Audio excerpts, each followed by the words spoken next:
Good evening, everybody. I'd like to call this meeting of the regular City Council, January 14th, 2025 at 6:30 to order. Can you please bow your heads for a moment of silence?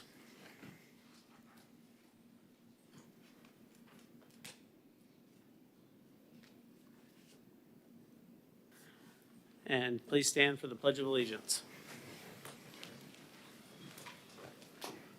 I pledge allegiance to the flag of the United States of America and to the republic for which it stands, one nation, under God, indivisible, with liberty and justice for all. Thank you. City Attorney, do we have a quorum? City Clerk. Individuals wishing to speak on agenda items must complete a sign-up card prior to the item being introduced. Those wishing to speak on quasi-judicial public hearings must complete a sign-up card and sign the oath. Sign-up and oath cards are available on the table. Individuals wishing to speak on non-agenda items may do so under petitions from the public present. This opportunity is offered twice in the meeting, and individuals may speak at either the first or second petitions, but not both. No sign-up card is required. Citizens shall not comment on any issue more than once during the meeting. All comments except petitions and requests must address a pending issue, and citizens will be given 3 minutes to speak. Citizens wishing to speak on the consent agenda must submit a sign-up card identifying the items of interest. Each speaker shall be limited to 3 minutes to speak on the entire consent agenda. All sign-up cards and exhibits being submitted to City Council shall be placed in the box on the table. Thank you, City Clerk. Can I have a motion to approve the minutes? And before you do that motion, there has been an amendment for the 3 December meeting that was placed on the dais, and it does show the red line corrections for those minutes. Move to approve the regular City Council meetings of November 26, 2024, 5:30 and 6:30. Special City Council meetings on November 26, 10:30 and 11 a.m. and December 3rd with the amendment. Second. I have a motion and I have a second. All those in favor say aye. Aye. Any opposed? Motion carries. City Manager? Good evening, Mayor, Vice Mayor, and Council. Just a housekeeping item I'd like to take care of early. Item 10A, which is small-scale amendment 7/2024 Lane Avenue. The applicants requested that the first reading be moved to 28 January 2025 and the public hearing be moved to 11 February 25. Thank you, City Manager. Move to table item 10A to 1/28, 2025, and the second reading to February 11th, 2025. Second. I have a motion and I have a second. All those in Mayor, favor? I'd just like to, Yep. for the public, that is small-scale comprehensive plan amendment number 7, 2024 at 800 Lane Avenue, which is a land use and rezoning. And as you said, the motion is to table that item to the regular city council meeting on January 28, 2025 at 6:30 p.m. And the public hearing will be held at the regular city council meeting on February 11th, 2025 at 6:30 p.m. Well, I have a motion. I have a second. All those in favor say aye. Aye. Any opposed? Motion carries. And City Manager? On to special recognitions and presentations. This is item 5A. This is the Marketing Alliance introduction. Representatives from Marketing Alliance will introduce their organization and the next steps related to developing the economic marketing strategy for the city. No actions required. And good evening, sir. While we're waiting on them, City Manager, just off the top of your head, when was this budgeted, or when was this passed and approved by City Council? I don't remember. It was several months ago, this, with the, and approved with the budget. So it did go through an RFP process and we selected a vendor through our process, basically. But prior to November 26th of 2024, correct? I'm sorry? Prior to November 26th of 2024, correct? Yes. Thank you. Gentlemen. I believe we're on. Mayor, Vice Mayor, City Council, thanks so much for having us tonight as we're preparing to introduce ourselves and tell you more about why we're here. We're really humbled at the opportunity to do what we really love to do at Marketing Alliance, and that's to tell the stories of places with the end result in creating a better quality of life for the residents of the client communities that we serve through new jobs, new capital investment, doing a very good job listening. And this time that we're here today, coming in yesterday and staying through tomorrow, is really a chance for us to see kind of boots on the ground, some initial impressions of Titusville. Although I've been here many times, I live in Central Florida. Our office is in Deliberation, Florida. It was good to kind of see it with a new lens today. We also toured with Nicholas Gow today to get some more perspective from him and some other stakeholders that we've been meeting with. Our company is one of a few companies across the United States that's solely focused on promoting cities, counties, regions, and states for business development opportunities. I think we're one of three. I'd like to think we're number 2 of those 3, although I know we're publicly recorded. I wouldn't want my competitors to think I'm so brazen to think we're number 1, but we're certainly passionate about what we do. We've been in business for about 24 years. We've worked in 29 states. As I noted, we are headquartered here in the state of Florida.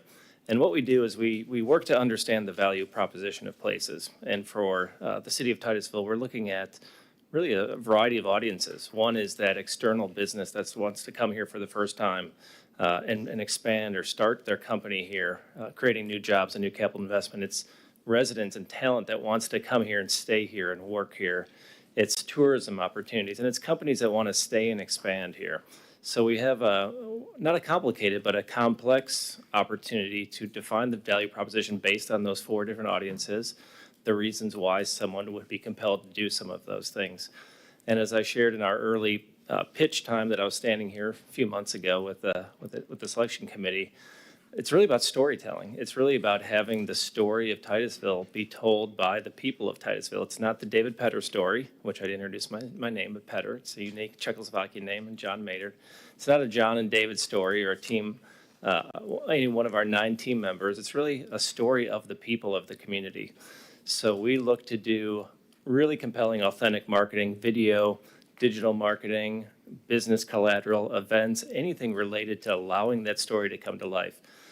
We want the business leaders of Titusville to share why they're successful here. We want those teachers who are doing unique, exciting things in mechatronics to talk about how unique it is to have that CTE course here in Titusville. We want that student who's the first in her or his family to go to college to tell why they love and passionate about the skills that they're gaining. We want that servant leader, some of you on this dais, to share why you chose to serve and the future you see for this great city. So we're early in the planning stages as far as creating the marketing strategy, but we already see just an incredible tapestry of stories that we're going to be able to share.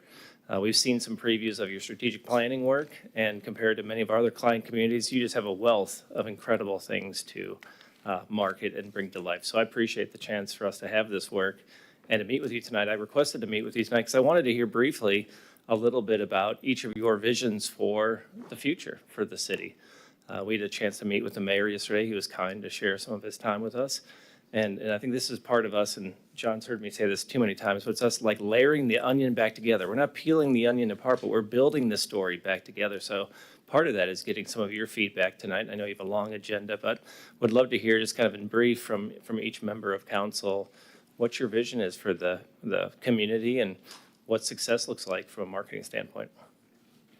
Member Stokel? Yes, before I get into that, I did have a couple questions. I have had a chance to see kind of what our local EDC has done for the county, which incorporated new branding, new videos. My question was, I know you guys are a marketing alliance, is that what the scope of the project will be specifically on telling our story and branding? And then so we have these tools then to use in our box to go out and kind of pitch, or do you guys also help with the pitching as well in that process? I think it's more the tools, identifying the message and the audiences, and then giving Nicholas and the broader team the tools to go do that pitching. But I think part of that conversation, as you noted, there's a lot of different people doing economic development and business development in the region. So I think part of our work is understanding just the economic development ecosystem, who's doing what, where Nicholas and the broader team can leverage some other groups so that we're not duplicating efforts. I know this is a budget that you're investing in. We want to make sure that any work that we do is going to be complementary to our partners. I use an analogy of NASCAR, which always works in Florida and Texas. I think we have to draft our partners. We got to work together. We got to share the collective story. And then at the end, when it's the final 2 laps of the race, we want to make sure Titusville is at the top or is going to win. So you obviously have a talent story that's shared among your partners. You have a quality of life story that's shared among your partners. But as far as a real estate product and some of the pro-business culture here in the community, we want to make sure that we're talking very specific to. So I hope I answered that. Yes, That we no, won't you be did. there physically, but we'll empower the team to be able to do that. Yeah, which makes sense, and it is important, and I appreciate Nicholas bringing this to, as the mayor noted, it was the prior council that had approved this. And I think, I can't speak for the council at that time, but I think that those of us that have been in Titusville for a long time, we're here for a reason. And it's part of telling our story. And there's been discussion on this council on really preserving our commercial space. We want to bring in industry. We want to increase our revenue. And then we also, at the same time, and it's quoted recently in a paper, we want things to do. Our citizens want things to do, but we also want to keep our small town feel, which can be very challenging because businesses that want to open up here need customers, so that requires people. So it's a delicate balance there. I think one of our biggest things, and we saw this earlier today in our CRA, is capitalizing on the space industry. It's just growing and booming, and I think that's a sweet spot here. And then our location. I've always said what I've loved about Titusville is we still have this small town feel. We can go to the grocery store, we know somebody. But we're still very, very close to go to the west side in Tampa, to go to Orlando to do shopping, to go down to South Florida if we need to go to Tallahassee. It's just this really sweet spot. Our natural beaches, our natural resources, our nature, our green spaces. To your point, which is why I'm really excited about the marketing piece, when I have talked to other businesses and even community leaders, a lot of it entails we need tools, but it really takes somebody going out and actively recruiting. And that's where tax abatement programs come into play. When businesses are looking to relocate, what incentives do they have? What would they want to raise their family here? Would they want to open up business? Can they make money here? So those are all things I think that they're thinking about. So hopefully that helps a little bit. If you need to set up a meeting or talk via phone, I would be happy to. I grew up here, so Great, fantastic. I'm very excited to see what you guys come up with. Thank you very much. Thank you. Thank you.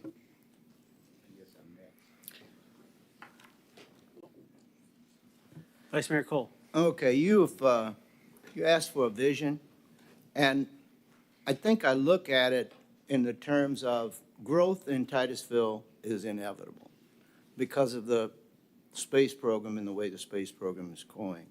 So I want to be able to maintain a balance between that growth and development and having a good environmental sense of the way things are going on, maintain green spaces. But the development helps us to fund our necessary services. The more development we have, the more taxes we garner.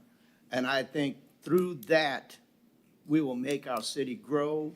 And as Councilwoman Stokel said, we want to try to maintain as best we can. We want to maintain that small town feel. I think we had some projections from our city manager, but probably in 10 years, we're going to grow maybe 10,000 people. So we're at 50 now, we'll be 60 then. I think we can still maintain that small town feel and still grow, but to maintain that balance, that sensible growth that integrates both the environment and development together. Great. Thank you very much. Can you undo your light? Oh.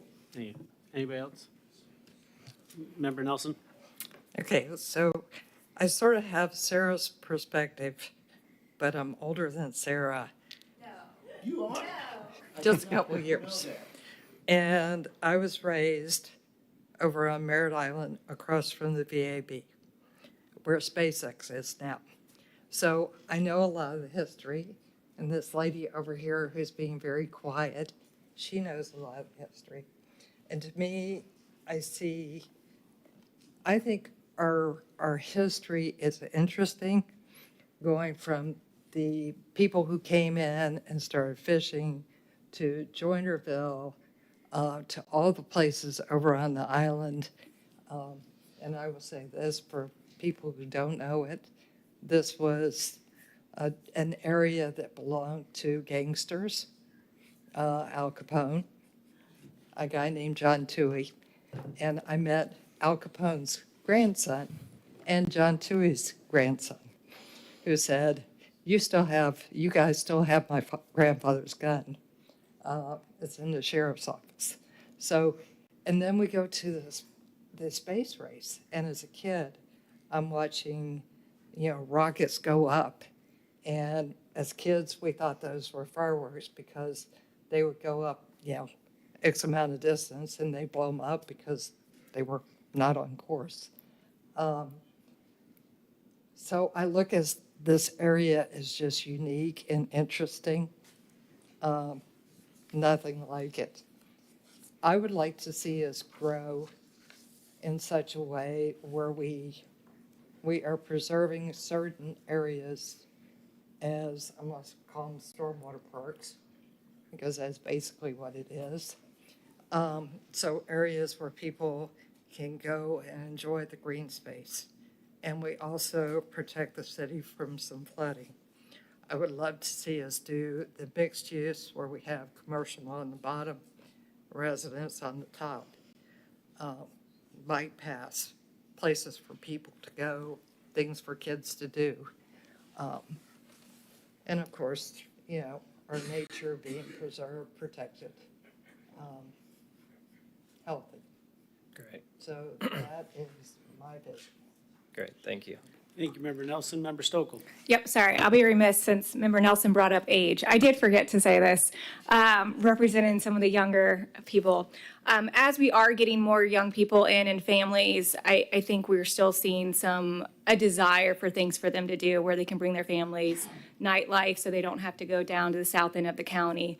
There's like pockets, and I'm starting to connect with them more, but they're craving that. So ideally, I would like to have something that is a space for them to go where they don't feel like they have to leave town to go out, past 8 p.m. Great, thank you. Well, this is actually the latest I stay out is on city council meeting nights because I might be young, but I don't go out late. Member Moscoso. Yeah, I would kind of echo the small town feel. We moved over from Orlando, and we love that about Titusville, that we can pop over to Orlando. So I did grow up here in Florida, and to preserve the natural old Florida, I think that is super important because we're seeing that being destroyed.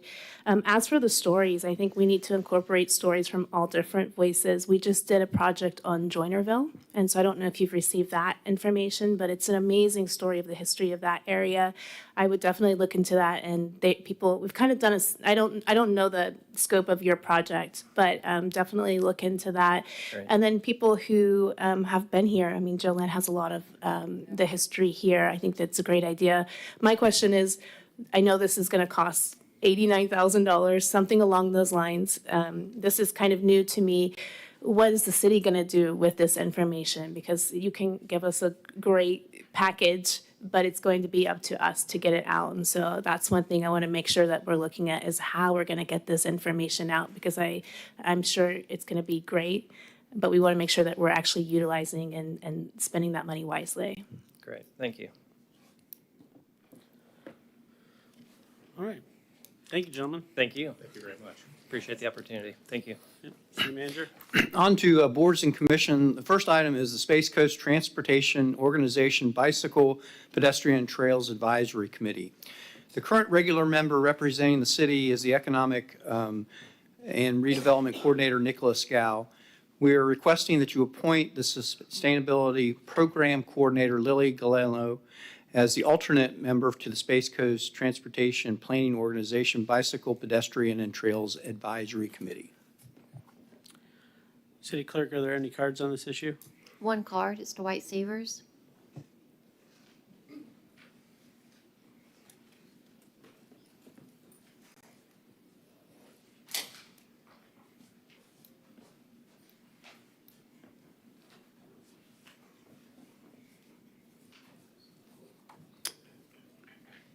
Dwight Severs, Titusville.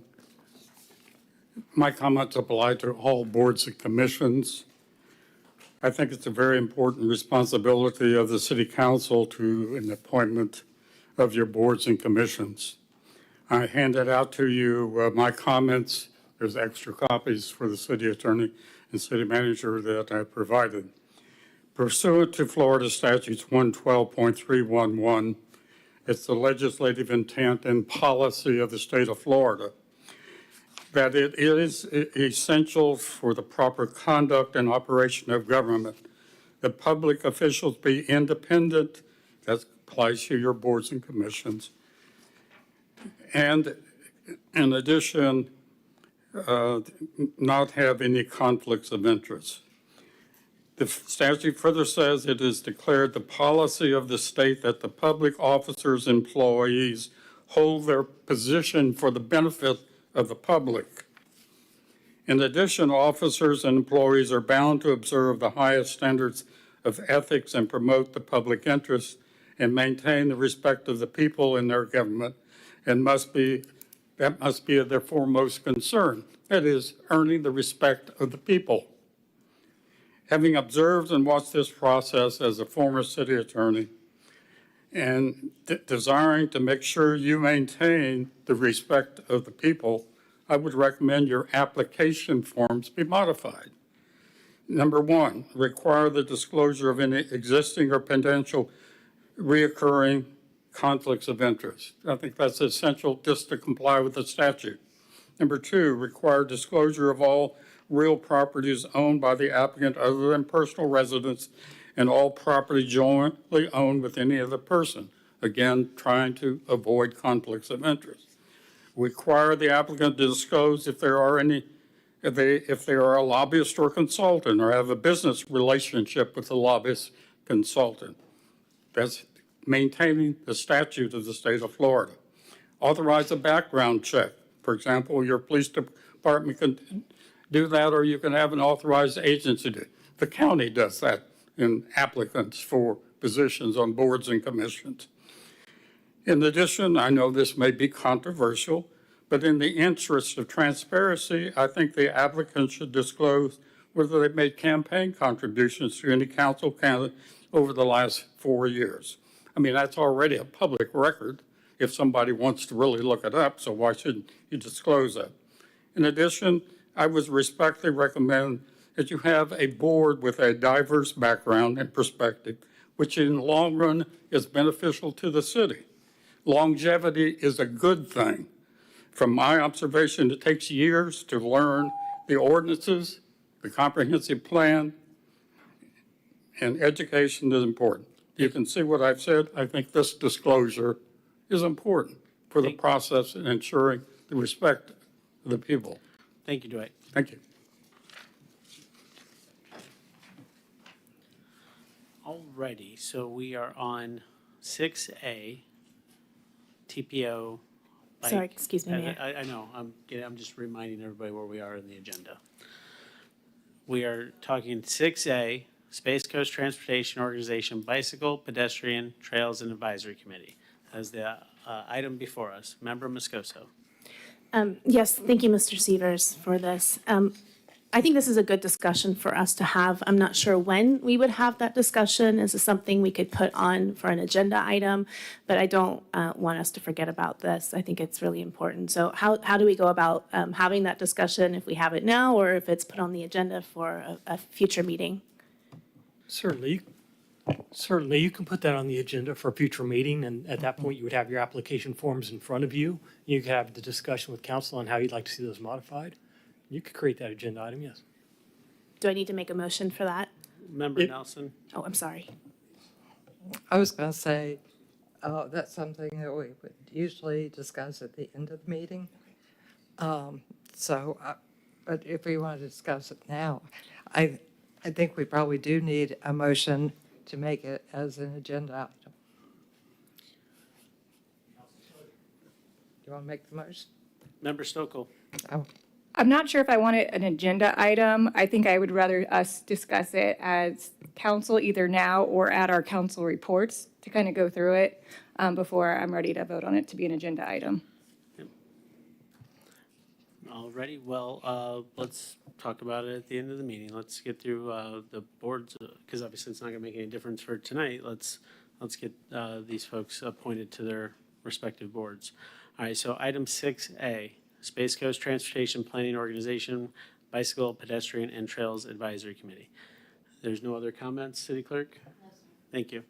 Member Nelson. Move to appoint Sustainability Program Coordinator Lily Galeo, I hope I'm pronouncing that right, as an alternate representative on the Space Coast Transportation Planning Organization's Bicycle, Pedestrian, and Trails Advisory Committee. Second. Yeah, say that 3 times fast. Yeah. All those in favor say an aye. Aye. All those opposed? Motion carries. Item 6B, which is the Board of Trustees of the General Employees Pension Plan. The term of regular member Terry Tolbert expired on November 30th, 2024. He has expressed his willingness and desire to continue to serve on this board for a 3-year term to expire on November 30th, 2027. In addition, Mr. Stan Retz was chosen by the majority of the previous 4 trustees as a trustees and are requesting that the City Council's consideration to appoint such a person to the board as the 5th trustee to serve an additional 3-year term to expire on November 30th, 2027. This appointment was made on August 20th, 2024 by the Board of Trustees. At your regular City Council meeting on December 10th, City Council tabled this request to the regular meeting tonight. So these are 2 separate appointments. One is an appointment and one is a confirmation of a individual. Thank you, City Manager. City Clerk, any cards? I had a card for Dwight Severs for each of the board items, but I'm not sure if you want to speak on individually each item. No. Okay. Thank you, Dwight. Any council discussion?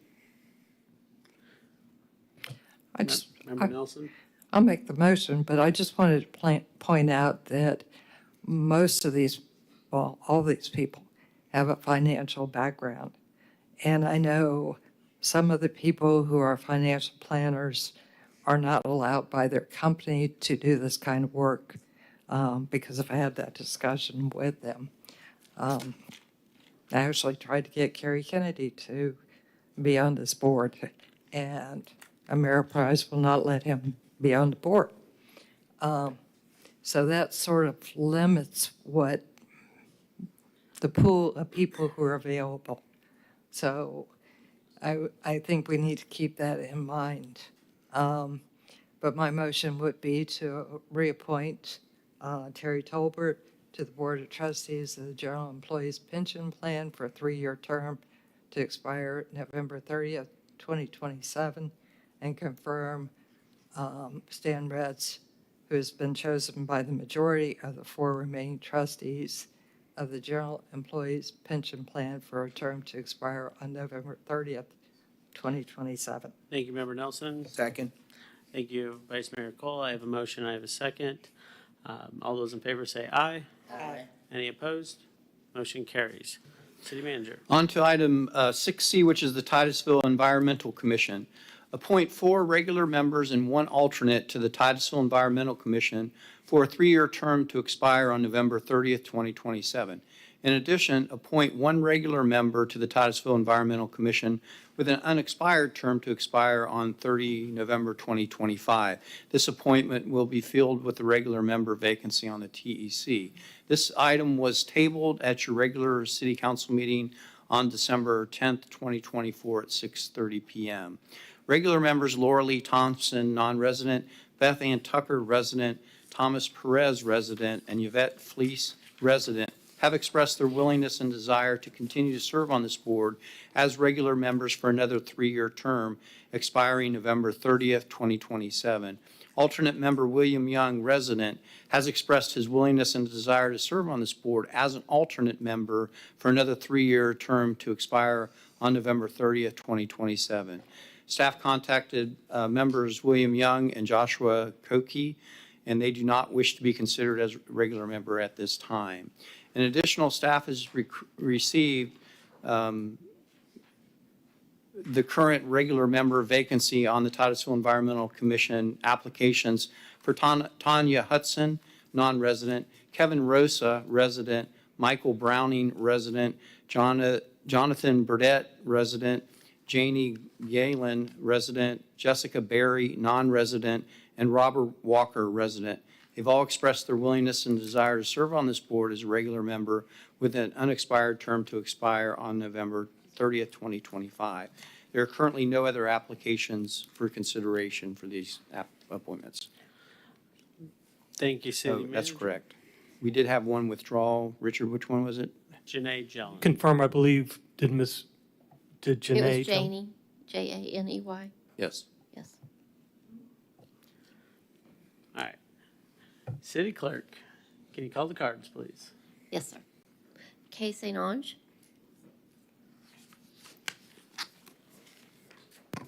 Hello, Kay St. Ange, Maryland Avenue. Please reappoint to TEC regular members Laura Lee Thompson, Tom Perez, Yvette Fliss, and Beth Ann Tucker, as well as alternate member Bill Young. These TEC members have been providing their expertise to council on environmental issues for years and wish to continue doing so. Each of them brings their own particular knowledge to this commission and is willing to spend hours studying and discussing these issues. Did you know Yvette Fliss has a degree in chemistry? Beth Ann Tucker has a degree in environmental studies and growth management. Bill Young is a retired research engineer, expert on solar energy, and owns his own tree farm. Laura Lee Thompson has been a leading environmental advocate for decades with a degree in oceanographic technology, served on the Atlantic Fisheries Board, and as president of the Merritt Island Wildlife Association. Tom Perez is a retired pharmacist concerned about the environmental impact to the health of residents. These experts have learned to work together, combining their expertise to provide you the scientific knowledge you need to make decisions about our community's environment. To fill the vacancy on TEC, I highly recommend Michael Browning, certified arborist, landscape architect, and city planner for the city of Atlanta in the arborist division. Michael would be an excellent addition to TEC, adding his expertise on tree preservation, landscaping, and city planning. Thank you. Thank you. City Clerk? William Klein.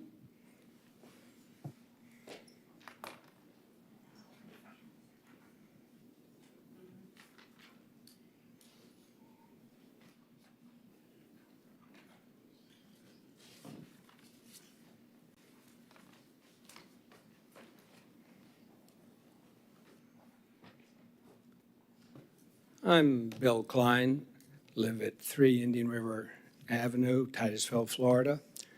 I came to speak about the present TEC. I believe that Laura Lee Thompson, Beth Ann Tucker, Tom Perez, and Yvette Fliss are the present members, with alternate member William Young as an alternate member. I believe that the present TEC members and have the best combination of knowledge and dedicated individuals that have been on the TEC. Michael Browning is a certified arborist and landscaper who's worked with the city of Atlanta, and I think he would make a good replacement for Dr. Yount. Titusville is growing, and we need a strong environmental commission to help ensure our growth is good growth. The group has accomplished a lot and should not be broken up. They have all done excellent jobs and should remain on the present TEC. I've traveled around the U.S., Europe, and Australia. When we tell people that we're from Titusville, many times people say that they visited Titusville and they like Dixie Crossroads. This gives me a chance to tell them that I work with Laura Lee Thompson on a lot of different projects. And I tell them that Laura Lee Thompson is the owner of Dixie Crossroads. Then we'll talk about some of the present environmental projects that are coming up, like the WADS program along the Max Brewer Bridge. I tell them how this is a wave attenuation project and that we've had severe erosion in the past storms, along the Max Brewer Bridge, and the Environmental Commission has approved this to be done. Laura Lee Thompson has been very instrumental in it. They're also talking about having a living shoreline along the south side and have beaches that people can swim at, kayak, and windsurf. And this kind of impresses people I talk to around the world. They're interested in coming back to Titusville. I tell them how all the members of the TEC are very good at supporting the environmental projects and making Titusville a good place to live. I've also told them about the tree ordinances that they've worked on and how they work with the tree team, planting trees in parks. And this makes people feel that this is a good environmental place to live in. Therefore, I'm thinking the TEC should remain as they are. We need the new member, and Thank you, Bill. am glad to speak with you all. I appreciate it. Thank you. You're welcome. City Clerk. Kathleen O'Rourke.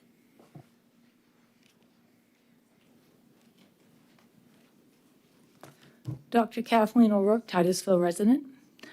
Hiring qualified individuals for the Environmental Commission is crucial to the ability of our city council and mayor to address very complex concerns in a time of crisis for the lagoon and other environmental issues. Prior to moving to Titusville, I served as the chair of the Department of Epidemiology and Biostatistics at the University of South Florida in Tampa. One thing I learned from my experience there was the most helpful information I received was from individuals who did not necessarily agree with my ideas. People with different positions challenge us to really think about our reasons for our decisions. So I want to remind you of the importance of having a highly qualified team behind you, even if they say things you don't agree with. Now, I'm going to talk a little bit specifically about two of the applicants. Kevin Rosa, for example, needs more scrutiny. He's highly unqualified for this position. He doesn't have the demonstrated education or experience that would allow him to understand complex scientific data on which advisors must make their recommendations. And of greater concern to me is the fact that actually Kevin Rosa actively colluded with Mayor Connors to be our current mayor. And he was involved in the sting operation of false accusations against another candidate for the mayor. So this is just unacceptable to me, and we really need people of high quality. Secondly, Jonathan Burdett, another candidate, and again, previous associate of Mr. Connors, primarily worked as a thrift store until 2020, and he has neither significant environmental experience nor the educational background to be appointed to the commission. Yet, in contrast, we have 4 excellent candidates who should be reappointed to this commission as they've already served well in this role, and they have the needed education and skills to carry out their role. It's obvious that reappointing these members to the board is the right decision if your goal is to improve the health of the lagoon. And even more importantly, we do not want appointments to advisory positions to be a reward to people for political reasons. And we certainly don't need any of our boards, TNC, PNZ, Board of Adjustments Appeals, to be filled with criminals or individuals with unethical behavior. It's bad enough there's a cloud right now over the election of the mayor. We don't need concerns over these other positions as well. Thank you. Thank you for your time. City Clerk. Stan Johnston. I don't know if I can follow that. This came up December the 10th, and I was on the list at that time. Somehow I didn't get my application in, but that's okay. Because you've got the 4 candidates, I want to say is what, I want to say ditto to what Bill Klein had presented. But I do want to speak also highly of somebody else who some people disagree, but I think Kevin Rosen is very good. And he has a special knowledge in kite surfing, and he's in the water. In fact, he was in the water yesterday. He's in our river. And if we have somebody who's in the river, boy, that's somebody who knows a lot of things, what's going on with the river. And that is a high priority in the city right now, is the river. And I want to also mention is that some of these people who are in this area are criticized when we had the spill in December of 2020 and going on into 2021 months, is that we had water resources personnel screaming and yelling at some people, including me and another people that I know in these environmental organizations, screaming at them and say, get out of here, get out of here, get out of here. That was our water resources personnel. And I've made a number of complaints to human resources and so forth about this issue. And not only that, is we had people from the Titusville Police Department also being very rude and not very nice at all. Knowing people who are, in fact, my goodness, I've just been in jail 3 days for a Titusville police officer arresting me for, didn't tell me what I was arrested for, but when I got to jail, the next day I finally found out I was arrested for doing a sewage sample and being trespassed as a professional engineer. Stan, I'm going to ask you to stay on topic. We're talking about the appointments to TEC, please. Yes, okay. Well, I thank you for mentioning that. I'm just mentioning some of the things that some of these people are suffering from, and they should understand that right now is our city council has not been supportive of some of these people and what they do, because they've reported to environment to this council, and the council has neglected them a number of times. So thank you. Thank you for bringing that to my attention. Thank you, Andrew. Mr. Johnson. Okay. City Clerk. Tony Sheffalo?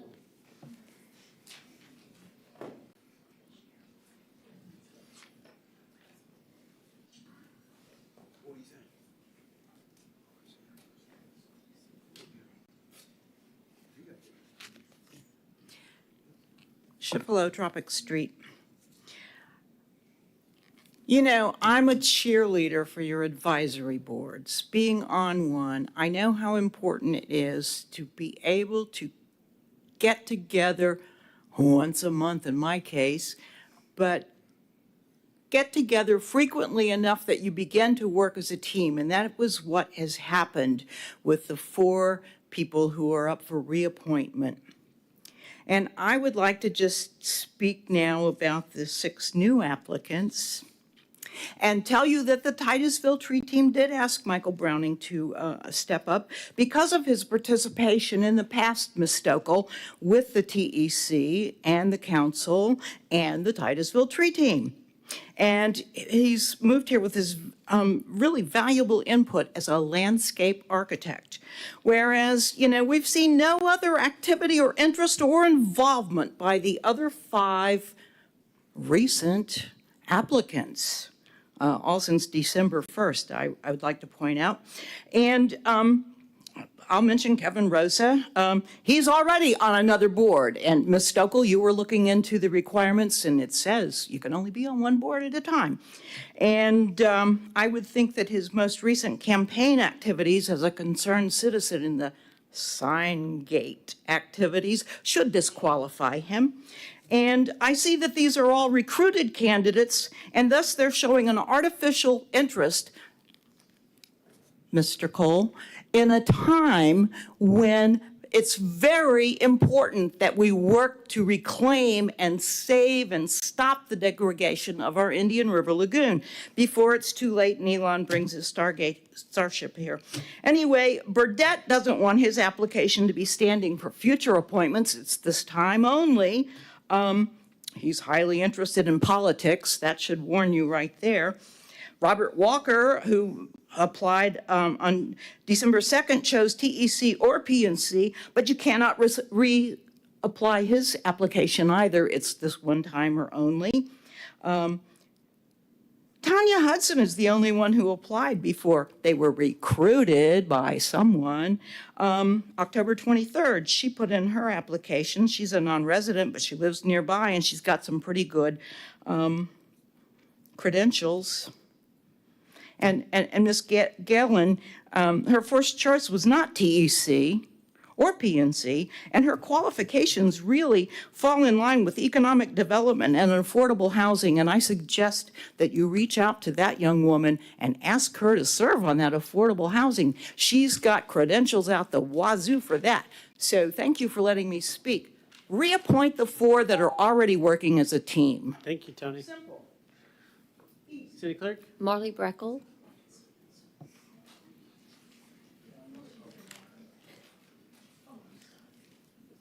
I'm sorry, who'd you say?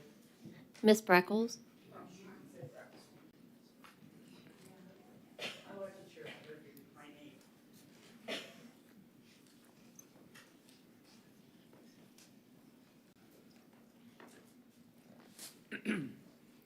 Hi, I'm Marla Spreckle from Titusville.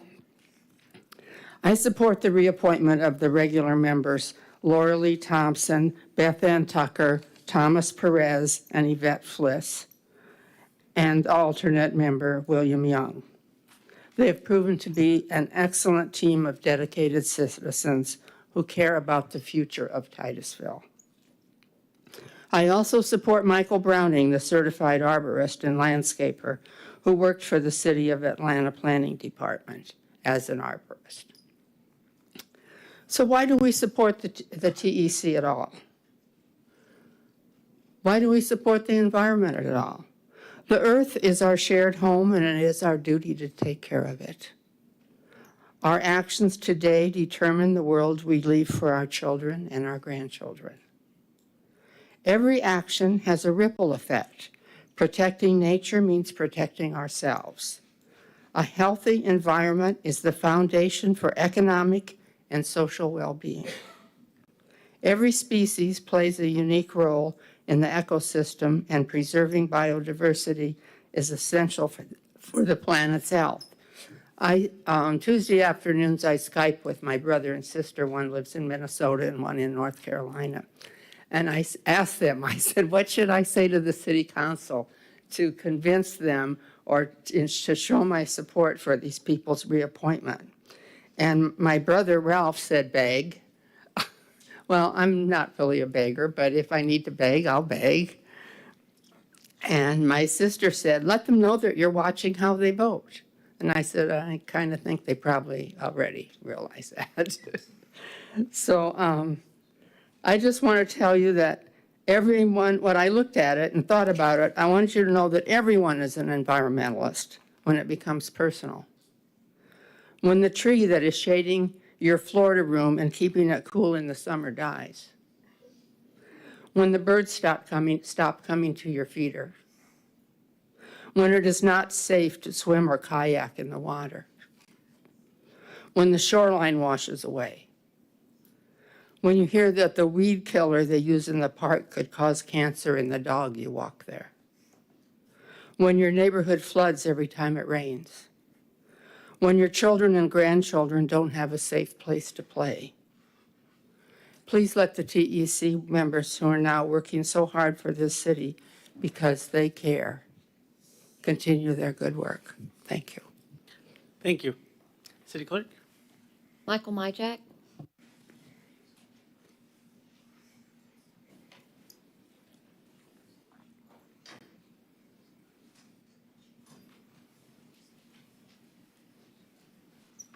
Michael Myjack, Alpine Lane. I don't know, it's after K, I figured I was done for. There wasn't any reason to come up after that. I can tell you that having been on the TEC for over 10 years, that these four people up for renewal and as well as Bill Young are some of the finest people I've ever worked with. And that's saying a lot. I worked with Tom Ridge after 9/11 and Homeland Security. I designed the emergency operations centers for this country. I've dealt with a lot of high-powered people.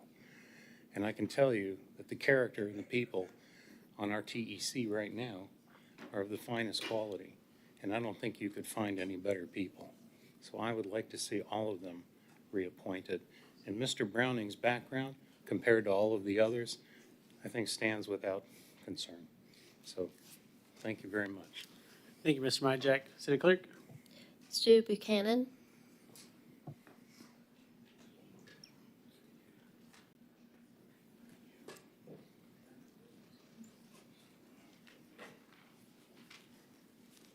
Mayor and City Council, Stuart Buchanan. I'm a Titusville resident. I wasn't going to speak on this item, but I found the comments very disturbing. So for years, the city of Titusville has struggled to find residents to apply to sit on boards. We've had positions, whether they're primary or alternate, that have been vacant for years. And those have been posted on the city clerk's webpage. Anybody could look them up. It shows who's on the boards and it shows what the vacancies are, and it has been for years. So now we have applicants, which we haven't had. We've got people that are interested in their government, and people are speaking out against it. And I wasn't going to point this out, but I think the mayor and city council, you would want to direct this to staff, particularly to your city attorney. I believe on this board, the verbiage of that ordinance specifically says that the Titusville City Council may appoint non-residents when there are not resident applicants to fill those positions. I believe that's the verbiage. It says you can appoint non-residents when you don't have enough residents to fill the positions. I was not going to point this out, but I believe that's the verbiage, more or less. It doesn't say that you have to be appointing non-residents. It says non-residents when residents are not available, or something like that. But I would encourage you to ask staff for that. You have people that have filed applications to serve, and it's amazing so when you have other applicants and they want to speak, that's great. But we finally get people to file applications to serve on boards, and I think that's a good thing for the city. Thank you for allowing me to speak, Mayor and City Council. Thank you. City Clerk? The last card is Elizabeth Baker.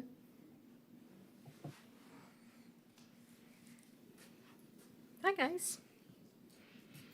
Elizabeth Baker, Titusville resident. I, too, am also concerned about Mr. Rose's application. His involvement in that whole sign debacle and everything just, it leaves a really, really bad look. It just leaves a bad look. I think everybody here knows that. Everybody knows that. And as far as the four other people that are sitting on the board currently, please keep them. They're awesome. They've been doing a really good job. Some of them are really long time good acquaintances of all of you, and you know that their expertise runs deep. We are so lucky to have Laura Lee.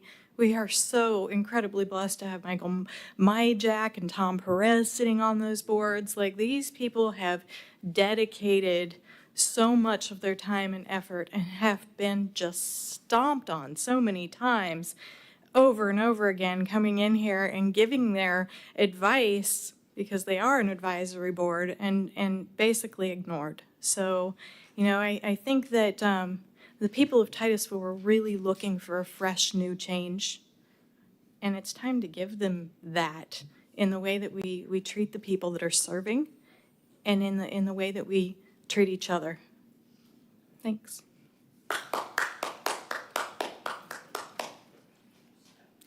So, just a point of information, the reason why we're here and this wasn't all voted on back in early December is because, as Ms. Baker brought up during that meeting, she felt that there was people serving on boards for way too long.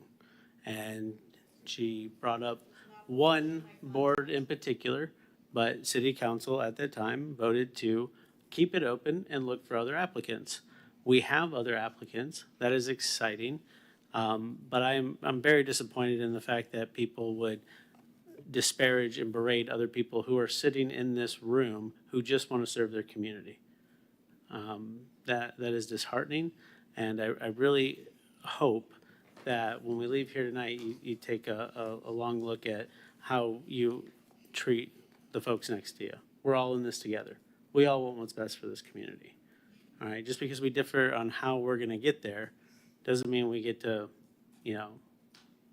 make those accusations.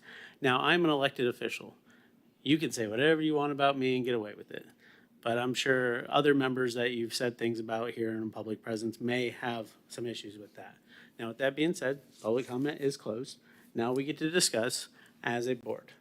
So. My name was Point of order. Public comment has been closed. Yes, please sit down. Thank you. Member Nelson. Hi.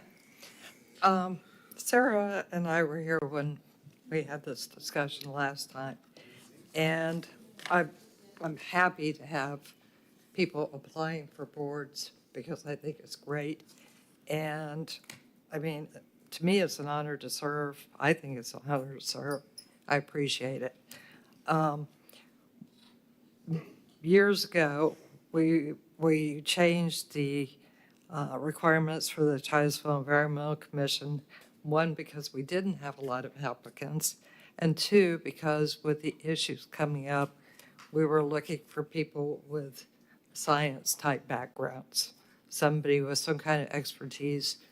I was hoping looking for people who had that kind of background in the sciences, that could work with staff, and to be honest with you, who could sort of think things through, not just, that's a good idea, let's do it, but that may be a good idea, where the pluses, where the minuses. And somebody always, my dad used to say to me, there are always unintended consequences when you act. So make sure that you are able to deal with those. So I was looking for, I look for people who can do that. That being said, I love our commission as it is now. I would love to add Mike Browning because I think he would be a great addition. Laura Lee has been on for 6 years. So to me, it's sort of a precedent that she's there. We voted her in over several times, and I would hate to lose her because she has been there that long. So to me, the 4 members that are there, and then I had Michael Brown and keep Bill Young as the alternate, and maybe add one more person as another alternate. To me, that would be perfect. Thank you, Member Nelson. Member Moscoso. First of all, I want to thank everyone who's serving on those boards. I came from the Planning and Zoning Commission, so I know how much time and effort those positions take and how little gratitude you often get for that. So thank you so much for that. And for the people who have applied, we have asked people to apply. I've been putting it out on my Facebook that we want community involvement. So I appreciate those of you who have applied. I would agree with Member Nelson. I think this board is very special. It's probably one of our most educated boards. And funny story, I was on the Planning and Zoning Commission and I wanted to be the liaison to the TEC, and Member Nelson said, but you don't have a science background. And she was right. I don't have a science background. So it was a good choice not to put me on the TEC. And so that's why I think we need to keep the 4 members that are there, and also Mr. Browning? I'm super excited that you're an arborist. When we were working on, or you have that in your background? Retired. Certified. Okay, so you have that in your background. But as we were working on the landscape manual, that was something that we were looking at, and we could have used on the planning and zoning that expertise. So I'm looking forward to, I'm hoping that that will be a position that you will take. But I would agree with Member Nelson and her stance on these reappointments. Can I say? Oh. Member Nelson. Thank you. Can I say you would have been wonderful? Any other discussion? Member Stokel? Yeah, I do want to have a point of clarification from the city attorney since it was brought up regarding the non-resident rule.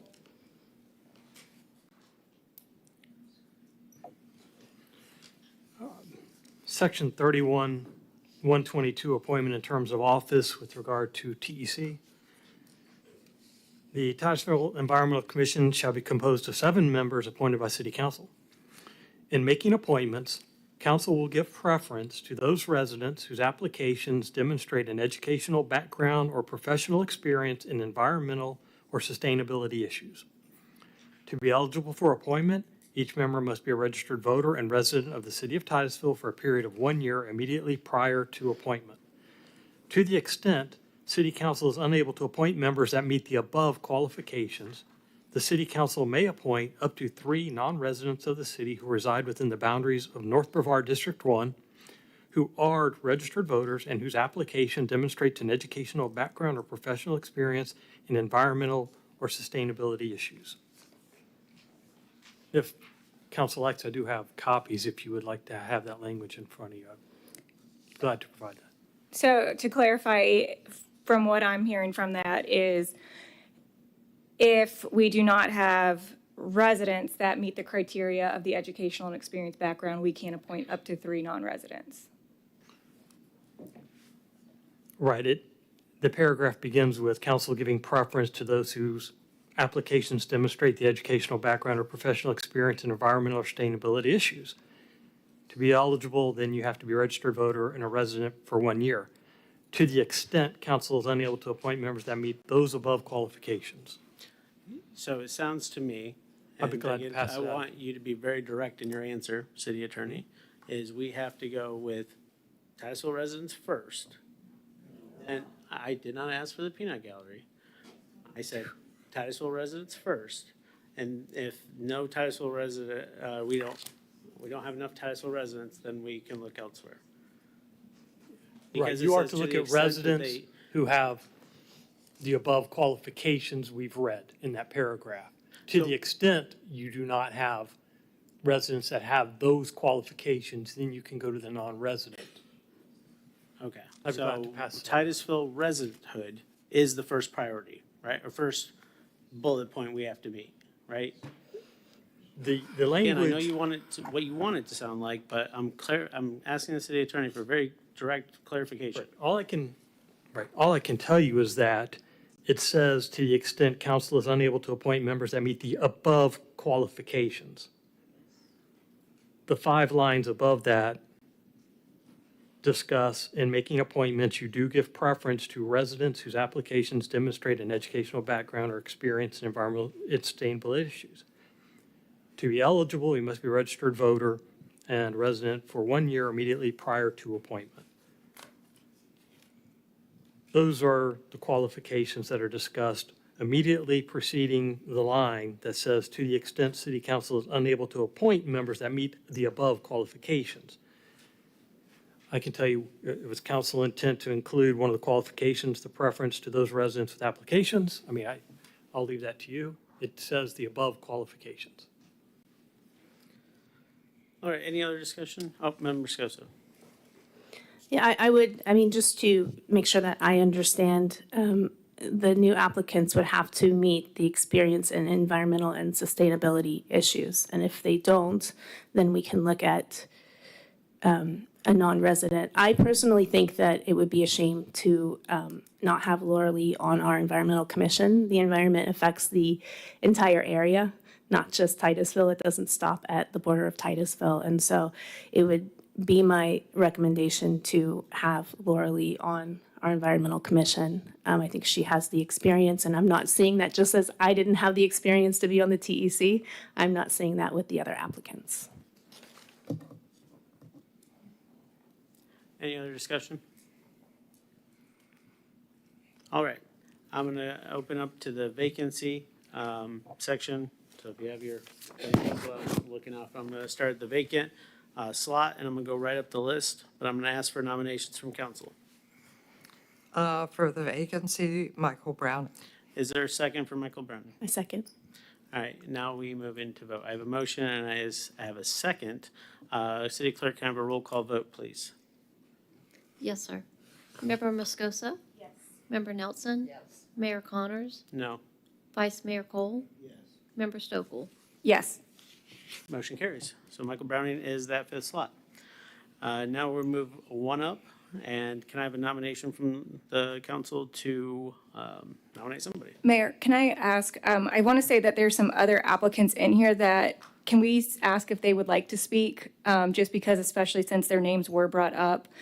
I would like to, I know we have qualified residents, but with that, I feel like I'm also wanting to get more residents opportunities to potentially serve. And since I know I can see at least 2 of them in the audience, I would potentially like to hear from them why are they willing to serve still? And specifically Kevin, since he said he's still on Parks and Rec, would he want to give up serving on that board to potentially be a TEC member? Well, that is a county board, not a city board.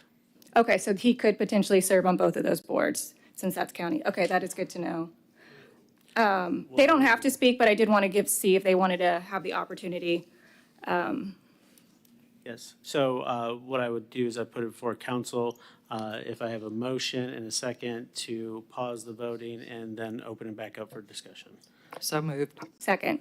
All right. All those in favor say aye. Aye. All opposed? All right, motion carries. All right, Sarah, who do you want to talk to? I would like to see, they don't have to, but Kevin and Jonathan. Kevin, do you want to come up and talk?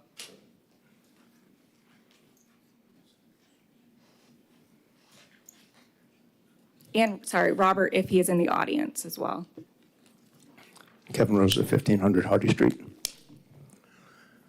I've got 16 years in underground utility experience, site development, and 17 years in tree trimming and preservation, 1 year in soil and concrete testing.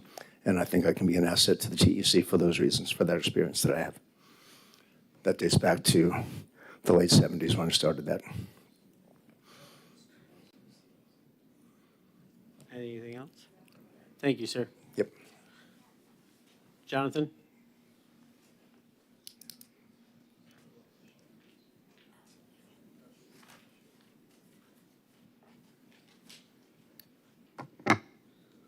Good evening. My name is Jonathan Burdett. I am a resident of Titusville, and I am applying to serve on the Titusville Environmental Commission. I also want to thank Member Moscoso for telling me about the board vacancies a couple months ago in October. I am currently a political science student. I graduated from EFSC, and I am looking to finish my bachelor's degree right now before moving on to a master's.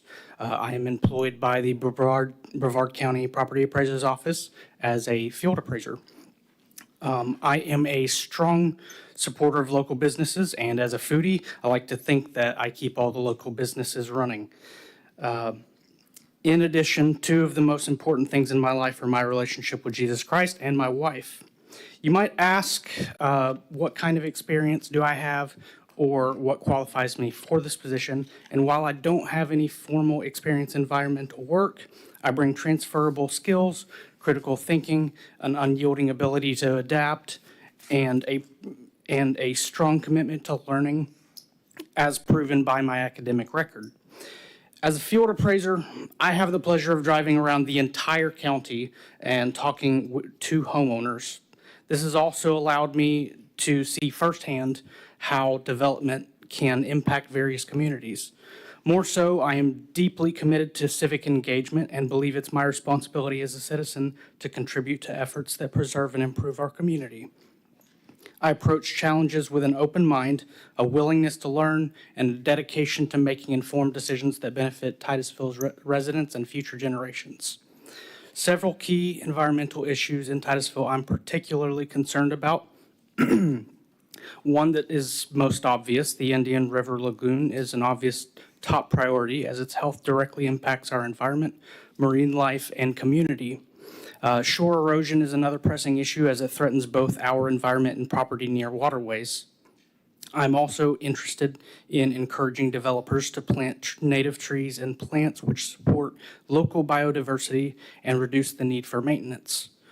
Last but not least, I believe we should focus on conserving our pollinators, like bees or wild bees, which are extremely vital to our ecosystem and our food supply. Overall, I think it's essential to strike a balance between conserving our natural habitats and wetlands while recognizing the needs of responsible development. I want to help create solutions and have an open mind that benefits both our environment and our community growth. Thank you for your consideration, and do you happen to have any questions for me? Member Nelson. One question. What degree are you after? What degree am I after? Right now, I am going for a bachelor's in political science. Oh, really? With a minor in history. I always like that. Any other questions? Thank you, Jonathan. Thank you. And I believe you're looking for Robert. Robert, are you here?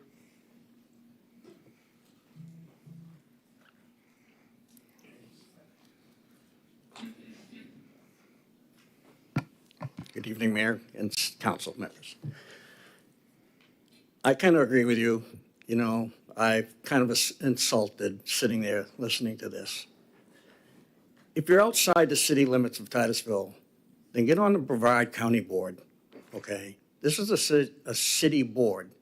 It's not anywhere else. It's a city taxpayer or a member of the city, I don't care if you're a taxpayer or not, should be on a board before anybody outside the city limits. I'm a certified environmental engineer, a maintenance engineer. I manage 41 nursing homes here in Florida, three of them being in Titusville. I come from up north. I'm from New Hampshire. I sat on as a mayor. I sat on the planning board. I sat on the zoning board. I was on Parks and Recreation Board. I've never seen anything like this. This is not the way it should run. The city comes first, you know. I would love to serve on the board. I would love to help out, lend my expertise. From what I understand, this board should be gather information, bring it to the city council, let the city council decide where it's going to go, either to staff, other boards, professionals, and then move on. Don't keep standing here soapboxing on one particular item. We need to move forward. This is a great city to live in. It's why I moved back here. I moved from New Hampshire to Titusville. I left to go to Tampa for my other job, but I came back here after I retired. It's a great city. My family's been here for a long time. I worked out at NASA for a long time, and hopefully I can serve on the board and help the city. Thank you. Thank you. Member Stokel. Yes, okay, so that was helpful for me. And I'll just, before we continue into voting, with Michael Browning, from looking at the applications, I was okay with him filling the vacancy. I thought he had a great background and would be an asset, and he was a new person. When thinking about this board, a comment that got brought up about recruiting, I know Member Nelson can remember back. I mean, that is part of our job as city council members, is to go out and try to recruit. Member Moscoso's posting on Facebook. I did not recruit any of these members this time around or try to reach out. So I'm thankful for whoever did, but that is actually a good thing. And I think that we have to remember this is our advisory board. And I think sometimes that gets lost. So for me, when I'm looking for a board, I want a board that has varying opinions, that can kind of work together. I often will ask the city manager in our briefings, why did somebody vote against? Why was the vote, not completely unanimous? Because I want to know all those little things that different people bring to the table. I'm also wanting to see new people and opportunities for our residents. This one is tough, I'll be honest. When I got the new applicants, because we had so many, I didn't even really pay much attention to the non-residents. This one is a tough one because I know how hard Laura Lee has worked in that position as a non-resident. So I kind of lean towards wanting her to be on there, but then I do feel like we have a due diligence to have residents on our boards. Those are our taxpayers. They have a vested interest in our city, even though it impacts the surrounding areas. I think that's the first thing. You can't run for city council without being a Titusville resident. So I think that's the intent. I do think that we opened it up because we were having issues getting actual applicants at that time. So that one's tough for me. The other thing that I feel like has happened, and if you guys remember, I wanted to wait on this as well because Dr. Yount had served on that board for a very long time and decided not to. I reached out to him. Thankfully, while I wanted him to come back on this board, he actually got involved with the Indian River Lagoon, and so he's meeting weekly. So he actually has increased his workload in that respect, and I told him I want to stay in contact with him to see his ideas for that. But unfortunately, he couldn't serve on this board. But even just through my candid conversation with him and the history of that board, why I kind of want to take a step back is I think the board has kind of morphed a little bit into more of an activist group rather than actually advising us as city council. And I think it got even addressed here. They get frustrated if we don't agree with them, but that will happen sometimes. Sometimes we don't agree with P&Z, that happens. And I think it's important for the board to understand that will happen sometimes while we still appreciate what they're bringing to the table. And unfortunately, I feel like it's been city council versus TEC. And that became extremely evident during the right to clean water and some of our votes while we were waiting for that to come out. And that's very disheartening and discouraging when I feel like all of us up here are working very hard for the city, and then to have members of our own boards that are there to help us publicly bashing us in our decision-making. I don't want to see that. I want to see us working together. And that is my fear with reappointing some of these members. I'm wanting to, not that they don't bring some background knowledge, but I want us to be able to work together. And so that would be my request, depending on who we appoint and who we don't and who gets on there. I'm not even looking at it as we're not appointing certain people. It's who do we want on this board? Who do we feel like can work together and work with us? That's important for me because I don't feel like it's been a team, quite frankly, for the past couple of years. And that's what I would like to see. Thank you, Member Stokel. Vice Mayor Cole. I totally agree with Member Stokel. And I want everyone in this room to realize that all of these boards are volunteer boards. These people have put their names in because they want to volunteer to help the city.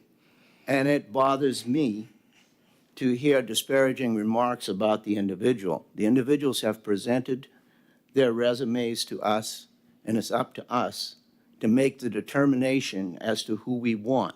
Now, back to one of the points that Member Stokel made about the adversarial relationship that it appears that we have had with the TEC. What various committees need to realize is that we listen to everything you say, but it's up to us as the elected official to make that decision. Now, that decision may not agree with what you're thinking, but the population of Titusville voted us in to make those decisions. We want the input of the citizens. We want that. There are great ideas out there, and then there are not so great ideas. And we will make the decisions which we think are in the best interests of the city of Titusville. Member Nelson. I have to say, I also agree with Member Stokel. And I've got to say, Laura Lee and I went out and spoke to Kevin Cook and Sandy Reller about some projects within the city. And sometimes I hear from the residents, well, why don't you do this? You're not doing that. These guys are working really hard, and I think we were both very impressed at the efforts that they were putting into it. The things that we thought, well, I won't say this for Laura Lee, that I thought I was really smart about and very proud that I thought of these ideas. They'd already thought of them. Not only had they thought of them, they were already working on them. They were months ahead of me. So I agree. I want to find people who can work with staff, collaborate with staff, and really make good decisions for the city.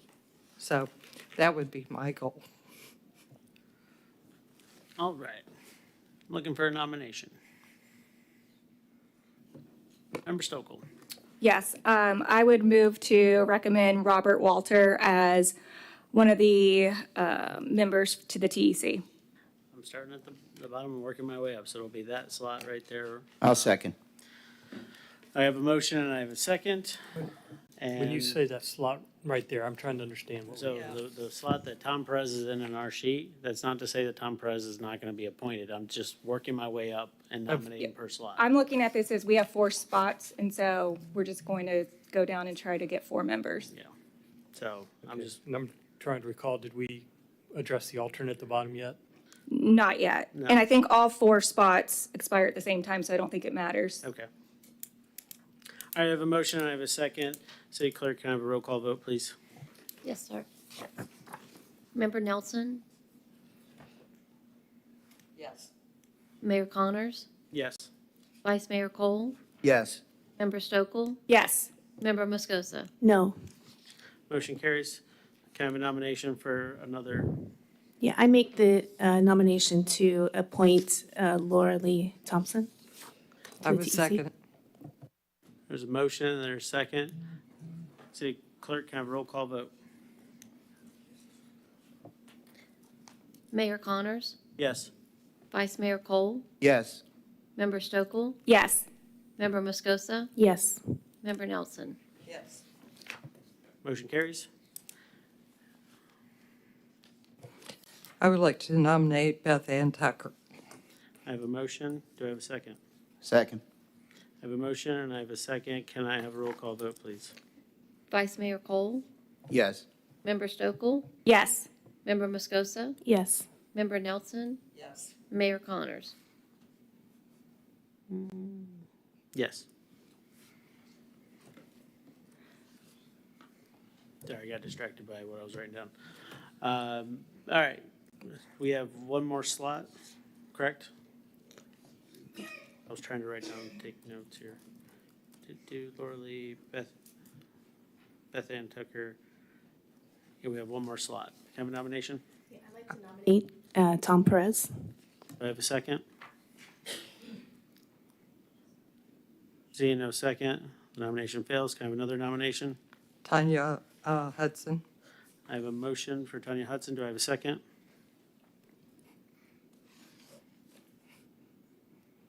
Seeing no second, the motion fails. Can I have another nomination? Jonathan Burdette. I'll second that. I have a motion. I have a second. City Clerk, can I have a roll call vote? Member Stokel, Yes. Member Moscosa, Yes. Member Nelson, Yes. Mayor Connors, Yes. Vice Mayor Cole. Yes. All right, so those are the 5 slots. And we need an alternate. Can I have a nomination for an alternate? I recommend William Young to serve as the alternate member. I'll second. I have a motion. I have a second. City Clerk, can I have a roll call vote? Member Moscosa, Yes. Member Nelson, Yes. Mayor Connors, Yes. Vice Mayor Cole, Yes. Member Stokel. Yes. All right, we got ourselves a TEC. Congratulations to those newly appointed. Congratulations to those that will continue to serve. City Manager?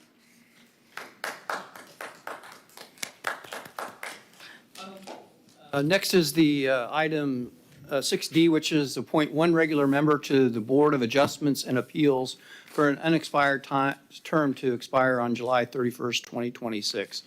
Ms. Angela Myers, Public at Large, has expressed her willingness and desire to serve on this board as a regular member with an unexpired term of July 31st, 2026.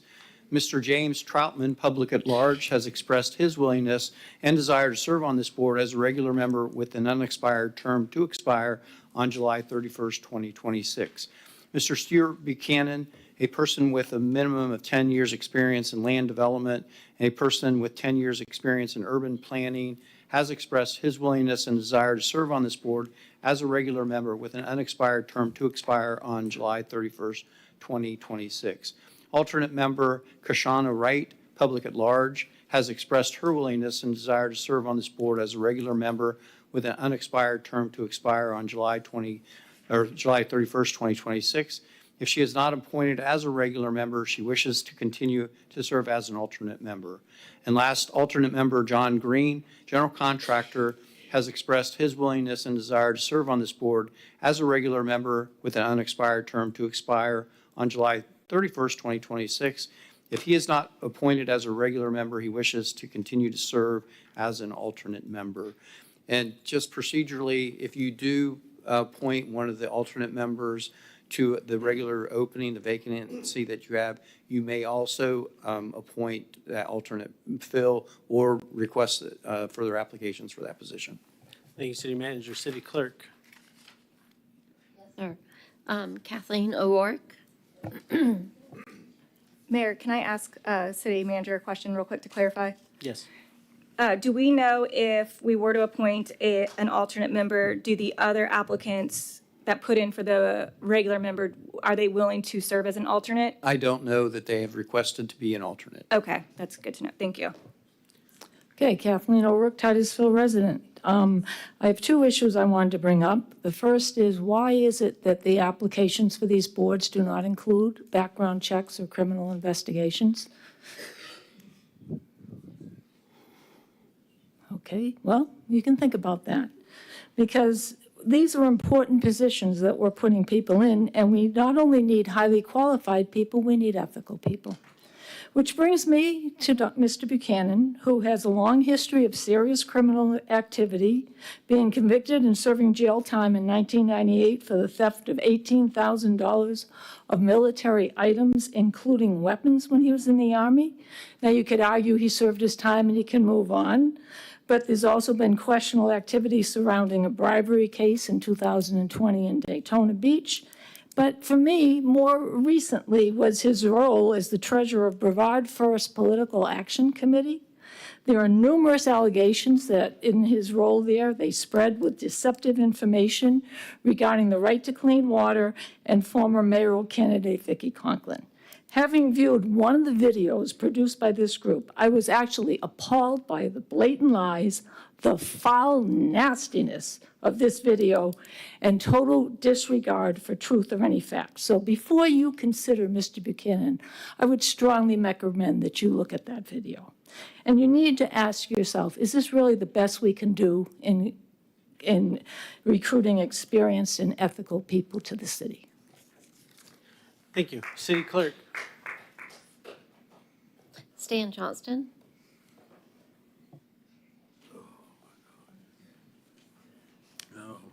Stan Johnston, professional engineer and former employee of the city of Titusville. I want to say I was shocked by what this young lady had to say, and I'm concerned with what she said. I'm not going to disagree with her. I'm not going to agree with her, but if she's correct, it scares the heck out of me. So I think some of you also ought to be scared too. Thank you. Thank you, Mr. Johnson. City Clerk. The last card is Elizabeth Baker.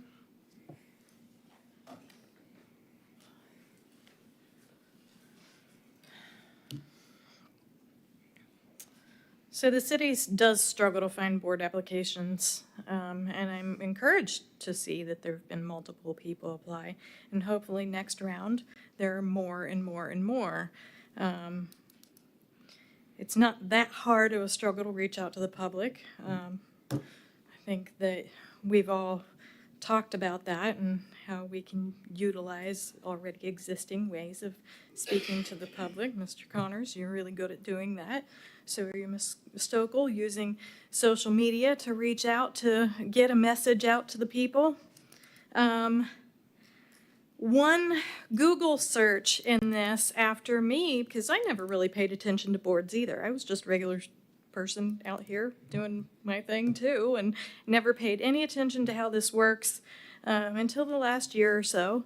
And one Google search in this gentleman, Mr. Buchanan, showed me that everything that the previous speaker just said was true. There are articles out there about stolen military equipment and years in prison and development deals and strange, crazy things. And I'm not saying the man's shady. I don't know nothing about him at all.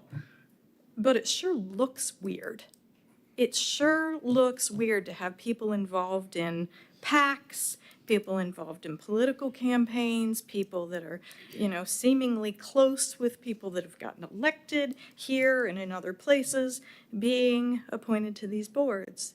It looks awfully shady to regular citizens out here who don't have any experience with people that have federal charges. That's odd. It is odd, and I'm not trying to be disparaging or mean to anybody, but shouldn't we as the public critique these people who sit on our public boards? I'm not trying to be mean. These are facts. Okay. Thank you. City Clerk. Vice Mayor Cole. My question is to both the city manager and the attorney. When we have alternates on these boards, in my mind, it seems that if there are alternates and there are slots available, the alternates should move up. Are there rules against that, or that's just an alternate? No rules to do that. Now, council has done that in the past on certain candidates that have wished to move up. But there are no rules. Okay. Member Nelson. I would say in the past, we've always taken the alternates and moved them up. And that would be Cassandra, there you are, or John. And I think John's been there longer, so I think it would be him that we would move up and then find somebody as a new alternate. But I would like to hear from the people who have applied to the board. Find out if they are interested in being an alternate and find out why they want to be on the board. All righty. Mr. Green, you're the first person I made eye contact with, so I'm going to ask you to come up to the podium and talk. Thank you, Mr. Mayor, City Council. John Green, Titusville, Florida resident. No felony convictions, no arrests. Titusville High School graduate, University of Florida graduate, certified general contractor. I have been on the Board of Adjustment and Appeals for the last 14 months, have attended the majority of the meetings. I've been schooled up by some high talent. Our chairwoman just resigned, moved on to become a judge. She was quite something to work with.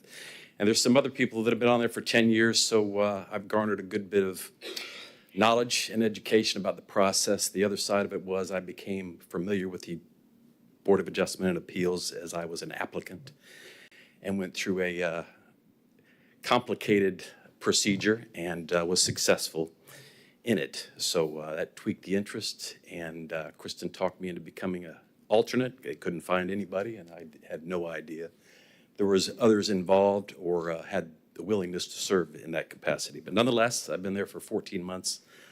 I know the system and understand it, and I'm willing to serve. But you won't break my heart if someone else is more qualified and wants it as well. Member Moscoso. Yeah, I read that in your application about why you got involved, and I appreciate that because I think it gives you a different perspective. Oh, you have a different perspective. So we appreciate you serving. Thank you. Thank you. Yeah, and if it's possible, I'd like to make a motion to move member John Green as a, I guess, he's not an alternate, but a regular member. To a regular member. To a regular member. I have a motion. Second. I have a second. City Clerk, can I have a roll call vote, please? Yes, sir. Member Nelson? Yes. Mayor Connors? Yes. Vice Mayor Cole? Yes. Member Stokel? Yes. Member Moscoso? Yes. All right, that proceeds. Phil, congratulations, Mr. Green. Thank you for serving. Yeah. And next we have to do is. You can stay. Now, Mayor, if you wanted to, Member Stokel had requested that you pull up, ask the other applicants to Yeah. see if they would be interested in an alternate position. Okay. Are any of the other applicants here? I'm here, Angel Myers, but I'm good. If you want to come talk about your willingness to serve as an alternate on the Board of Adjustments and Appeals, we'd be happy to hear you.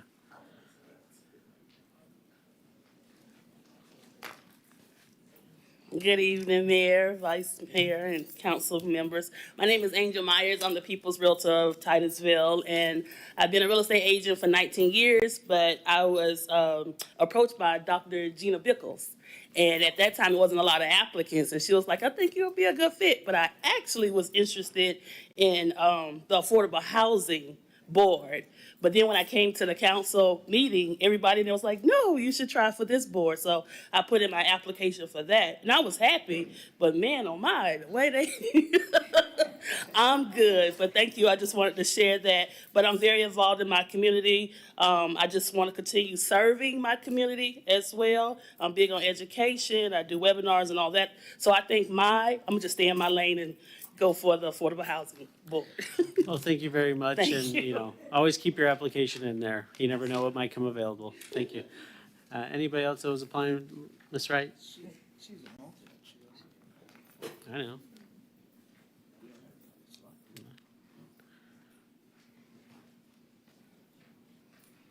Hello, my name is Krishanda Wright. I live in public at large. I live in Titusville, Florida.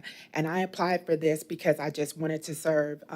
I saw that there was an application open and people were not applying for the job. And I was like, well, I have time and I will serve. I've lived here for over 30 years.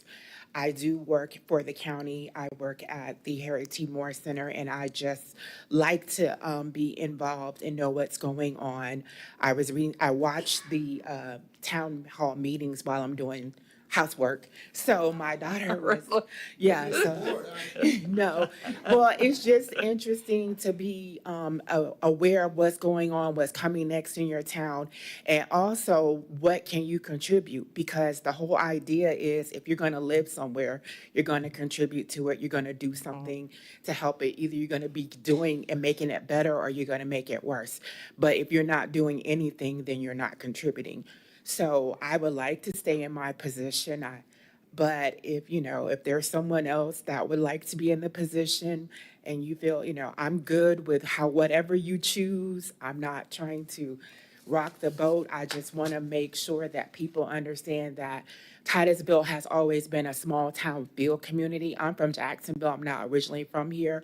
I used to get sent here every summer during when I was growing up, and then I actually moved here after I graduated. And I just think that this town has a lot to offer, but they're just not having the people step up and speak up about what they could do to make it better. And if you're not part of the solution, then you're part of the problem. I completely agree, Ms. Wright, and I thank you very much for serving as an alternate on BAA, and we hope that you continue to serve. I'm speaking on behalf of council at that, and I hope it's okay, but Member Nelson. According to this list, you're stuck until 2026. You're safe. You're safe. Any, Mr. Troutman? Well, after going after that, I would have to say ditto to a lot of that because that rings really home to sit here and be a part of a town, be a part of something, right, as a citizen. Actually, for this particular board, my first choice is planning and zoning. That is where my education, my experience, and everything presides. I had applied for this position to take on, something within the city. If that did not go through, my understanding is you can only sit on one city board. So technically, I would like to recline from this one and be able to speak to the P&Z application. Thank you. Thank you, sir. All right, any other discussion for boards of adjustments and appeals? All right. Well, Member Nelson. I would like to appoint Angela Myers as an alternate. Did she want to? No, I don't think she wanted to. Did you back out? Yeah, she wants to do affordable housing, I think. Okay, Yeah, so I don't, okay. yeah. Okay. Yeah, don't force the woman to. So I think that we can wait on it and advertise this one and see what other applicants we get, since I think, some people wanted to pull. All right, thank you very much. And now we'll move on to petitions and requests from the public, non-agenda items. So with that being said, just raise your hand so I can, all right, you, sir, you're first. I saw you first. So I don't want everybody to trample each other. Name and address for the record, please. Oh, you don't got to swear. Very Oh, good. they just No. need name and address. Hi. Getting old, losing my hearing. My name is David Flowers. I was recently elected the president of the Meadows South Homeowners Association, which is sandwiched between Brewster's and the Indian River Methodist Church on Highway 50. It's a 157-unit complex over there. There's a lot of the residents in there, fixed income, older people. If you're familiar with it, Apollo Road runs down the east side of it up to the old carousel roller rink. If you ever have a chance to go back there, you'll see that there's maybe some unsavory activity characters around there. I'll find out who I need to talk to in the city about requesting a small tract of land be cleared. The city owns that Sun Valley subdivision over there. It's a huge swath of land, from right behind our complex all the way south. It goes for a long way. But some of the residents have expressed concerns about safety, about being out there. We do have a chain link fence between our south line of our property and the city's property back there. But like I said, I'm going to find out who I need to speak with about requesting city crews come out there and clear that land. At least a small portion, so residents don't feel like somebody can come right up on the line of their property without being seen or noticed. What I'm really here for, though, is to find out that land. Some of those parcels have been owned by the city since June of '88. And is there any way that we might be able to enter into a long-term lease to get to lease some of that property? Maybe if we can generate the funds to come up and build a clubhouse, a social gathering area for those members over there. I'll find that out too. And lastly, we just recently had some trees removed.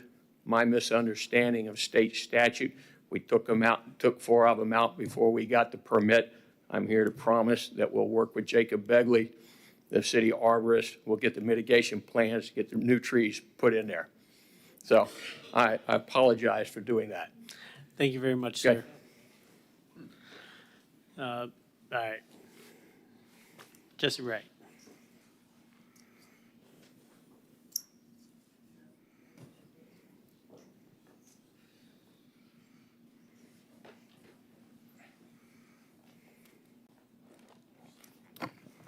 Good evening, Honorable Mayor and the City Council. My name is Jesse Wright, 3550 South Washington Avenue. I just noticed about almost an hour, 20 minutes, you appointed members for the TEC. And my main question is whether the City Council would actually go forward and honor the renderings that they do. What I have in my hand, as I send out the pamphlet, page 5, does show a recommendation that came from the TEC last year in March. And unfortunately, the previous mayor did not honor this. So my question is, if the TEC's making recommendations, would the City Council will go along with it? That's question number one. The reason I'm here is I'd like to have the situation I have with the Cumberland Farm and the contaminated area to be put on the agenda. On the page 1 that you see in the pamphlet, and the picture is right there as well, you'll see the second page where we're not at this point able to bring water line from Hopkins into the project, mainly because the water lines has to go through the contaminated area. If you look at the third page, you'll see a letter from my geologist that the contamination could actually affect the neighbors on the north side. And if I can just approach that and show you what I mean. And that would be this area here, affecting these homes and also coming right into the lagoon. If you take a look at the page 7, which is basically, it says page 3 out of 6, that is a recommendation from TEC. With all due respect to the city attorney and the city manager, I do understand there are different views when it comes to issues that affects the lagoon. And the last thing, as I'm running out of time, if you look at the last page, this is a report from FDEP. Just because a government entity has jurisdiction over a certain portion of any city, that does not mean that the city should just shut up and don't do anything about it. I've operated in 5 other states and cities, from Nashville, Tennessee to Jackson, Mississippi, and Northern California. But I've never seen a scenario where we have pollution, possibly benzene. If you look at that paragraph, after 20 years of contamination, now they're asking for organic vapor analyzer to see if there's any gas coming out of the ground. Some of the members, if I can have 3 more minutes. Jesse, I can't, just in the spirit of keeping everything fair, I'm going to cut you off at 3 minutes. I do believe that this is an important issue. Council, I'll look for a motion to have this brought up at another meeting where we can dive into it a little bit. But Member Nelson. Oh, no. Member. I was going to suggest that we give him an additional 2 minutes. We're going to do that for everybody?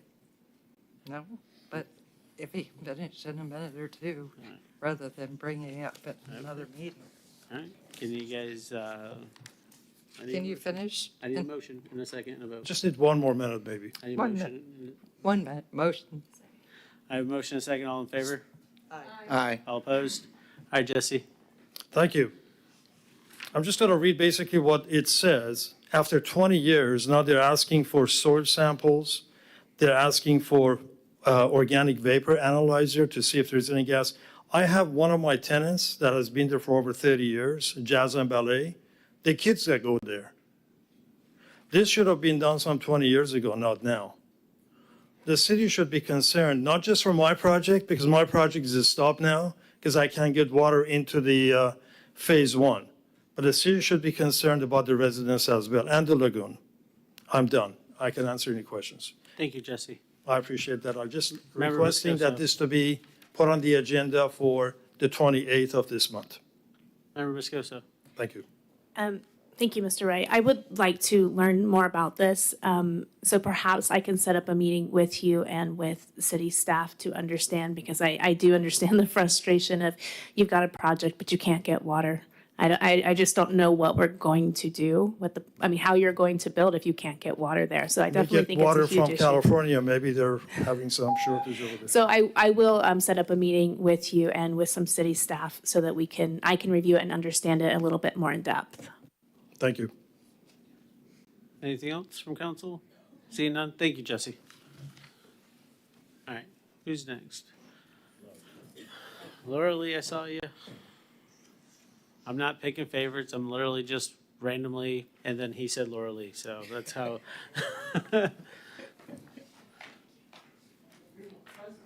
Thank you, Miss Laura Lee. Sorry. Laura Lee.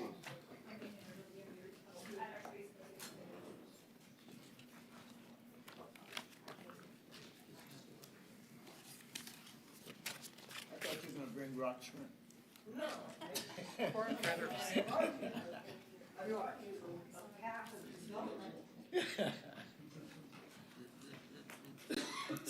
So the city can make money and be sustainable. Laura Lee Thompson, Irwin Avenue, Mims. This report by company Urban 3 is built on decades of work as Urban 3 analyzed land use economics from small towns to large metros across the country. The most important insight that they gained is that communities of all sizes are struggling to afford essential infrastructure because they've followed development patterns that are fiscally insolvent.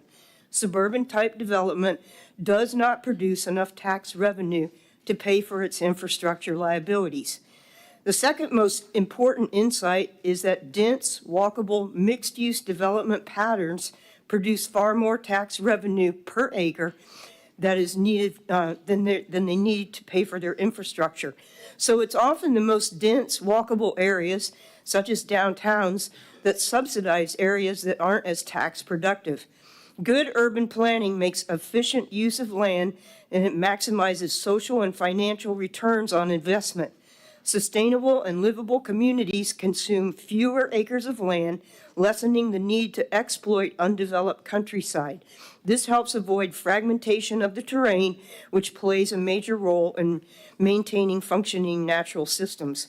Low-density development consumes far more in required revenue and annual maintenance for roads, water, sewer, stormwater, and other urban services compared to natural areas.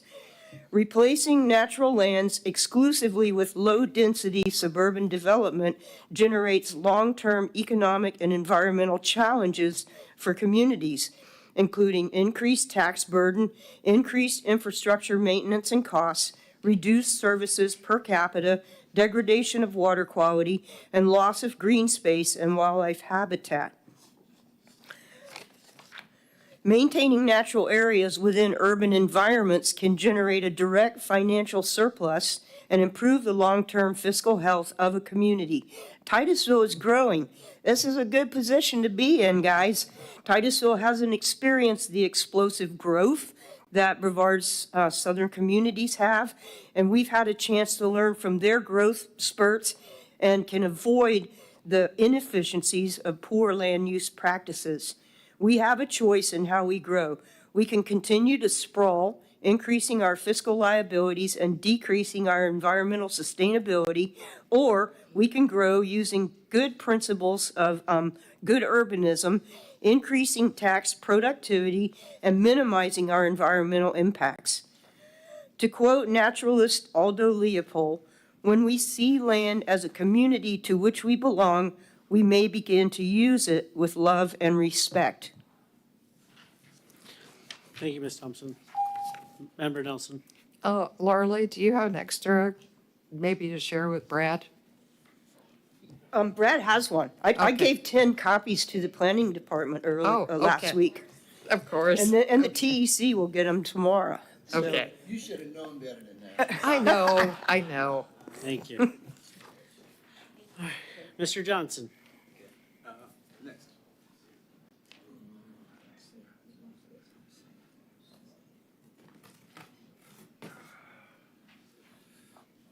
You have the handout from last time. Wanda has that. There's only, so you already have it. It's the same one I gave at the CRA. And I'll begin with, like I did last time, and that is that, as you all know, I'm a professional engineer, and I've been an expert witness also. So I swear to tell the truth, the whole truth, and nothing but the truth. And this has to do with what was just discussed on another project, and that was the selection of the City Clerk, can you start the time? of the TEC committees, the choices, and that there was consideration of the activists and the disagreements that TEC has had with council members. And I'm bringing to light a particular one, that was the sewage spray. Sewage spray, and it's still in effect today, and that is that the city of Titusville has a unwritten policy to keep the fountains turned on when there's a spill in the public park ponds, which is, from my point of view, I'm saying the truth is that this is not just bad, it's hazardous. So I'm disagreeing with Mrs. Nelson, Mr. Cole, Mr. Mrs. Stokel, Dr. Stokel, the city manager, city attorney, Titusville Police Department. But I have, I'll tell you what, I have is that as a professional engineer, I have 40,000 other professional engineers who are licensed in the state of Florida, who I believe are on my side and not on your side. And they say, hey, this is dirty, unclean, what you doing? I'm not mentioning about Megan and Andrew, because you're new here. So, but this is a horrible thing that the city is doing. And I just mentioned an example is that if I spray some children next door to me or spray their lawn with some sewage, is that what the person will do is they'll call the police department and have me arrested and put me in jail. But in this case, is what we have here is the city of Titusville is spraying women, children, babies, cars. I'm a victim.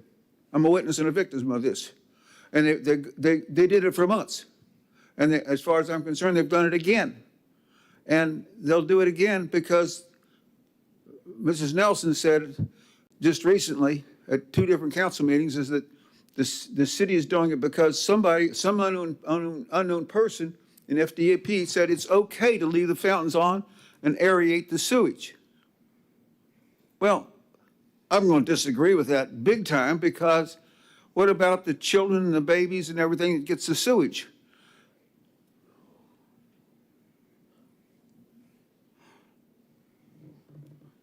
It doesn't make sense.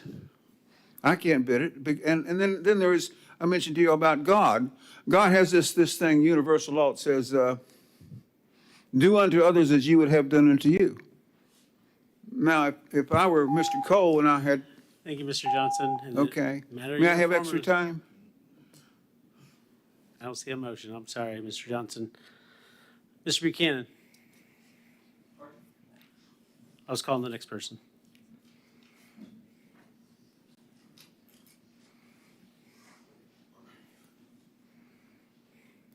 Mayor and City Council, good evening. My name is Stuart Buchanan. I am a Titusville resident. I would like to be the first to congratulate our mayor to his appointment by the Board of County Commissioners to the Tourist Development Commission. Congratulations, Mayor. My former coworkers at the county staff have been texting me from the commission chambers. You were appointed 4-1, with the only vote against you being our own county commissioner of District 1. As I stated earlier, this was the item I was here to speak on tonight. I was not going to get up and speak on the TEC item at all.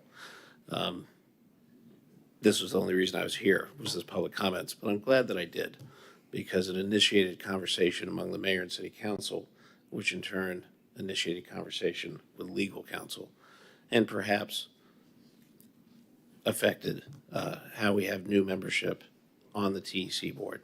But again, that was not my purpose here. I want to talk to you very quickly about the Tourist Development Council, the TDC. I can tell you the story now because it's been several years and the people involved are long, long ago retired. I'm driving south on I-95 away from Brevard County. I'm driving towards Miami. There's big billboards that say, visit Brevard County. And then there's another one, another 100 miles away that says, come to Brevard County. So I call the director. I'm like, hey, bro, I'm looking at all your signs, but I'm driving away from Brevard. And his response was, yeah, but boy, did I get a good deal on those rentals too. He is no longer the director. He retired shortly thereafter. I hope that the mayor and city council get more involved in the TDC. I would encourage you, as you interact with the elected officials of the other municipalities, you form friendships and communication and collaboration. For too long, there has been a very small core of committee members who direct those funds. I encourage you to form relationships, in particular with the cities of both Palm Bay and the city of Melbourne, who may question how those funds do not assist the mainland communities like ourselves. And I would also mention to you that between Palm Bay, Melbourne, and Titusville, we are 50% of the county. Thank you, Mayor and City Council, for allowing me to speak. And again, congratulations, Mayor Connors, on your new appointment. Thank you, sir. Mr. Severs? No.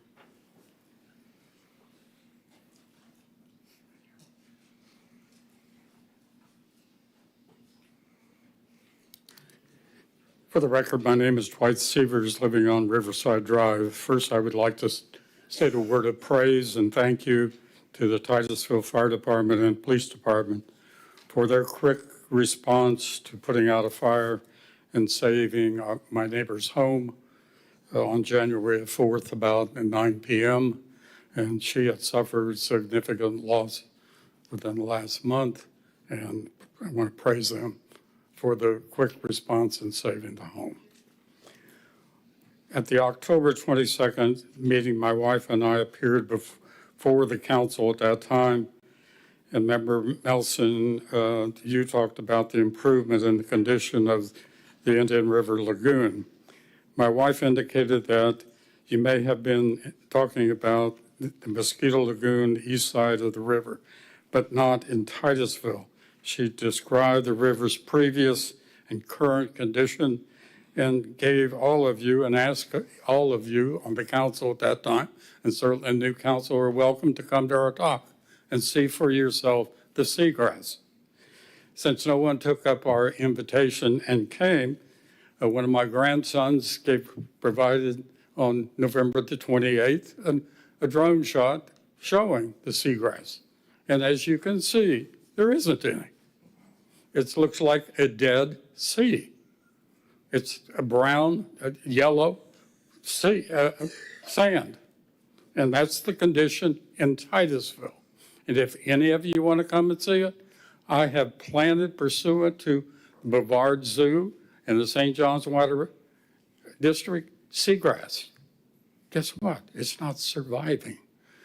The black dots you will see next to my dot there are clam bags. I'm the only one in Titusville participating in that project currently. All I can say to you is come and see for yourself. This is reality in Titusville. At the October 22nd meeting, I likewise inquired as to the status of the force main on the east side of Riverside Drive, since 60,000 gallons of sewage dumped into the river. That project occurred or was approved because 7 years earlier there was a major problem, and it's taken 7 years, and this project hasn't been done yet. I was told by Mr. Cook at that meeting that in December of 2024 that the plans would be done. One of the questions I asked at that meeting, will there be a meeting with the community, the residents? I have many people asking me what's going on. Is the old lift station, which is only 20 years old, going to go away at Grace Street? Is our historic road since 1926, what's going to happen there? I would like an answer. Thank you, Dwight. Are we going to have a community meeting? And that, frankly, it should be early in the process, so if we have constructive input, the plans could be modified to accommodate it. Thank you. Thank you.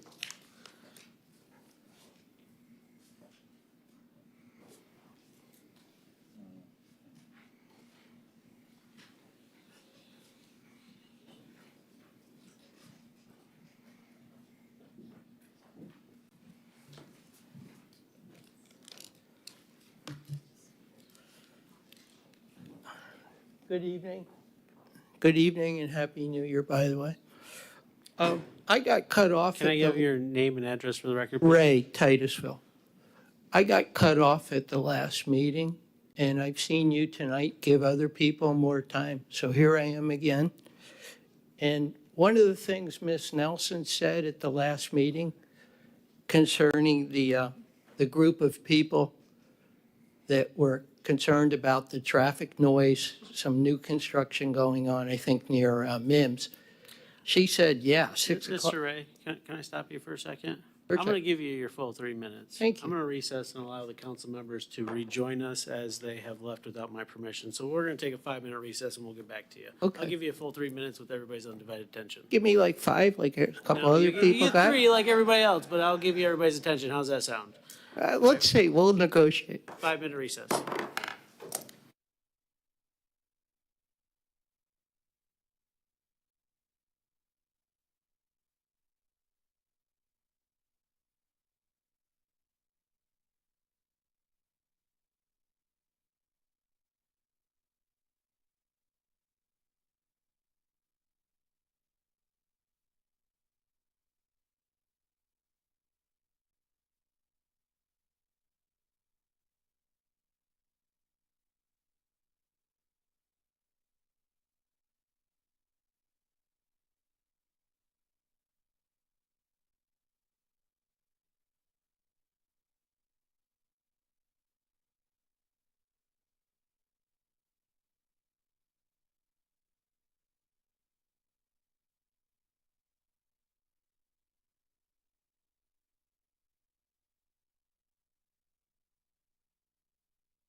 City Clerk, are you ready? All right, everybody's ready. Let's go. Thank you, Mr. Ray. As I was trying to say, last meeting, Ms. Nelson, you were in sympathy with the people in Mims, North Titusville, wherever, that were having issues with construction traffic. And you did say that 6 a.m. was too early for that kind of noise. And this will be my 9th meeting that I've been coming to you appealing about the truck with the modified exhaust system that's keeping myself and another neighbor awakened every day since February. I did give the clerk a 2.3 page letter that I typed today. And that is in response to a letter that a police manager hand-delivered to my house. And he told me that they had sent it certified, which was untrue, because I've been to the post office to pick up anything and everything certified. They have cameras. So that's a response to his letter, because I heard that he gave you a pretty defamatory, slanderous letter about me that really had nothing to do with the subject at hand. In fact, he answered or addressed one paragraph in that letter and then supplied you with 8 other derogatory creative writing pieces about me, allegedly. So I would like you to please email that, copy that, so that everyone can get it, including Mr. Larice, Chief Lau, and Mr. Groom. I'd like you to read all about that. That's my rebuttal to what he said. And an attorney also told me it was defamatory and slanderous. So getting back to the truck issue, anyone with common sense, a health outlook or a health background, and or a military background knows the seriousness of sleep deprivation. I told you earlier that I have been under a doctor's care for stomach ulcers since February when this started. I'm taking medication. And I just learned I also have a heart condition. I'm now facing an upcoming surgery, and I deal with enough insomnia right now. How sincere are you about all the quality of life talk? This is my 9th meeting. Why won't you do your job? And I'm sure you're not volunteers. I think you do get a salary. Thank you, Mr. Ray. Well, I'd like to keep going because you've given that benefit to other people tonight. I did not give that benefit. That was council that motioned and approved and voted So to let's give do it. one. And Let's unless do I see one. a motion or a second, I cannot give you extra time. Can we put forth a motion that I don't have to come back another week, another meeting? Because I will, if that's how you want to do it. Member Moscoso. So I did go out with Glenn, and he's our code enforcement, and we went through your neighborhood, and I've sat with him, and I've also sat with our chief of police. And so we are looking into different ordinances that perhaps we can beef up to address this. I'm also learning in this process, but I do want you to know that I am looking at it, and I know we've had conversations about it. So it's not that we've forgotten. I'm just trying to find a solution to get it fixed and go. It's going to be a slow process. Yeah, I really appreciate that, but every day that passes, this affects 2 people's health negatively. And I bet everybody in this room gets to sleep at 5:11 in the morning if they want, undisturbed. I'm retired. I've worked every shift imaginable. And so is the other lady, and she's in poor health too. So I really, really appreciate that. But I have been lied to about the police. There was a time when they agreed that Mr. Ray, okay, I'm I'll trying to be see you, fair I'll to see you in a everybody. month. Thank you. Well, we meet in 2 weeks, so you can come back then. Anybody else for petitions and requests?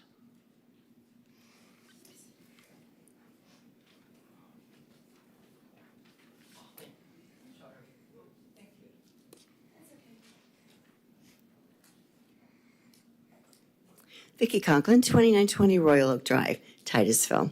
So I have a tape measure and I have my water bill payment that I'd like to make to the city. And I'm respectfully requesting again that we install a drive-up place so I can put my water bill. So I want to point out to you that the city is not compliant with ADA. In order to pay your water bill, if you come to City Hall to pay that, and City Hall is not open. The measurement that ADA requires, the U.S. Department of Justice, Civil Rights Division, drop box accessibility states that it must be no higher than 48 inches. So I measured, and it's 61. It's 61 inches. And so if you're in a wheelchair, you might be able to get out of your car, you might be able to come up the ramp, but you cannot reach the drop box to pay your water bill. It's a simple request. Get an old post office box, get the high school kids to really paint it nicely, put it out there so anybody, day or night, can drive up and just put their water bill in there and pay that. Otherwise, we really are restricting. We have a lot of elderly. I'm blessed, I can walk, and I can walk up the steps, and I can walk up the ramp, and I can reach my arms to pay the water bill. But if you're handicapped, if you are in a wheelchair, you can't. So I think as a city, we have an obligation to follow ADA guidelines. Thank you. Thank you. Any other petitions and requests from the public? Schiffel of Tropic Street, I'd just like to make one comment about the ongoings tonight. I appreciate the fact that you have listened to everybody about everything. I'd like to say I didn't hear a lot of the derogatory remarks that you, Mr. Mayor and Mr. Cole, referenced, but I rather heard negative remarks, yes, but they were all based on facts. Facts sometimes can be rather unpleasant, even though they are true. Thank you.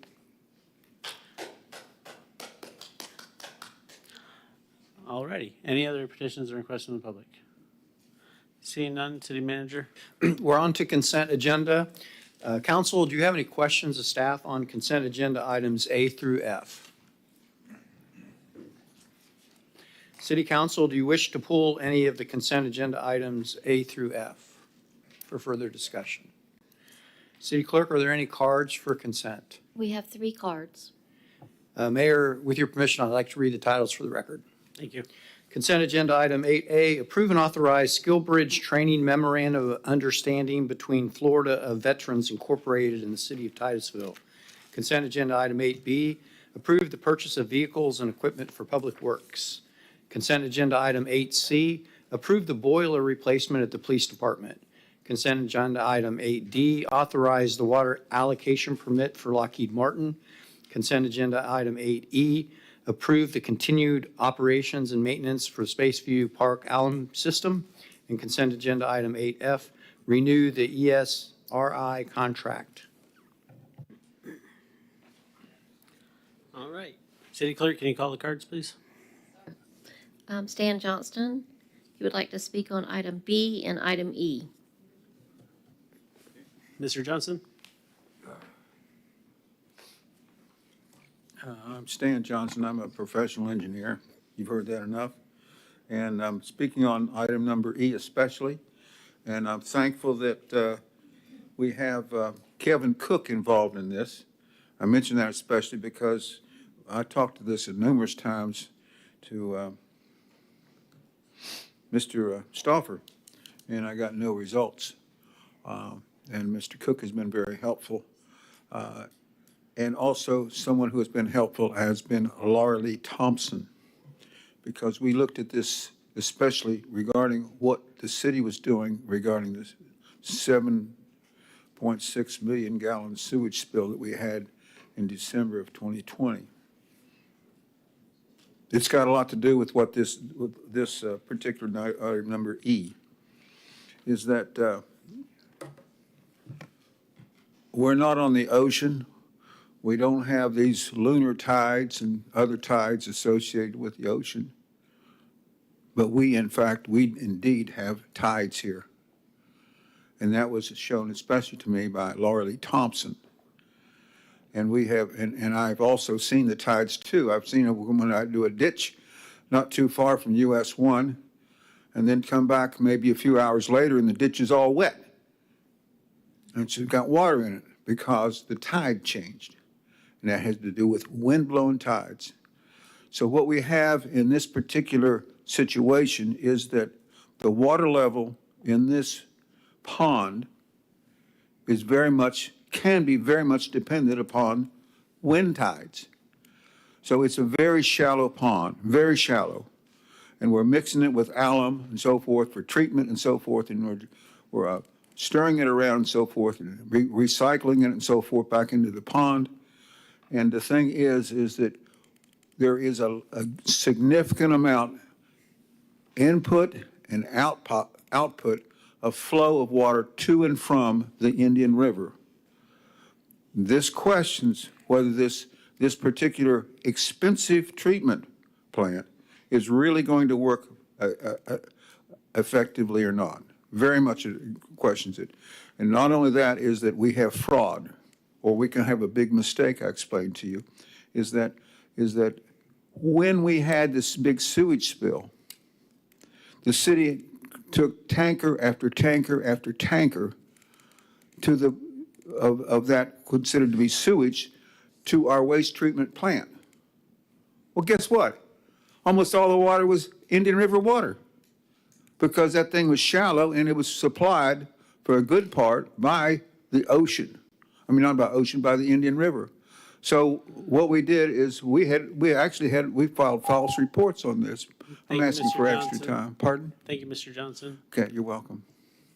City Clerk, next card. Dwight Severs.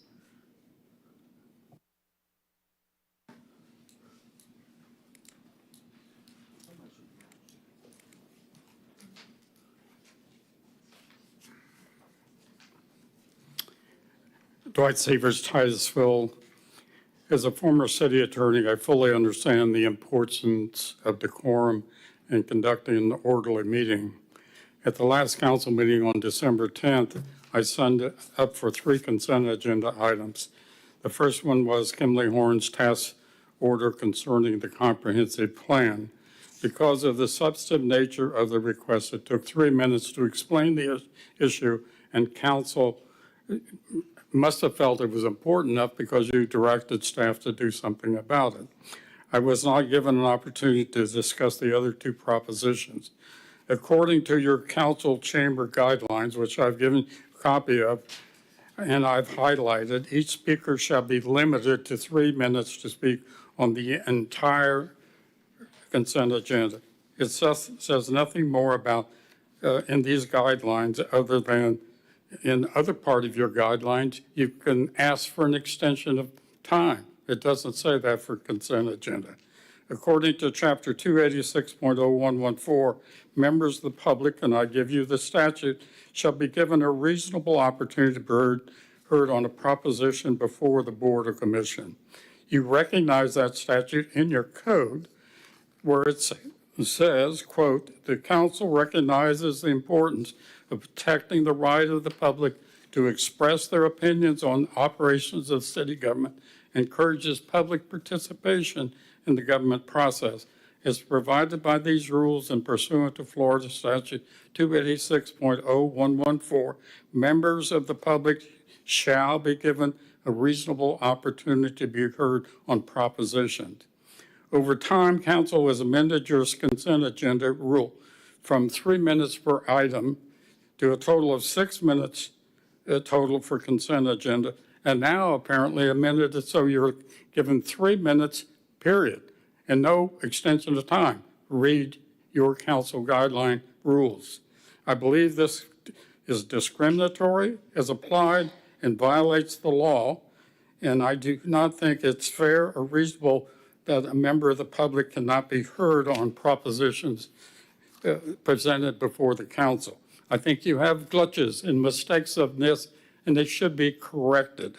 If your council guidelines and rule citizens are given a reasonable opportunity to be heard on each proposition and the opportunity to ask for an extension of time, please correct your rules and follow the law.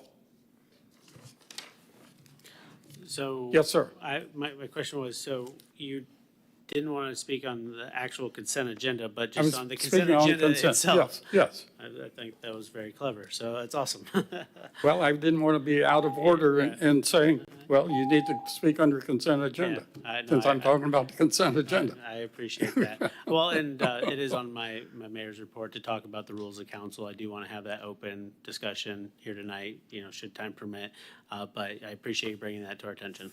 I would, and I'll say this, I've said it to council before, if you have any questions on some of the historical things dealing with council in the city and ordinances, I'll be happy to answer your phone and talk with you anytime.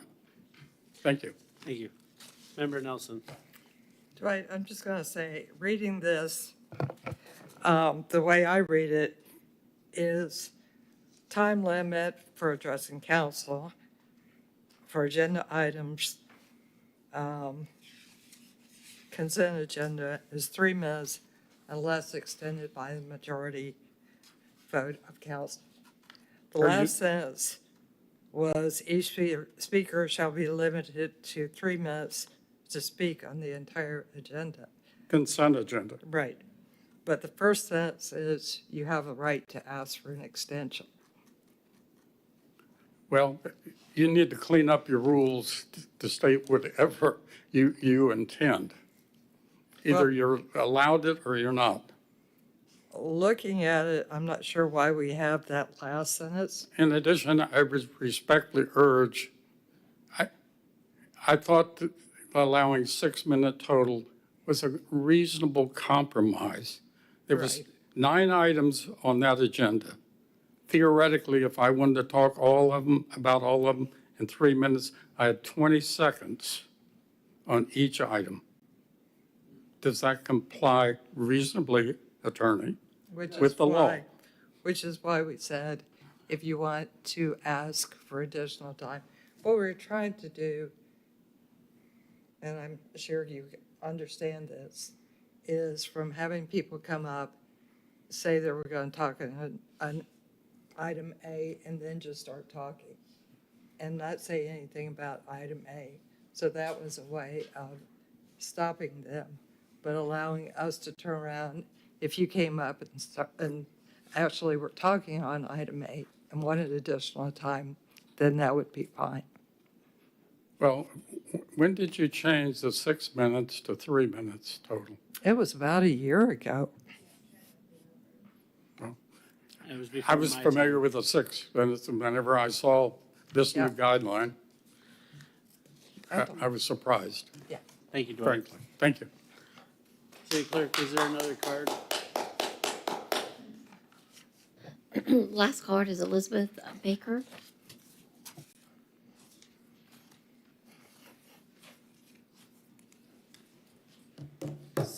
So, Elizabeth Baker, Titusville, Florida. I am talking about item 8D. Thank you, Stan.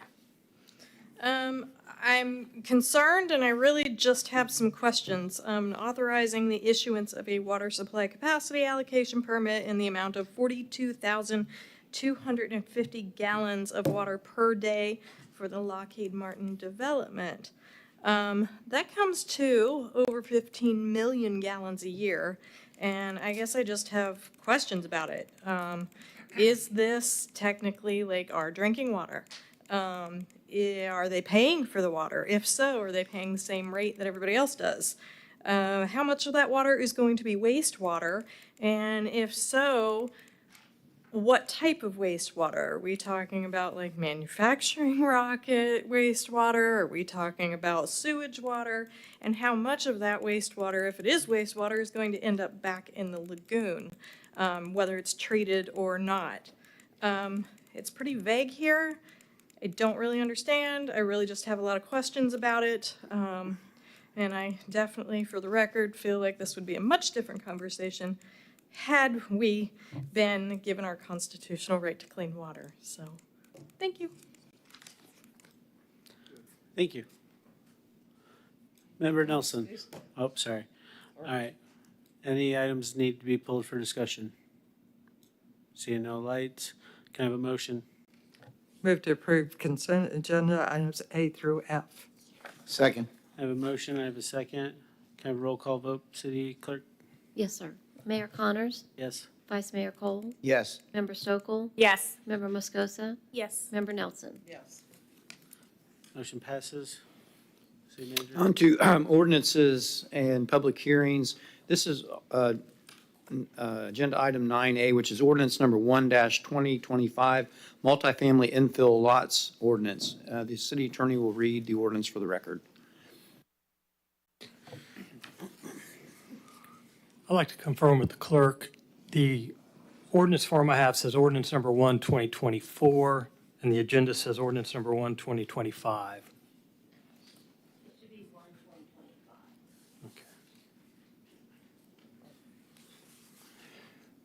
Ordinance number 1-2025, an ordinance of the City of Titusville, Florida, amending the Code of Ordinances to encourage development of multifamily infill lots by reducing landscape yard requirements within interior side yard setbacks, by amending Chapter 28 zoning, Sections 28-306 multifamily medium-density residential R2 and 28-307 multifamily high-density residential R3, provide for severability, repeal of conflicting ordinances, incorporation into the code, and an effective date. On December 4th, 2024, the Planning and Zoning Commission recommended approval of the ordinance as presented 6-0 with one abstention. On March 12th, 2024, the City Council considered findings regarding a citizen's concern about the city's development standards and directed staff to provide additional information at a future meeting. Discussions included the need for affordable housing buffers on small lots, current standards, variances, processes, etc. Enclosed for your review is the ordinance amending the landscape yard buffer and the interior sidewalk setbacks in multifamily medium-density R2 and multifamily high-density R3 zoning districts for properties of 2 acres or less. Mr. Parrish is here to answer questions that you may have, and this is your public hearing on ordinance number 1-2025. All right, public hearing is now open. City Clerk, are there any cards? Yes, sir. We have 3. Tony Schifelo,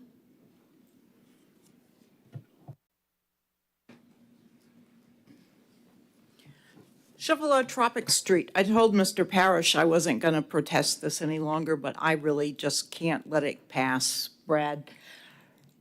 Why do you want to pack people into small places, less than 2 acres, and now you're going to eliminate the 20-foot buffer or reduce it down to 10?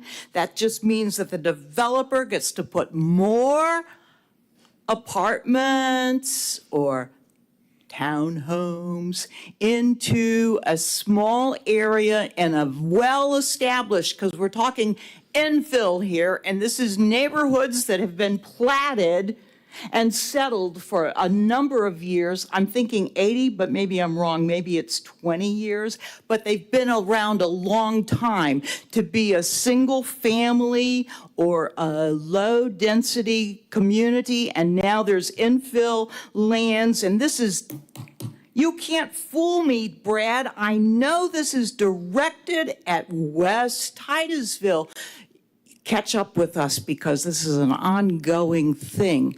The gentrification of the old African-American traditional neighborhood and the home of the historic Joinerville and the area just west of the, this is part of that whole process that's coming across with that Titusville Vision for Tomorrow from Kimley Horn to gentrify over there because you don't have enough room between the railroad tracks and the river.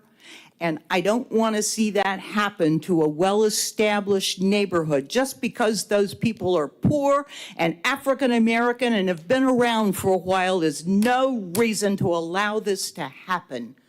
And I would have been more prepared, except I spent all day in tax class because I volunteer for AARP. So don't come see me because I know the tax law. Thank you. City Clerk, next card. Stan Johnston,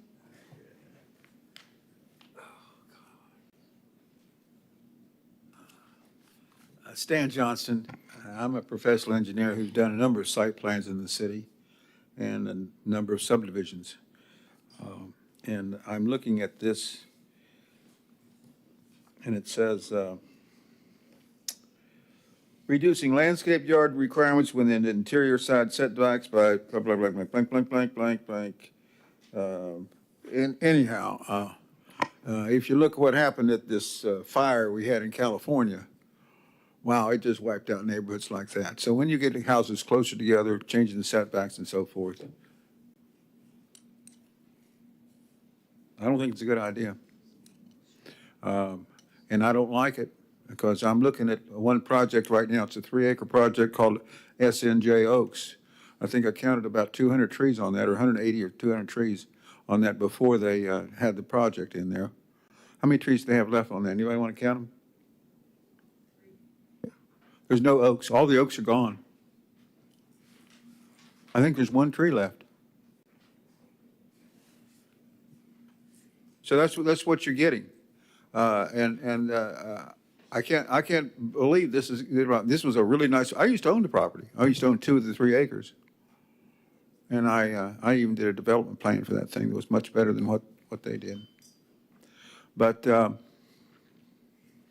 I'm seeing somehow that our community development is doing what they may think is some nice things for the developers, but they're hurting the city. And so I'm against this, and I think that the P&Z made a bad decision of saying that it's an okay thing to do, because there's variances and so forth. This is not giving people variances. It's not good. So thank you for listening. That's all.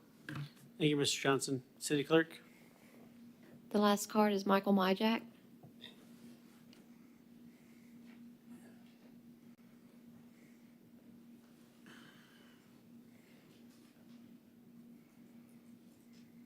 Infill's a tricky proposition. You have well-established neighborhoods of a particular type and style, and all of a sudden you're increasing the density next to them, which is not necessarily compatible, which was why we added the buffers to R2 and R3. You talk about small town feel. This is how we get it, is by having these buffers around duplexes, quadruplexes, and multifamily housing. I understand the desire to cut back on the setbacks from the property developer because he can put more building in the same space. But if he had more land, he could put the size building he wanted. It wouldn't have to be at the expense of the setbacks. Now, you guys all said that we should be shooting for 25% canopy. Fine, drop your setbacks, but maintain the 25% canopy on the property. Because that's what we want throughout the city, is we want a forest, an urban forest. We don't want these properties to just be more concrete upon concrete up against the street. We need to have a space for trees and green space. We need small, wet, squishy spaces to allow water, groundwater, to get back into the ground. We have to plan for those things. They don't happen without it. And if we cut back setbacks, we're just hurting ourselves in the long run. Thank you. Mr. Mayor, since it's a public hearing, I do have a short description of what's before you, and I do want to respond to some of the comments that were made about this, if I can. Yes. All right. On page 545 of your packet, you'll see the strike-through line of the code.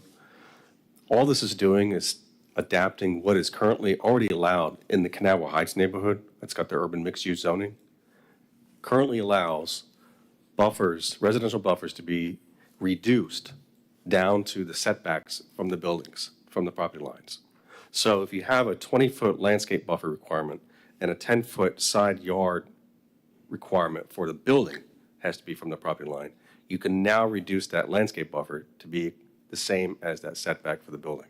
That's in the urban mixed-use zoning district, and that's in the Kanawha Heights neighborhood. That's currently allowed right now. What this ordinance does is it adopts that same concept for properties that are zoned multifamily residential 2 and residential 3 in other areas of the city that are 2 acres or less, and that meet the criteria that are stated in the comprehensive plan about infill development. So this ordinance helps implement the comprehensive plan further.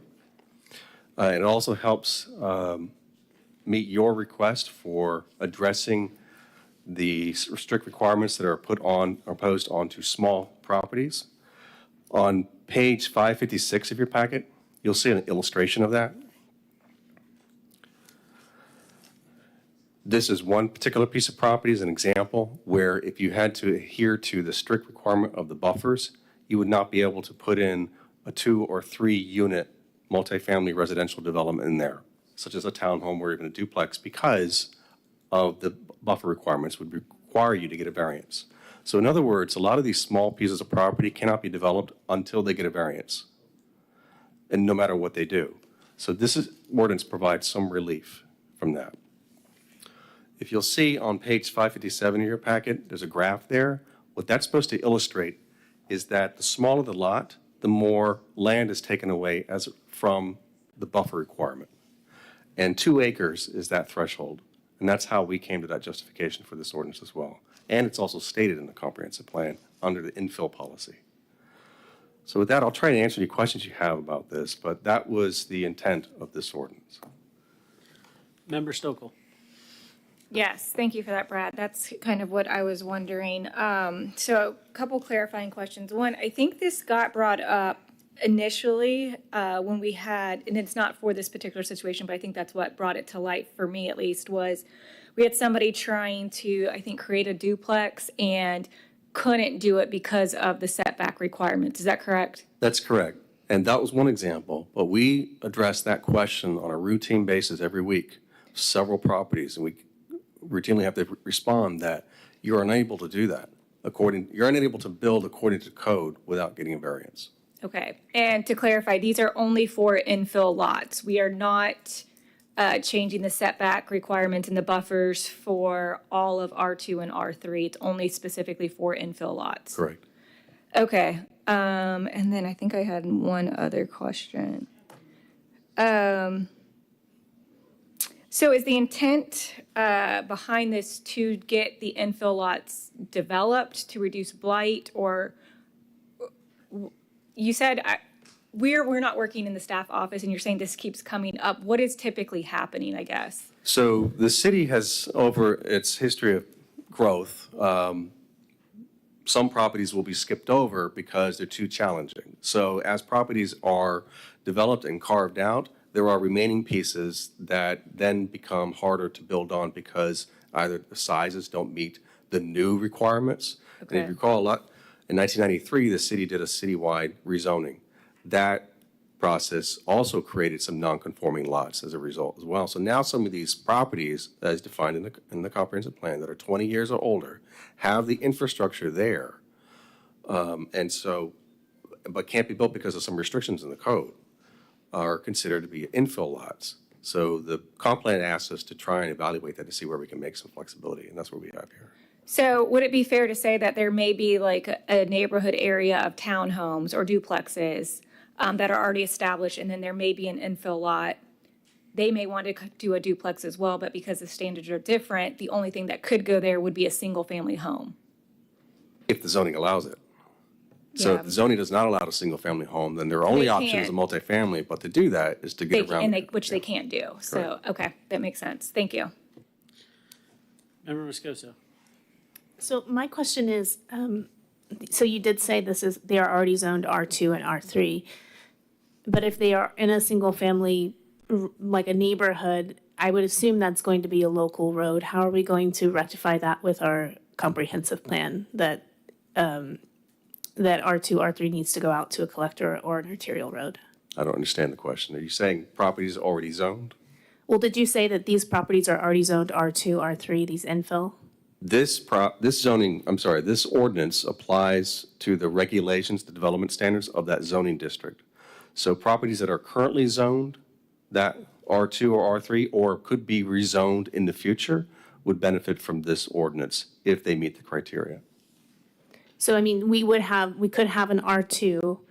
I mean, so let's say we're looking at a neighborhood and there's like a kind of a corner piece. So that would be R1, correct? I don't know. I'm just saying, let's say it's R1. Okay. That means it would go out on a local road. If it's going to be an infill and they're trying to build, the purpose of this is to remove setbacks. They want to build R2, that could be up to, if it's two acres, that could be up to 15 units. Would they be allowed to go out on that local road? According to our comprehensive plan, it says no, but I'm just curious. Do you understand what I'm saying? Or does anybody want to help me if they're understanding? I'm getting confused by you saying it's already zoned R1. If it's already zoned R1, I don't think it would fall into this category. So are you saying if it's like in a cul-de-sac in R2 or R3? Yeah, are we going to see any R2 that's in a local neighborhood that everything around it's R1 and then there's one piece of property that's maybe R2, R3? I can't answer that without looking at the code or the zoning map to see if there's an example of what you're talking about. But there are properties that are zoned R2 or R3 that are immediately adjacent to a local road or have direct access to a local road and don't necessarily have access to any other type of road, if that's what you're getting at. So there are examples in the city right now. Okay. Any other comments from council? All right. That being said, we'll close the public hearing. All righty. I need a motion. I would move to approve ordinance number 1-2025 multifamily infill lots ordinance. And I would say I appreciate Member Sokol for her questions. I think she read my mind. I have a motion. Second. I have a motion and I have a second. City Clerk, can you call the vote, please? Vice Mayor Cole, Yes. Member Stokel, Yes. Member Moscosa, Yes. Member Nelson, Mayor Connors. Yes. Motion carries. City Manager? Next is 9B, which is Small Scale Comprehensive Plan Map Amendment, SSA 8-2024. And this contains two ordinances, ordinance number 2-2025 and 3-2025. The city attorney will read the ordinances for the record. Prior to reading the titles, I'd like to read the quasi-judicial procedures. During the public hearing portion of the meeting, anyone wishing to speak on a quasi-judicial item must first sign a public hearing agenda card and sign the oath contained thereon, swearing to tell the truth, the full truth, and nothing but the truth. These cards are located on the table at the entrance of the chamber and should be provided to the clerk. Those speaking in favor of a request will be heard first. If you have photographs, sketches, or documents that you desire for the city council to consider, they must be submitted into evidence and will be retained by the city. Please submit such exhibits to the city clerk. City Clerk, have you received signed oath cards from persons wishing to speak before the city council, swearing to tell the truth, the full truth, and nothing but the truth? To staff and applicant, please ensure that all witnesses that intend to speak have signed an oath card and presented it to the clerk. If there is anyone present who has not signed an oath card that wishes to speak on a quasi-judicial item, please submit a card to the clerk at this time. City Clerk, have all agenda items been properly advertised? With regard to ex parte communications, in the event that a council member has received an ex parte communication, either verbal or written, outside of this hearing, the council member shall disclose the identity of the person, group, or entity with whom the communication took place and the subject of the communication, including all opinions or facts discussed. Any written communication must be disclosed and made a part of the record. Also, in the event that a member has conducted an investigation or site visit or received any expert opinions regarding the quasi-judicial item, said visit or opinions shall be disclosed. If written ex parte communications exist, we need to verify the applicant has received them and has had the opportunity to receive and review them and is ready to proceed. So at this time, if there is any disclosures, it'd be appropriate to make those. I did. I was contacted by Rodney Honeycutt, basically because at the last time this came up, I questioned the fact of putting townhouses in a residential area. So he contacted me and showed me the plan. I subsequently went out and looked at the site personally, and that I did not make a decision based on that. Okay. Are you able to evaluate this based on the substantial I competent am. evidence presented this evening? Yes. Are there any other disclosures at this time? I haven't spoken to anyone. I'm just familiar with the location of this, and it has not impacted my decision. The same for me. Yes, I spoke to Mr. Trotman before I was on city council a little bit about this project when I was on the P and Z because he came before us and presented the project there as well. Also, for the public, I'd like to explain a little bit how we are going to do one public hearing and for both items. So the public hearing on SSA number 8, 2024 will include both the land use ordinance. And again, Clerk, I'd like to clarify, are these ordinances 2, 2024 and 3, 2024 or 2, 2025 and 3, 2025?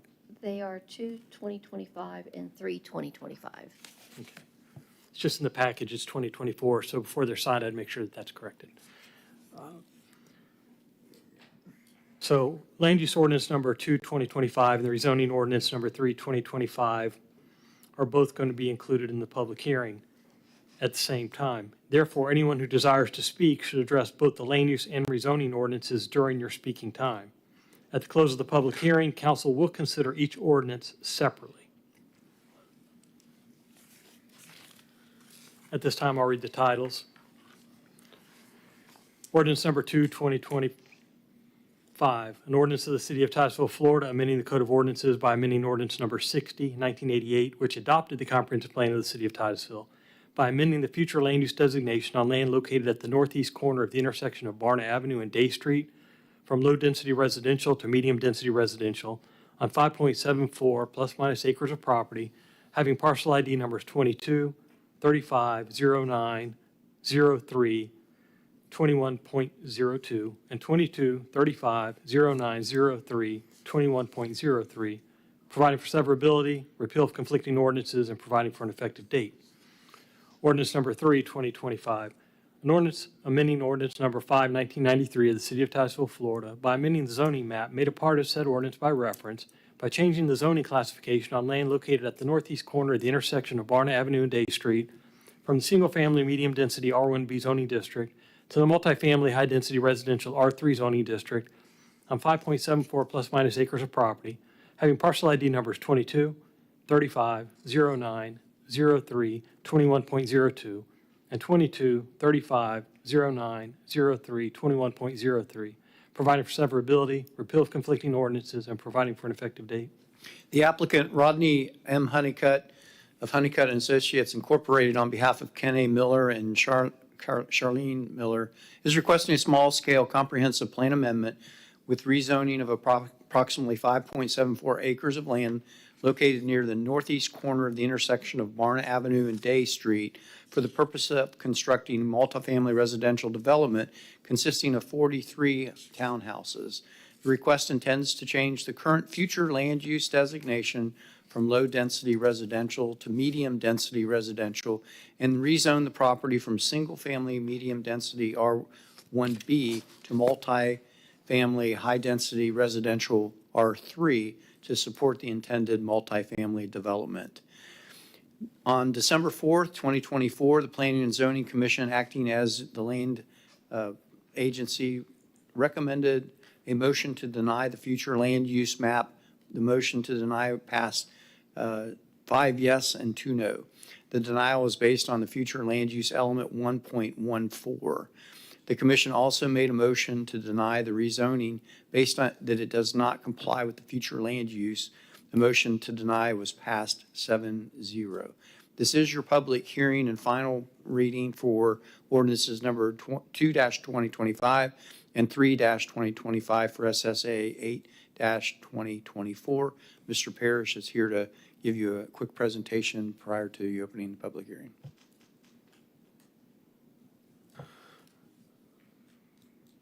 I just want to begin that page 567 is the status report.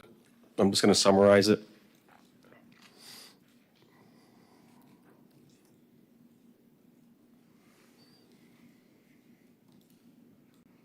The staff is recommending approval of the land use amendment to the medium-density residential, we are recommending denial of the request to the R3, the high-density multifamily residential zoning district underneath that land use.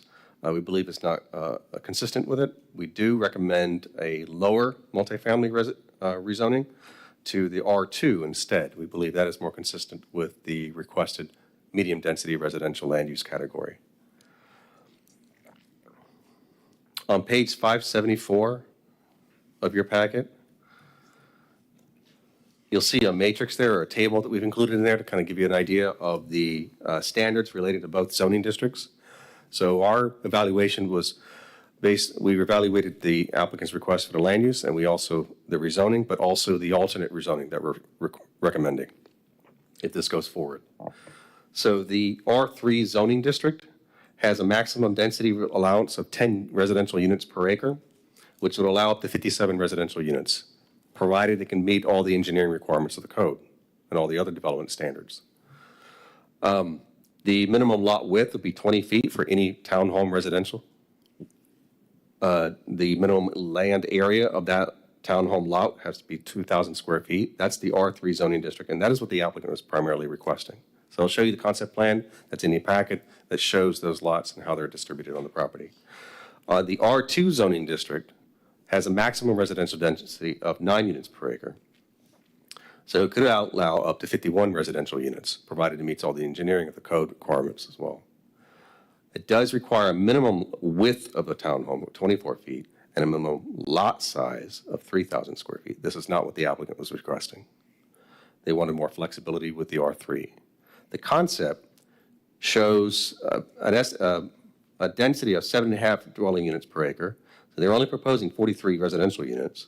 They did want to utilize the R3, so they're as far as the townhome lot width at 20 feet and the townhome lot width, or size rather, at 2,000 square feet. This is what I described here in that matrix.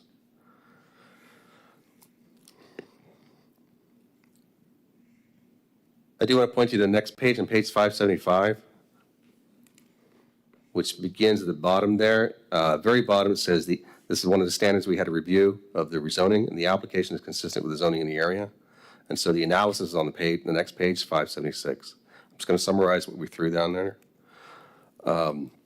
Basically, which I'll show you on the zoning map, primarily the area is single family, and even zoned single family, and has a low density residential land use category.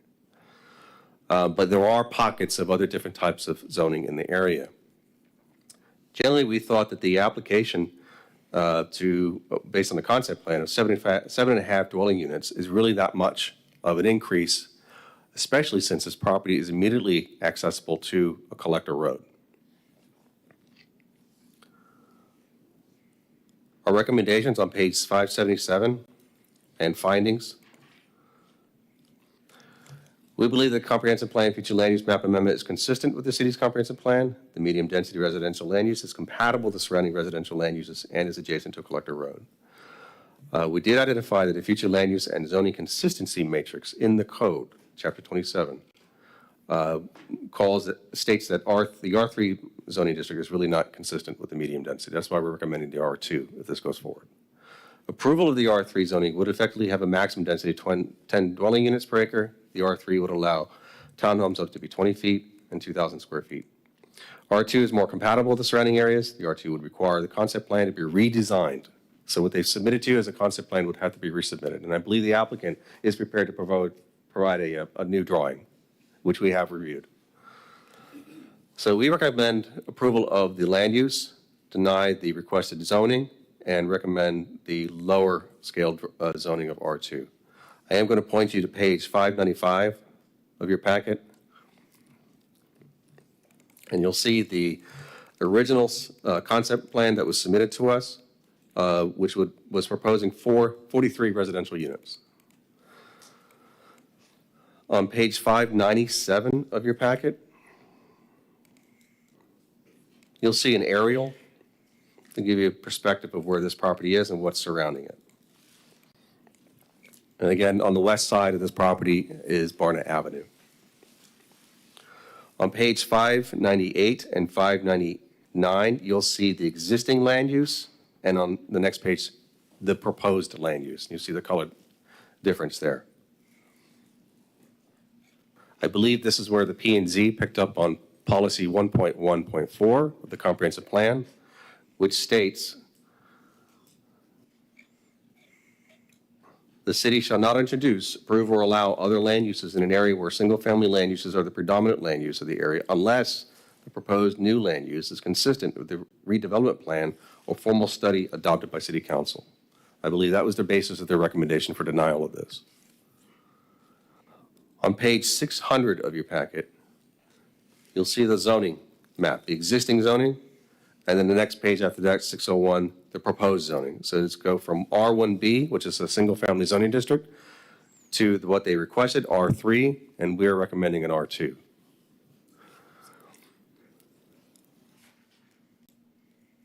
With that, I'll try to answer any questions you have.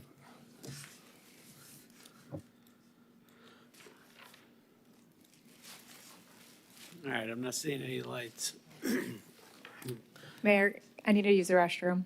Can I be excused? Yes, thank you. All right, let's go to public comment, I guess. Or does the applicant want to speak?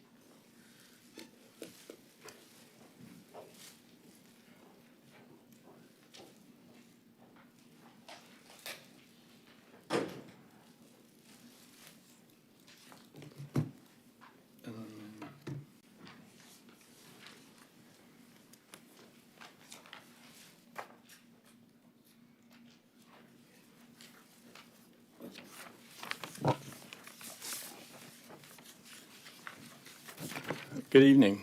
Rodney Honeycutt, 3700 South Washington Avenue, here in Titusville.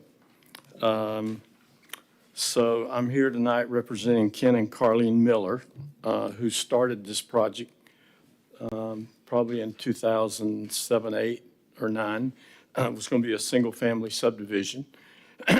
And so they got the plans approved. They got them permitted. St. John's, the city of Titusville, they built all the infrastructure, and then the Great Recession hit. And so they never recorded their plat. So there's a road there, there's water, there's sewer, there is storm drainage, there's a stormwater management system, which may have to be revised because there may be more impervious areas should this be approved.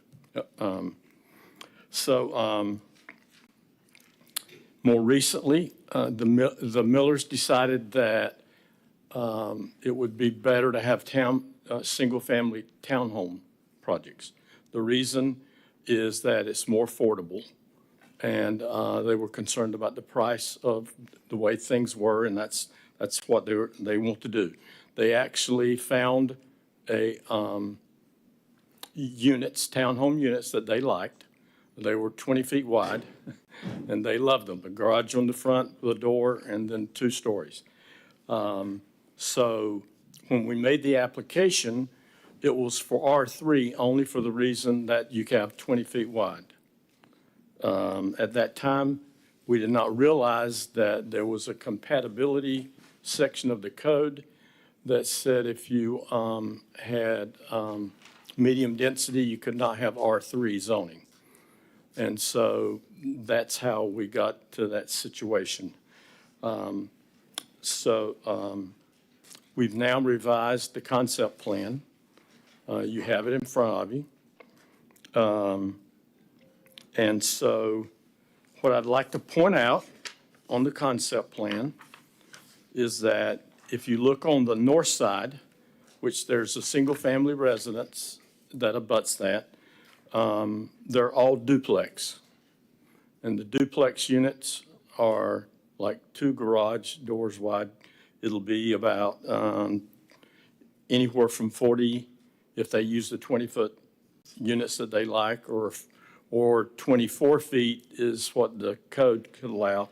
That'd be 48, by about 50 feet deep. So that's, about the size of a structure as if they were single family there. So we were careful to put all those duplexes on that side. On the east side, we cut out a lot of any units over there. There's only one in the northeast corner, one building, and it's got 3 units in it. And so On the south side are the larger buildings because that backs up to the stormwater system, so there's a big buffer there. Trying to be more compatible with the area. Also, I'd like to address the fact of single-family and multifamily together. I mean, that's why I went to see Councilman Cole, Vice Mayor Cole, because he had mentioned that. And my position is it's actually good planning to have that. I mean, I live in a subdivision that there are multifamily and single-family that surround it. And that's what I was pointing out to Mr. Cole because he's in the same situation. Also, the city code actually has planned unit developments. They don't want it to be just a single family. They want it to be multifamily, single family, and even commercial.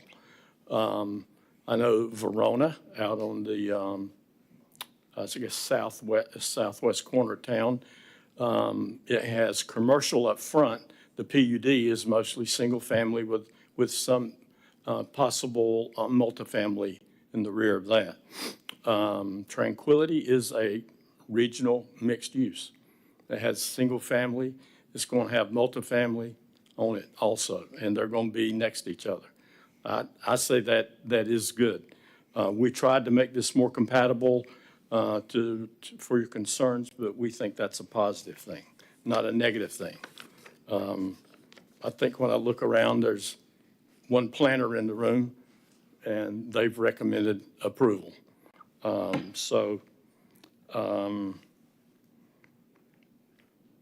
That's mostly what I have. Mr. and Ms. Miller are not large-scale developers. They've had this property a long time, and they just desire to develop it, and they think this is the proper way to do it. And so that's why we're here. I don't know if he wants to say anything or not. If you have any questions, he's certainly available for that. Are there any questions for me? Thank you, Mr. Honeycutt. Council? I don't see any lights. Thank you. One thing I wanted to say, I forgot, I'm sorry. Our concept plan was for one reason originally, and it was to cap the number of units. So on the concept plan, you might can't read it, but the last item under notes says we cap it at 32 units. That's like little less than 5.6 units per acre. Low density is up to 5. So we're at the very low end of medium density residential. If you can't read it, I've got larger drawings so that you can't. I just didn't know if it was easy to spread those out. Anybody let me know if they want to see one. Thank you, Mr. Honeycutt. Thank you. City Clerk? Next card is Ken Miller.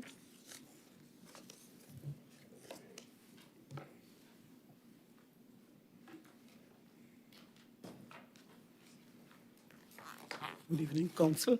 My name is Ken Miller from Titusville.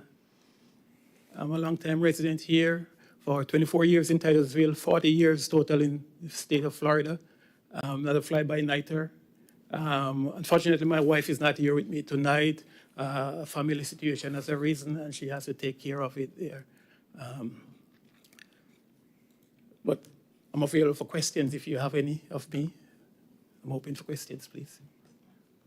Thank you for being here. We appreciate it. You're welcome. I don't see any lights or any questions. I got one. Vice Mayor Cole. Do you plan to live in these townhouses? Do you plan to live in one of the apartments yourself? Not necessarily, but it's possible that I could live in one unit. There's a possibility there, yes. Thank you. Thank you, sir.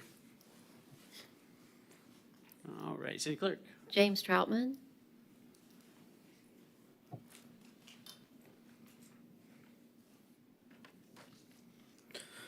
Good evening, esteemed members of the City Council. How are you all tonight? It's been a long one, huh? I'm here to express my concerns regarding the proposed small-scale comprehensive plan map amendment. The applicant seeks to rezone this property to multifamily high density, which now has been changed to, I believe, single-family medium density. I'm not sure now. Actually, there's a lot of that going around. back and forth what they really want. The surrounding area predominantly consists of single-family, low-density residential properties. This proposed change appears consistent with the character of the neighborhood. The city's future land use element emphasizes the importance of maintaining the unique character of neighborhoods. Objective 1.1 states that the city shall develop specific land use strategies based on the character and needs of the unique districts, particularly those experiencing growth and redevelopment. Policy 1.1.3 further promotes single-family development by restricting the proliferation of multifamily dwellings within neighborhoods that have developed primarily traditional, detached, low-density single-family homes. Additionally, Policy 1.1.4 specifies that the city shall not introduce, approve, or allow other land uses. As Mr. I forget his name. What's your name, sir? Brad. As Brad mentioned earlier, he went into that spill there. So the applicant has not provided a market demand analysis to justify the proposed rezoning, nor has this been a formal study to establish the character district of this specific property in the current agenda. Without such studies, it is challenging to assess the potential impact on the neighborhood's character and the consistency of the proposed change in the city's comprehensive plan. Furthermore, the existing zoning allows for a maximum of 28 single-family residences. Staff has stated in their report during the P&Z that there are no substantial reasons why the property cannot be utilized within its current zoning parameters. Planning and zoning has provided the same information. They're pretty much reverberating the same thing. However, if the council does decide to approve the rezoning request, we kindly ask that the developer/owner be required to install a privacy barrier on the site adjacent to our property at 1705 Barnett Avenue. It as currently stands, the developer is not providing a privacy barrier, but is instead requiring home buyers that purchase these homes as an upgrade to include one. We believe that this should be addressed as part of the development to ensure the privacy and comfort of the neighboring properties. Approving this rezoning request would not align with the city's objectives to preserve the character of established neighborhoods. Thank you, Mr. Troutman. Thanks. I appreciate it. Kay St. Ange.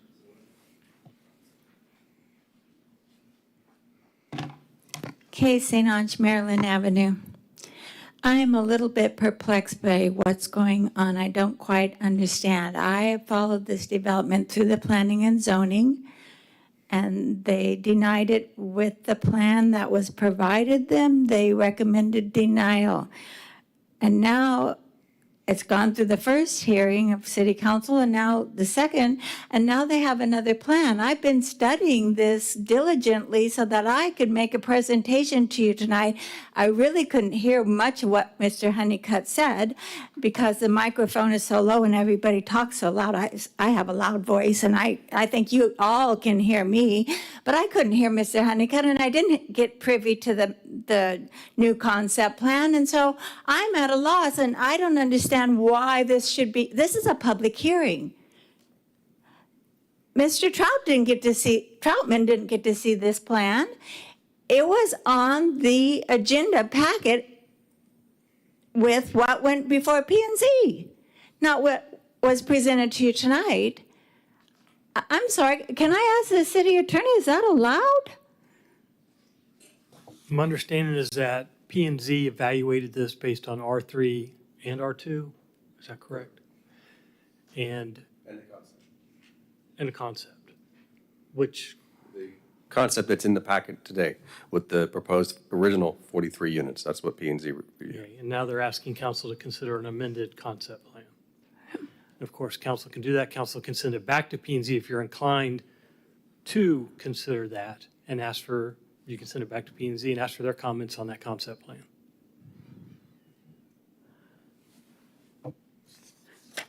Well, I still want my three minutes worth, please. Regardless of what goes forth tonight, there are several criteria in section 3440 that are applicable. The existing zoning shall be presumed correct, that is the single-family existing zoning shall be presumed correct until substantial change in the area has occurred since the original zoning. That has not happened. There has been no substantial change. The density or intensity of the proposed rezoning and use shall be consistent with the development in the area. There are no substantial reasons why the property cannot be used in the existing zoning. The density of this complex is not consistent with this single-family neighborhood. In this neighborhood, there's properties 2.27 acres immediately next to this, 1.91 Mr. Troutman, and a half an acre close by. This is a single-family neighborhood with a island of woods in the middle of it, which just makes Barna is so barren, and now we have this lovely island there. Do I get a little bit more time because I gave my time to the attorney? If there's a motion, I can't make that rule. Can I move to give Ms. St. Ange 1 minute? Yes, I would appreciate 1 Is there a minute. second? All agree? Yes. All right, you got another minute. So it should be it should be main single family. I don't understand why people buy land zoned one way. It's like buying a Volkswagen and then all of a sudden you want it to be a Cadillac. Why is that? You bought single family in this beautiful wooded acreage that has benefited the residents nearby for some time, with birds and the cooling temperatures that come from that wooded acreage. And now they want it to be many. I don't know how many the final plan is now, but there was going to be 43 townhouses. I think there's going to be duplexes now. I don't know what's going to be there because it wasn't on your agenda package that I studied. And I think it does need to go back to planning and zoning and start over again. I just think this is a whole breach of the whole development review process, which I've studied thoroughly. And so I beg to differ. This is something fishy going on here, or something. I don't know what to call it.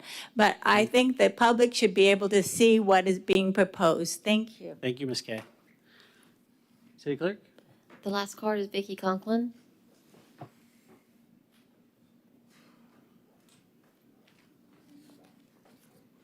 Vicki Conklin, Royal Oak. I agree with Kay. It's very hard to hear in the back. I kind of keep always asking that, but we really can't hear what you all are saying unless you're close to the microphone. If you could please try to do that. I believe this is not a good plan, and I was at planning and zoning, as everyone else was, and we've heard what the plans were to evolve and evolve and evolve and change to the point that no one really knows. It doesn't seem consistent with the neighborhood. The neighborhood is single-family homes, and they're one story. And so to start putting townhomes, which are two-story, essentially apartments, two-story, and to go from 17 single-family to 43 is a 2.5 times increase. That's quite an increase in density in just within this little property. And I would say that it's not the city's responsibility to help the developer make more money, especially to the detriment and negative impact to the current homeowners that are taxpayers.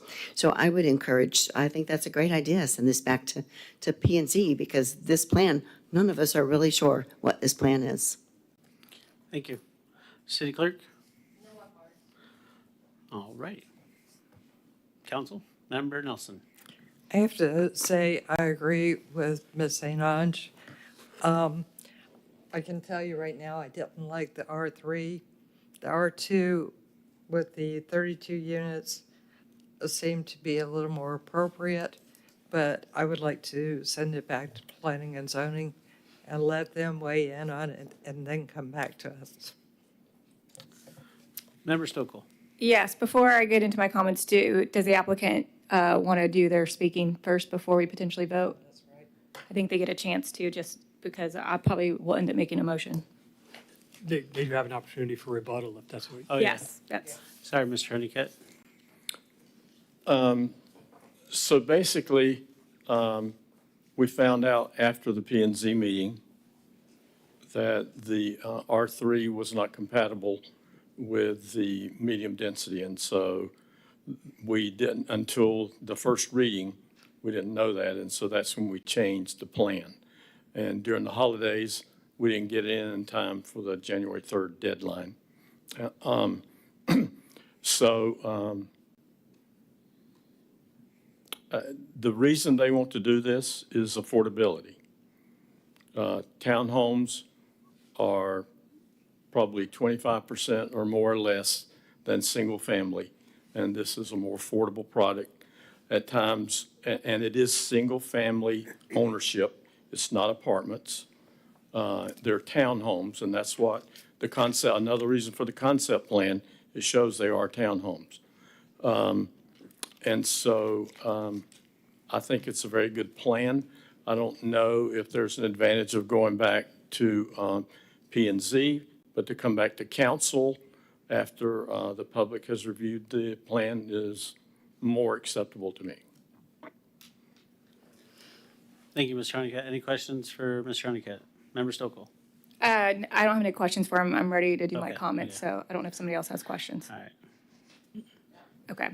So mine is probably, I think it's a moot point for me personally to have it go back to P&Z because I feel like the concept plan, still, they denied the land use, and I'm leaning toward denying the land use for the similar reasons that P&Z did. You guys know I always bring my map, so I'm always like looking to see compatibility, and specifically looking at page 598. We do transitional zoning or land use. So Tranquility, for instance, if you were to look at their plan, they specifically have single family, along the river, inside. Then they start to go into the condos. Then they have the commercial. So it's a very well outlined plan. Same thing if you were to look at the Laceda area. Again, that was PUD, I believe. And then they have the golf course. They have the recreational. They have conservation there. I'm having a hard time with this one specifically for page 598. This is not a whole big plan. This is all low-density residential with putting this new land use right in the middle of it. So I don't think it's compatible. I agree with P&Z on the future land use element policy 1.1.4, but also if you look at the policy right above it, 1.1.3, the city shall promote single-family development and redevelopment by restricting the proliferation of multifamily dwellings within neighborhoods such as the Indian River City subdivision, so that's one example, which have developed primarily with traditional detached, low-density, single-family dwelling units on individual lots. So I think with those two policies, I would be in favor of moving to deny this. Vice Mayor Cole? I think that in the event that the P&Z denied it, I think that they should have an opportunity to look at it again. I feel that we should send it back to P&Z to look at because they voted 7-0. I think it was 7-0 to deny it. And I think that they should get another bite out of the apple. That's my opinion. I hear what you're saying. I think that the concept plan won't change their reasoning on the land use. That's kind of where I'm getting at because But it went from R3 to R2, right? Right, but they still denied the land use. So I Okay. believe the concept plan was tied to the zoning. Is that correct? So that's my reason why I don't think it will matter for them. Okay. All right. Member Nelson? Well, I understand that it may not matter to them, but at the same time, I sort of feel it would be fair to let them look at it, let the applicant make his presentation, make their pitch, and if P&Z still comes back no, then okay. We deal with it then. Thank you for everybody's comments.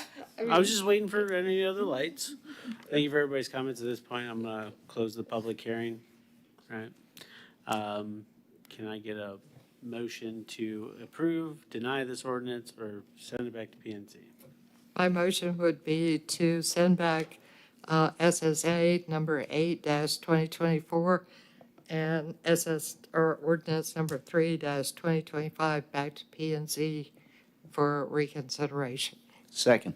I have a motion. I have a second. City Clerk, can you call a roll call vote, please? Sir. Member Stokel? No. Member Moscosa? Yes. Member Nelson? Yes. Mayor Connors? Yes. Vice Mayor Cole? Yes. All right. Motion carries.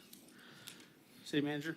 On to ordinances, first readings, as a reminder to City Council, 10A has been rescheduled to your second meeting in January with public hearing, your first meeting in February. On to item 10B, which is small-scale comprehensive plan amendment number 12-2024 Sedgwick Avenue duplex. City Attorney will read the ordinance for the record, and this is a first reading.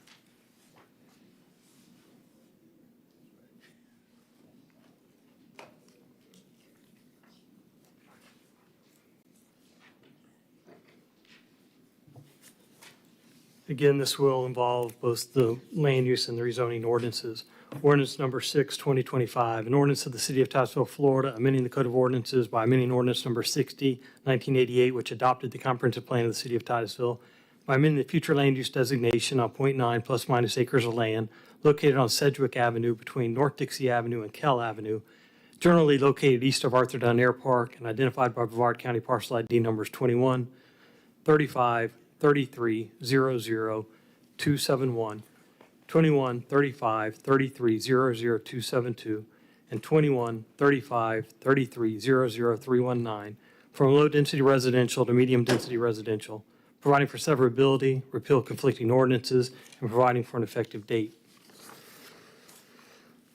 Ordinance number 7, 2025, an ordinance amending ordinance number 5, 1993 of the City of Titusville, Florida by amending the zoning map made a part of said ordinance by reference by changing the zoning classification on .9 plus 9 acres of land located on Sedgwick Avenue between North Dixie Avenue and Kell Avenue, generally located east of Arthur Dunn Air Park and identified by Brevard County parcel ID numbers 21, 35, 33, 00, 271, 21, 35, 33, 00, 272, and 21, 35, 33, 00, 319 from the single-family medium-density R1B zoning district to the multifamily medium-density residential R2 zoning district, providing for severability, repeal of conflicting ordinances, and providing for an effective date.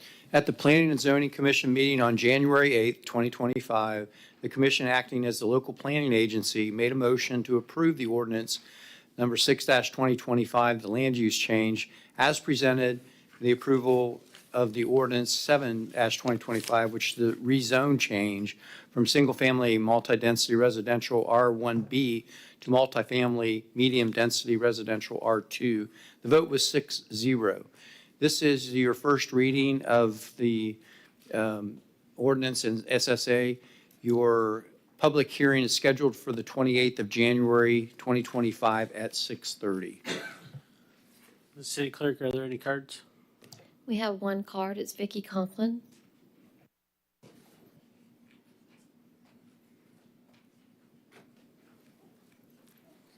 Vicki Conklin, Royal Oak Drive. So my question on this one is about the local road issue, which keeps coming up really frequently. Sedgwick Avenue is a local roadway. And so what I think this guy wants to do is build villas, and that's nice, but they're kind of duplexes, but there's several, and that switches then to multifamily.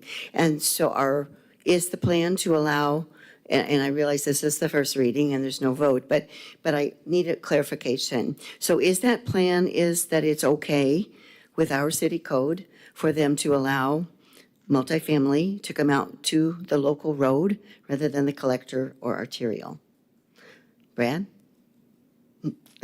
Sorry, maybe I should call him Brad. But local roads are not meant, local roads are usually 22 feet wide, and they aren't designed for increased traffic flow that generally is created when you have multifamily. So this seems to violate the comprehensive plan in terms of where it would come out on. Am I wrong with that, Brad? Does council have questions? Because I didn't have a presentation since it was a first reading, but I will be able to answer questions. Well, we're going to let Ms. Conklin continue her comments, and we'll allow for council to have comments. Nobody has an answer? I think our light's on. I understand that. I think Council Member Moscoso's light's on. I'm out calling her when you're done with your 3 minutes. Okay. I thought I was asking a question. No? I don't receive an answer? I'm letting you share your 3 minutes on this particular issue, and then I'll call on council members for questions. I'm acquiescing my 3 minutes. Okay, I'd like thank you. the answer, please. Member Stokel. I had a question in regard to, do we have a map? I was looking in the agenda packet and I could not see a map. There's a aerial and future land use and rezoning map starting on 710 of your packet. 710. If you look at the future land use on page 711 versus 712, you'll see the existing versus proposed land Okay. use. And so you can see the subject property in that red box on page 711 of your packet. Okay. It's currently low-density residential land use category. To the east and to the west of it, you have a residential 2 land use category. To the north, high-density residential, and to the south of it, medium density. And on the next page, you'll see what they are requesting it to be proposed to, and that is to the medium density. So in other words, they're extending the existing medium density across the street to their property, is what they're requesting. Okay. Thank you. Thank you, Ms. Conklin. Member Moscoso. I'm sorry. I actually had the same question Ms. Conklin had. Could you restate your question? And Brad, would you be able to answer that for us? Thank you. Mother, may I? Mother, may I? Yes, I would love to. So Brad, I just need understanding, is the multifamily allowed to go to the local road? We, in our staff report, recommended or stated that the application is consistent with the comprehensive plan and that we recommended the rezoning. That is our recommendation, based on our findings. So the multifamily, even though it would violate the comprehensive plan We don't believe access? there's a violation, ma'am. We recommended approval based on our analysis of the land use categories and the land use request. They would still be accessing local road, is that correct? We see a land use category being extended across the street. So that existing land use category does adjacent to a collector there. That's how we see it. Thank you, Ms. Conklin. Member Moscoso. So, Mr. Parrish, is this an R2, R3 going out on a local road?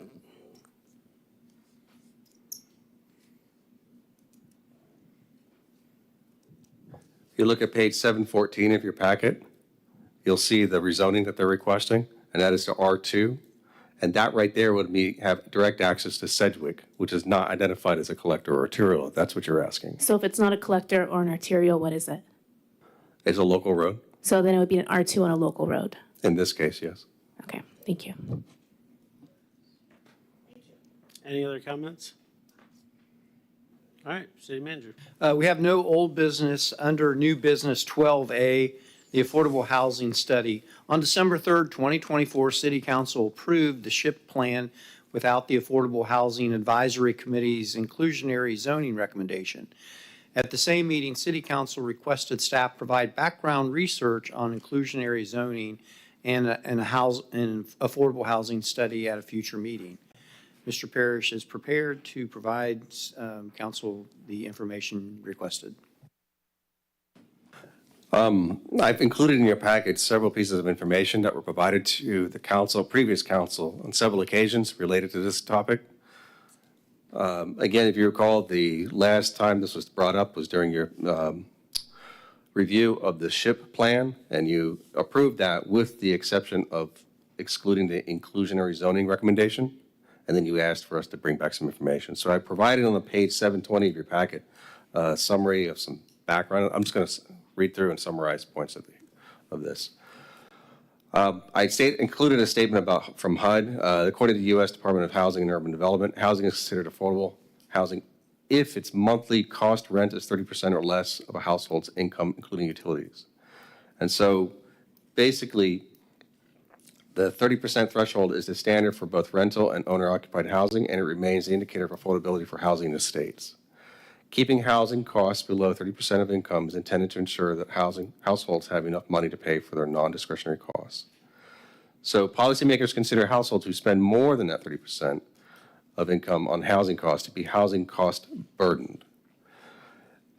I'm going to go on to the next paragraph. Affordable and workforce housing are very difficult to develop. And I want to emphasize that one of the things that are most difficult to ever really create is a subsidized housing or some kind of housing for people who are of lower income. There seems to be a lot of challenges to it. The state did last year, or a couple of years ago, especially with the Live Local Act, allocate hundreds of millions of dollars towards affordable housing, but it seems to be a drop in the bucket still, because a lot of that money has already been used up. Increasing land prices, land availability, construction costs, and government regulation have collectively impacted the residential development community's ability to provide affordable workforce housing in both the city and county. Residential units with deed-restricted housing income limits typically convert to market rate after 15 to 20 years, resulting in a gradual decrease in the number of affordable and workforce housing. If you're not familiar with that, there are a lot of sub-developments that are put in with SHIP money or any kind of tax incentives, and a developer will get a reduction in their risk by being able to and kind of give them an incentive to build an affordable housing development.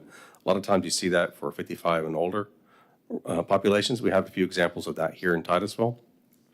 But over time, those units that are restricted income are restricted to those who have a certain income. Those expire after 15, 20 years typically, and then they become market rate. So over time, you start to lose those. On September 26, 2023, the council directed the staff to provide a research report on housing needs with recommendations related to adopting an inclusionary and/or linkage fee ordinance. I included two pieces of information articles in your packet, one about what an inclusionary zoning is, and another one about linkage fee, and both of those came from the Florida Housing Coalition. So according to HUD, inclusionary zoning practices refer to any kind of policy or ordinance that requires or encourages developers to set aside a certain percentage of housing units in a new development for lower income households. And in some cases, that might be 1% of the units, or maybe up to 6 or 10%, depending on what the jurisdiction is. Inclusionary zoning policies help to integrate lower income residents with higher income residents so that all have access to the same high quality services and amenities. So the idea is mixed income housing. Inclusionary zoning policies are intended to address issues related to exclusionary zoning. An exclusionary zoning example of that is a zoning district that excludes all other types. So in other words, an area that is predominantly zoned single family is exclusionary. It excludes other types of housing. Exclusionary zoning, which are land use controls zoning that, one, directly decrease or limit housing supply in residential areas, such as strict lot utilization and parcel constraints. Two, increase the cost to build new housing, strict design and compatibility requirements. And three, limit the use of existing housing, strict occupancy limitations, and mobile home location limitations. So the staff recommended completing an affordable housing study to identify the gap between housing attainment and supply. And that would be a study specific and unique to Titusville. The study may be necessary to assist the city with future planning of residential development with regard to the availability, affordability, and sustainability of housing units now and long-term with an emphasis on the workforce population. I do want to state that an affordable housing study will be needed to provide data and a market analysis for the next 5 years related to the Community Development Block Grant. So that's something we have to do anyway next year.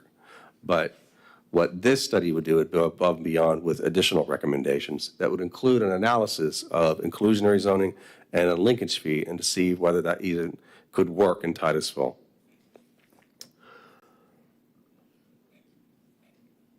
The City Council authorized the solicitation of qualified firms to conduct the housing affordability study with a budget not to exceed $90,000. That was approved with the budget in order to do this.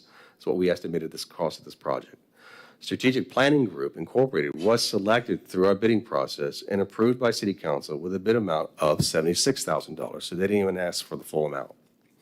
In September 2024, the City Council decided not to approve the contract with Strategic Planning Group due to cost concerns. So we went through, we selected the group, we negotiated a contract, and when it was brought before you for final approval, that was decided not to go forward. Staff reevaluated since then, and since you've asked us to bring this back to you, we reevaluated the budget and identified that there are neighborhood revitalization program funds in the amount of $18,000 that may be available to help fund the study with possible additional funds from SHIP and/or the CDBG program. So the $76,000 can be reduced a little bit based on available funds we have in neighborhood services. I did include in your packet a a short presentation, which I gave before when this was initially discussed. A lot of the, it's on page 7, starts on page 723 of your packet. And there are excerpts in there from a presentation I received from Gainesville that does have the same thing, an inclusionary zoning requirement. They include incentives. One thing you should be cautious of is if you adopt or consider an inclusionary zoning, the law requires that there be an offset. And that can be done in many other ways. The Florida Housing Coalition recommended maybe doing a density bonus, reduction in parking, waiver of fees. All of that can be considered towards that offset. So in other words, if the city ultimately, in the end of this whole process, adopts an ordinance that is inclusionary zoning, similar to maybe the city of Jupiter, which is an example here, that has 6% of every multifamily development has to be set aside for that. Some places it's lower. The cost of that, since it's not going to be market rate anymore, has to be offset in some way. And so some of the ways that can be done are density bonuses, reduction of parking, waiver of fees, and so on. The linkage fee is basically an impact fee. Some communities do it for all development, some communities do it for all non-residential development, but some examples of that are, if you look at page 730 of your packet, you'll see there are a couple in the third bullet there. You could adopt a linkage fee, and in this example, a commercial industrial impact fee. And for the city of Coconut Creek, they charge 30 cents to $2.42 per square foot. So they have a range. The city of Jupiter has a flat rate of $1 per square foot.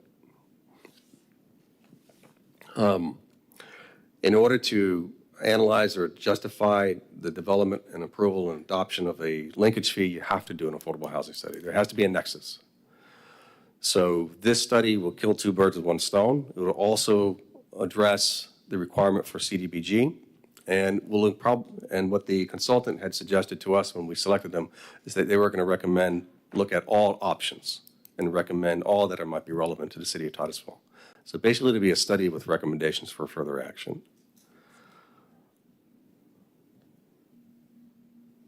With that, I'll try and answer any questions you have. Member Stokel. Yep. Can you clarify what we have to do and when we have to do it by? The CDBG study, that is supposed to be done,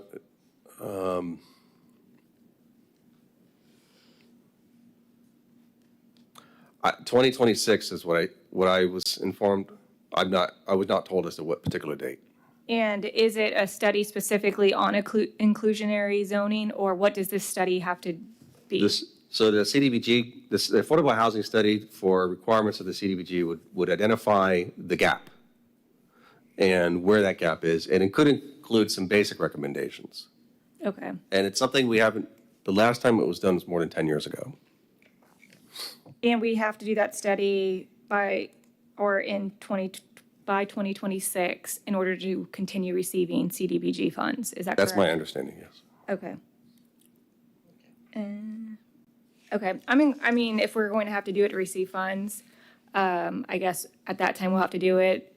We have a couple years or a year or two. So I personally have other priorities at this time that I'd like us to focus on. Is my thoughts. Member Moscoso. Are we able to allocate some of the CBDG money? I know you said 18,000, but when I spoke with Terry Franklin, there seemed to be an excess of money because I asked her, why aren't we putting this into programs, into different things? And a lot of that money went to roads. I can't remember the exact amount, which roads are definitely important, but could we set aside part of that money, like thinking that we need to put it in for this study? So it can kind of fund the study itself. And it might be too late because that money, it seems like it's already going to roads, but to think in the future, is that a possibility?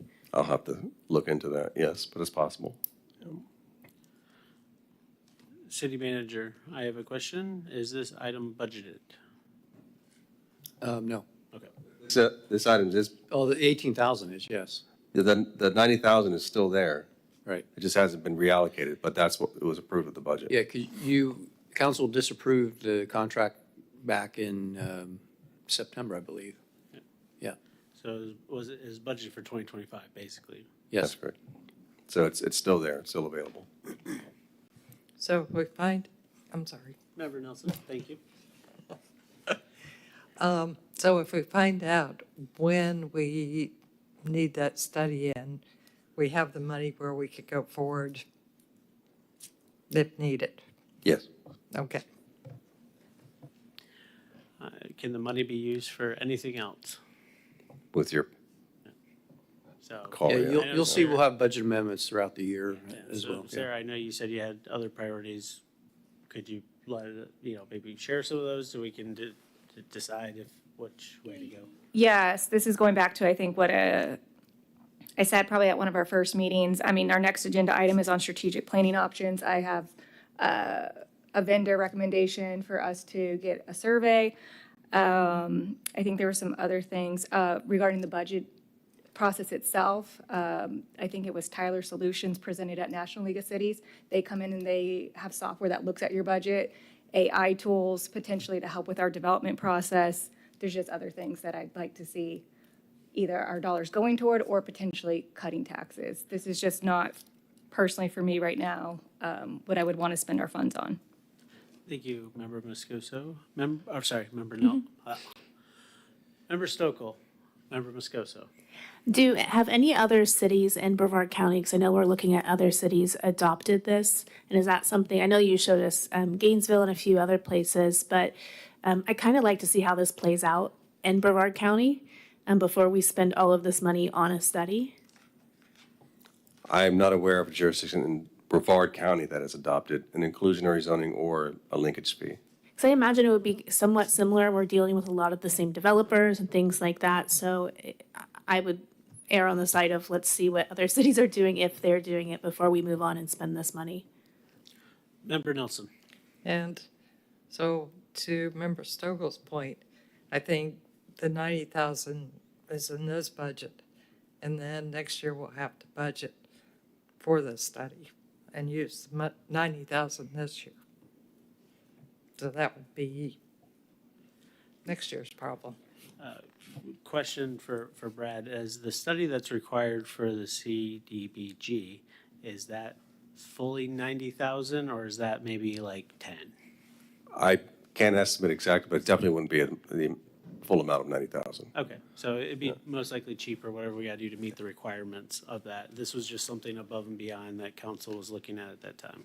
Yeah, this was unique. When we received a direction to do this, we looked at other jurisdictions that have adopted or gone through this process, and we estimated based on inflation, since the studies we saw were several years old, that 90,000 would be the amount we thought was necessary.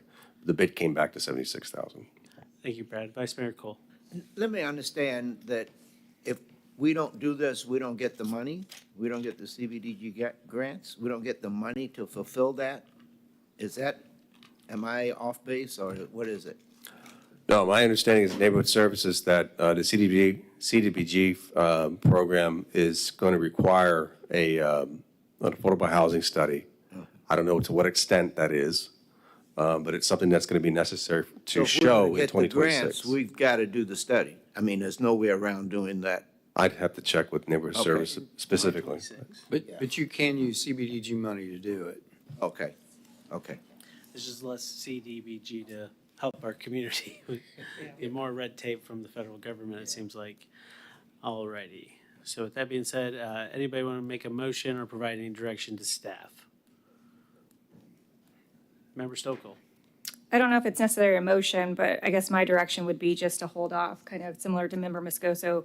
Let's see what other cities are doing. I think that too, it was said we can use CDBG funds, so if they're making us do it, I'm almost inclined to use those funds since they're making us do it, to do it when we need to. So that would be what I would recommend.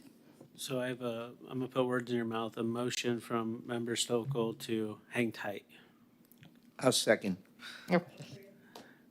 Is there a particular time frame? I mean, during the budget process? to Potentially, consider I it would again? like more clarification on, what I heard was potentially we could lose funding. If not, I'd like a more concrete answer that Yes. if we don't do it by a certain date, I think that would make me feel a little bit more comfortable and confident in. Okay. my decision-making. Yeah, I would say the motion is to table until we have direction from the federal government as to what those requirements are. Okay. Right. So I have a motion from Member Stokel. I have a second from Vice Mayor Cole. All those in favor say aye. Aye. All opposed? Motion carries. 12B. Oh, hold on. Mayor, I was looking at my notes from your previous motion tonight on the SSA that you voted to resend back to P and Z for their consideration, giving a new concept plan. However, in my notes, I don't see that you tabled that item to a time certain. And P and Z will be acting as the local planning agency on the small scale. And so that, I don't believe they would have time to advertise that for their next meeting. And they didn't table it to a time certain. So I want to let you know that if we're going to send it back to P and Z and then come to council, my understanding from the clerk is we would have to re-advertise both of those meetings. And it would not go to P and Z until, I assume, not the next P and Z, but the following P and Z, and cannot come back to council until after that. And I think that, correct me if I'm wrong, Council, I think that was the idea, based on what we heard from the public, was to make sure everybody had time to vet it and hear it out and see if they can come up with a plan that the community supports. Anybody disagree with that? Also wanted to let you know that will be the process, that because it wasn't tabled to a time certain, and if we did, it wouldn't have had time to advertise for P and Z anyway.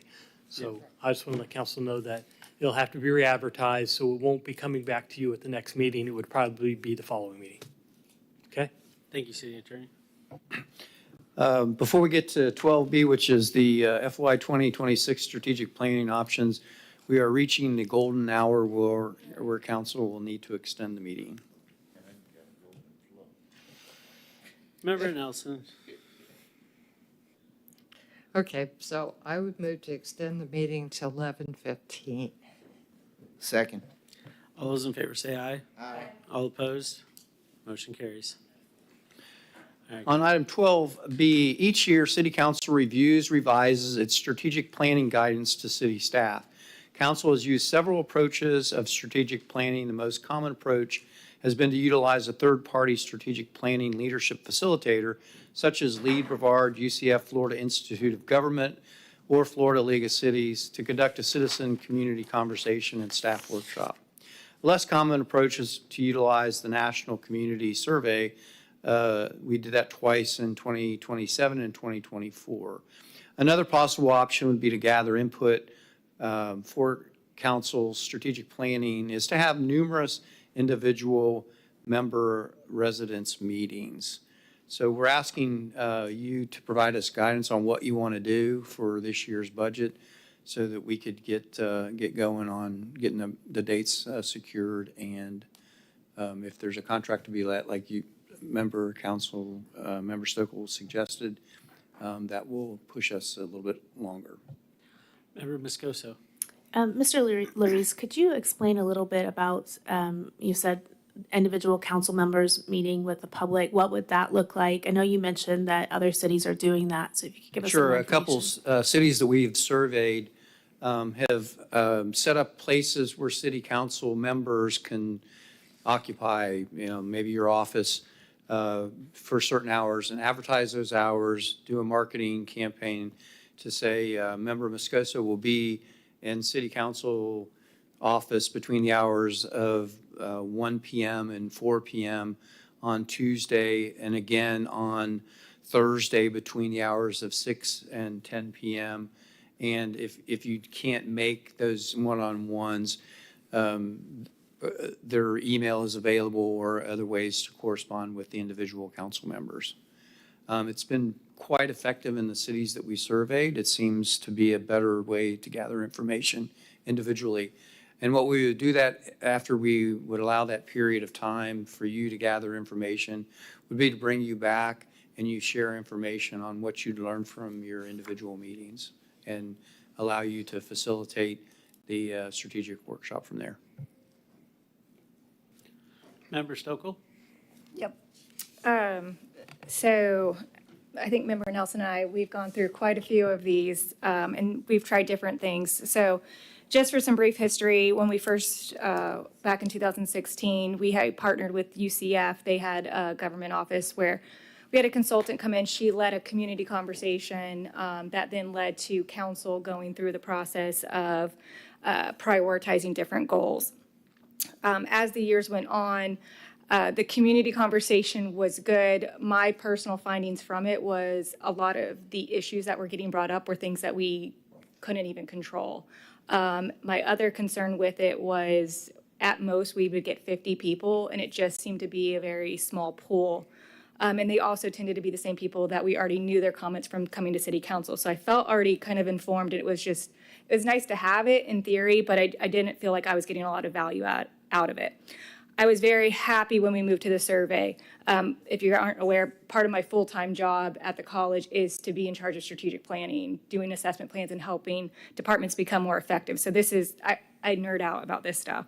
I think what happened with this last survey, I personally was a little disappointed with the process. I feel like it was unclear on what that process was. At first, I was like, here's the link, share it with everyone. And then it was like, oh, wait, don't do that. I thought it went to every household. It did not go to every household. And then I felt like the survey was extremely long. It is difficult to get people to fill out a survey. And if you have it too long, you typically will automatically start to skew some results. It's also important to know that typically people that will fill out a survey are people that are not happy. That's just the norm of what typically happens. You have something to say. So I don't think that us as council should be afraid of a survey and receiving negative comments. I think that that's, to me personally at least, that shows gaps, that shows opportunity. So I don't really view that as a bad thing.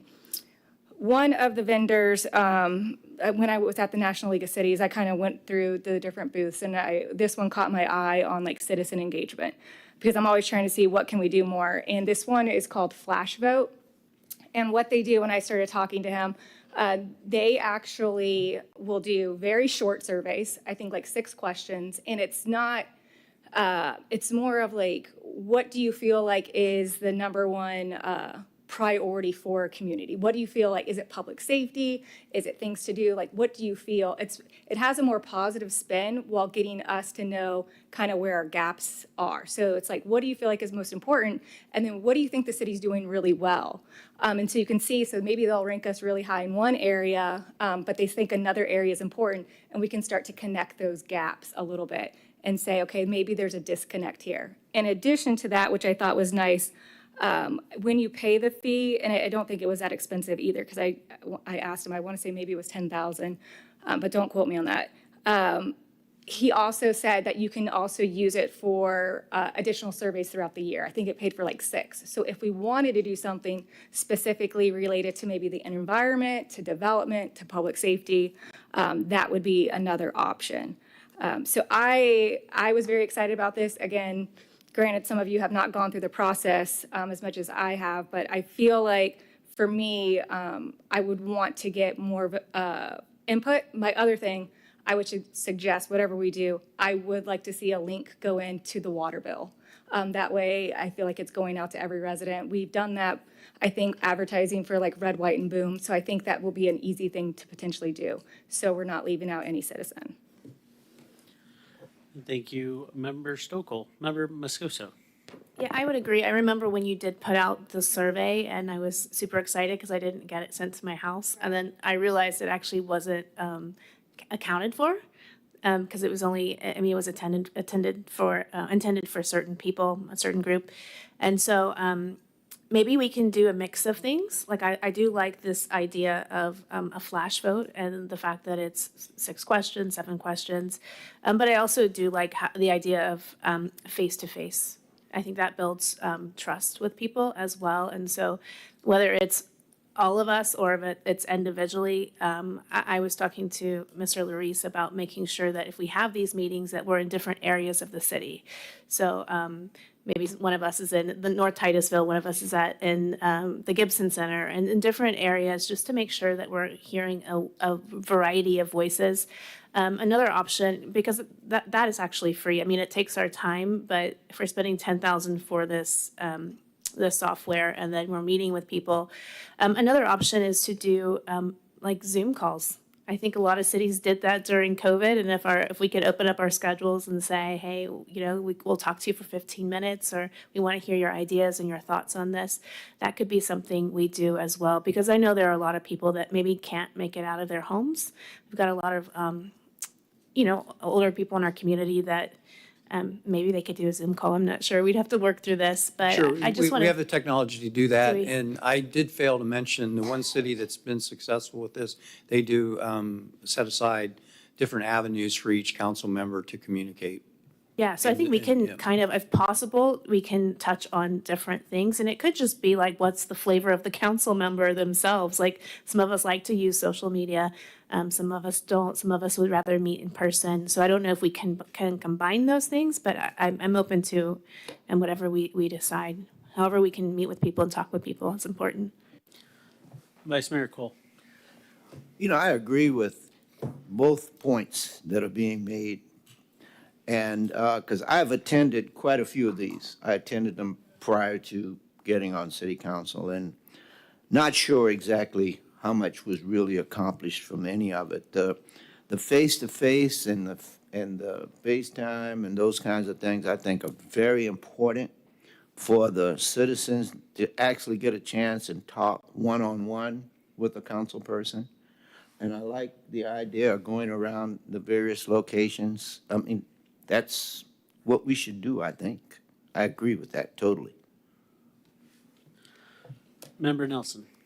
I agree with these guys. Doing the Saturday mornings was fun.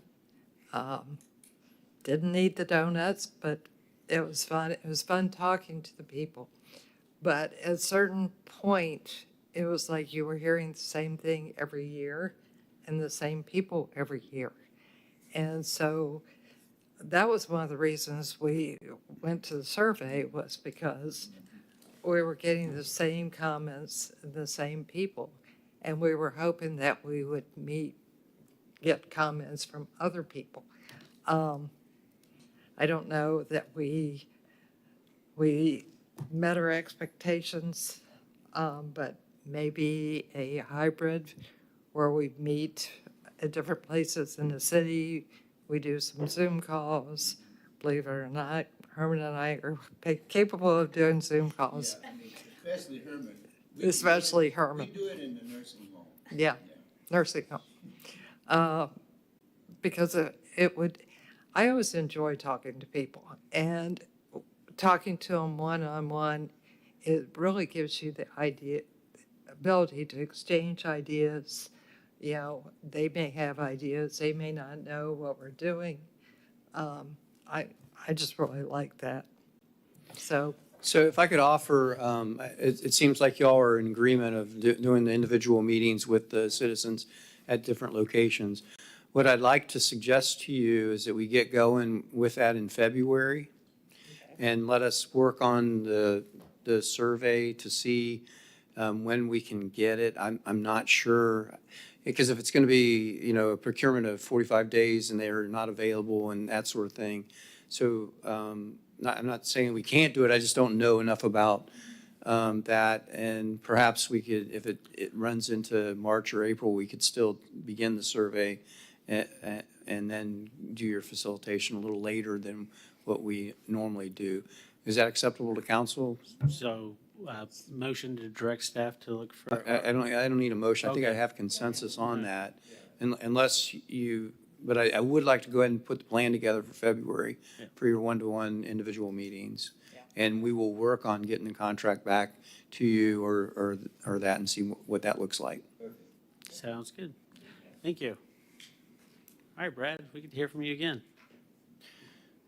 Okay, the next item is 12C, and on your December 10th, 2024 meeting, Mayor Connors requested additional information on the timelines for development review, including site, civil engineering, stormwater, traffic, landscaping, and utility review. Council provided advisability on this request, so Brad's here to fill you in on all those answers.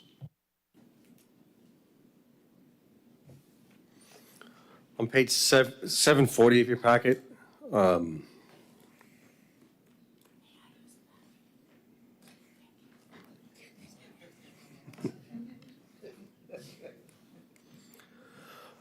So page 740 of your packet, I'm just going to read through a little bit here. What I've got kind of describes the process.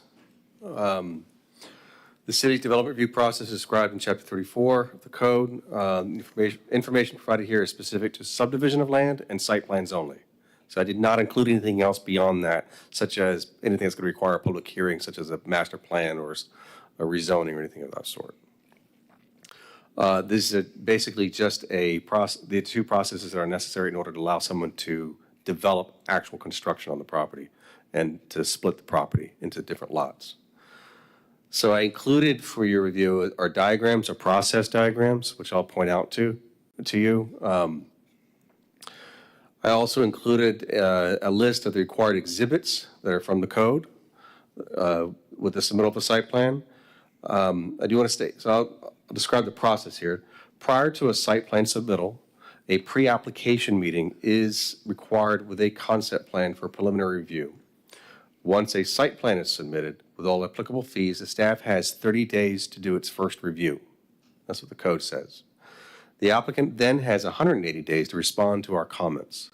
So we receive the site plan, we make everyone on our staff reviews it, makes the general comments about how to bring the site plan more into conformance with the code. We see some issues. And then we provide a letter and give that to the applicant. They have a certain amount of time, about 6 months, to respond back to us with a resubmittal demonstrating compliance or addressing all of our comments. We do that several times. Typically it's 3 times. If all comments are addressed and there's nothing else that we can say, that's essentially an approved site plan.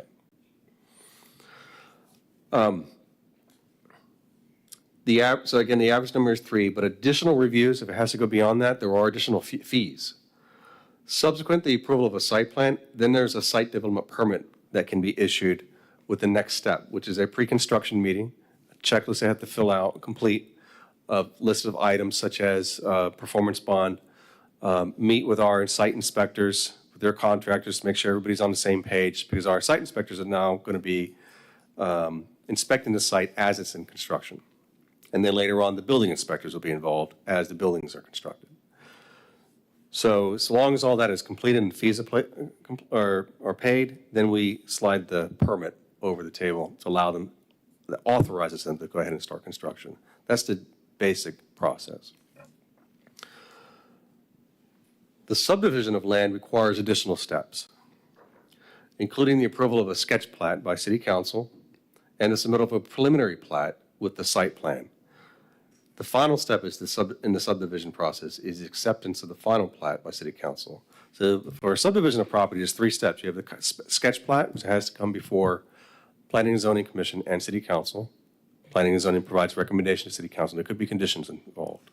But basically, it's about 30% of your drawings, of your plans. That's approved. The next step, they can submit their full engineering documents for a site plan with an extra sheet called a preliminary plat. It's processed administratively like our typical site plan process. After that is complete, they can go for the next step, which is the pre-construction meeting, complete the checklist, pay the fees, any performance bonds that are necessary, and then we slide the permit over, authorizing them to construct. And at some point, they then provide to us a final plat, which is the true location of all the lines and boundaries. And that goes through our review process as well. And then if that's approved, the way that's approved, it goes back before Planning and Zoning for another recommendation and the final acceptance by City Council. Because typically at that point, what you're doing is authorizing the acceptance and responsibility of the infrastructure they're putting in there. The site plan review team includes the city engineer, public works staff, planners, arborists, site inspectors, technicians, building division staff, and fire inspectors. The city's site and building inspectors will regularly visit construction sites and verify compliance with the approved site plan and building plans. I did include some stats in here for you. The number of site plans in review or under construction have steadily increased from 29 in the year 2020 to 68 by the month of November of 2024. The number of days to review a site plan has averaged from 27 in October 2023 to 50 in September 2024. In October 2024, the City Council authorized the hiring of additional personnel in our department to help reduce the time necessary to review site plans. I do want to state that we are proactively looking for all kinds of solutions to reduce the timeframes. We are actually just did a kickoff with a vendor to help us do a replace BSNA, which is our software, our review software, with a new software that we believe will be much more efficient. And in addition to that, the department will launch a pilot program using artificial intelligence to do the review of permits. So in your packet, I did include, again, the process diagrams. On page 742, you'll see a process diagram that we did several years ago describing the site plan process. You submit, we review it for completeness. If it's incomplete, we send it back. If it's considered to be complete, and it goes through a formal review, and then we provide comments. They have time to respond with comments and a resubmittal addressing those comments. Then it goes through another review, and that might happen, again, 3 times. If we have no more comments to make, then it's essentially an approved site plan. Next step, pre-construction meeting, and then we can give them the permit. On page 744, I included the list of exhibits that are required with a site plan that are directly from the code. On page 750, I included the full process that we've laid out for the subdivision of land. And if you remember, subdivision of land is a 3-step process. Each one has its own set of reviews. So you have the sketch plat, the preliminary plat with a site plan, and then final plat. And then the graphs I included on page 752. You'll see the trend from 2020, the increase of number of site plans that we have in review or under construction. And then we have, the staff has really not increased that much. So as the years go by, there's a larger and larger gap between staff and a number of plans that we have to review. I did include the list of projects that we have in review or under construction on page 752. That was as of November of this 2024. And then finally, we, on page 756, this is where we kind of track. We have we have other tools that we use to help track our performance, but this basically is something that we provide to the city manager on a regular basis to help him understand how fast things are going.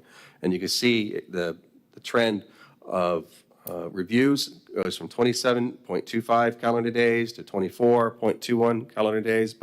As we go through each quarter, we kind of report that back to him. In the final quarter, we saw it increase all the way up to 50 days in order to do a first review. That has gone down just a little bit, but slightly. So we monitored that closely. And with that, I'll try to answer any questions you have. Thank you, Brad. Vice Mayor Cole. Brad, how much do you think the AI software would help you reduce the timeframes that you have for review? We are hoping dramatically, but we'll see. Didn't you have one prior that you had to let go? Were they in place? We think they were bought out. Yeah. So what we would like to do is do a prototype with it, because we don't really know what the offerings are. We've gotten the sales pitch and it does look promising, but we'd like to do a prototype before we enter into a formal agreement that will stick us for a couple of years. Understandable. Okay. It won't eliminate staff time.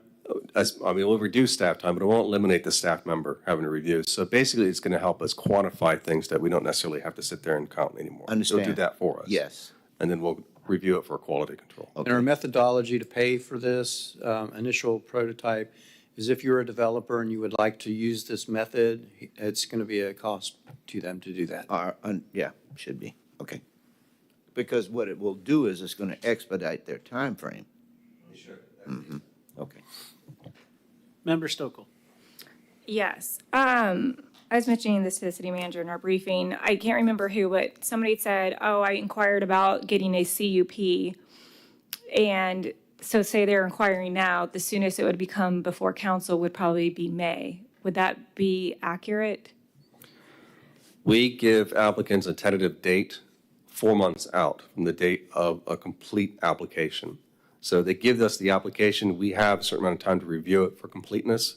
Once it's determined complete, we give them tentative dates. Okay. And we typically go out about 4 months. If we can, we'll do it a little faster, about 3 months. Any faster than that, we can't do it. And the other thing, when we do that, when we're scheduling what we think before it's going to come to council, is we take an analysis of what's scheduled for that meeting because we have advertising requirements. So we're trying to keep you before midnight. Right. So we don't want to have 5 or 6 CUPs in one meeting. So we're trying to balance those out to make sure that we've got a reasonable amount that you can view at each one of your meetings. Okay, yeah, and that was leading into my second question of where does the 4 months come from? Like right now, what is that taking into account? The staff level, the staff time. So the Okay. number of applications we have in review, including many that we received and we still reviewing just for completeness. As we go back and forth with an applicant, this is incomplete, we don't have this piece of information. It's not, we can't accept it. So then it takes them time to get that back to us. So that process altogether does take time. Okay. Their staff reports take time. Several reviews have to be done. So we used to be able to estimate a few years ago to give them a tentative date 3 months out. We have not been able to meet that. Okay, I'm excited about the AI. Can you talk about the other change that you said, the new software? What will that entail? So we use a software called BSNA for electronic submittal of our site plans and other permits.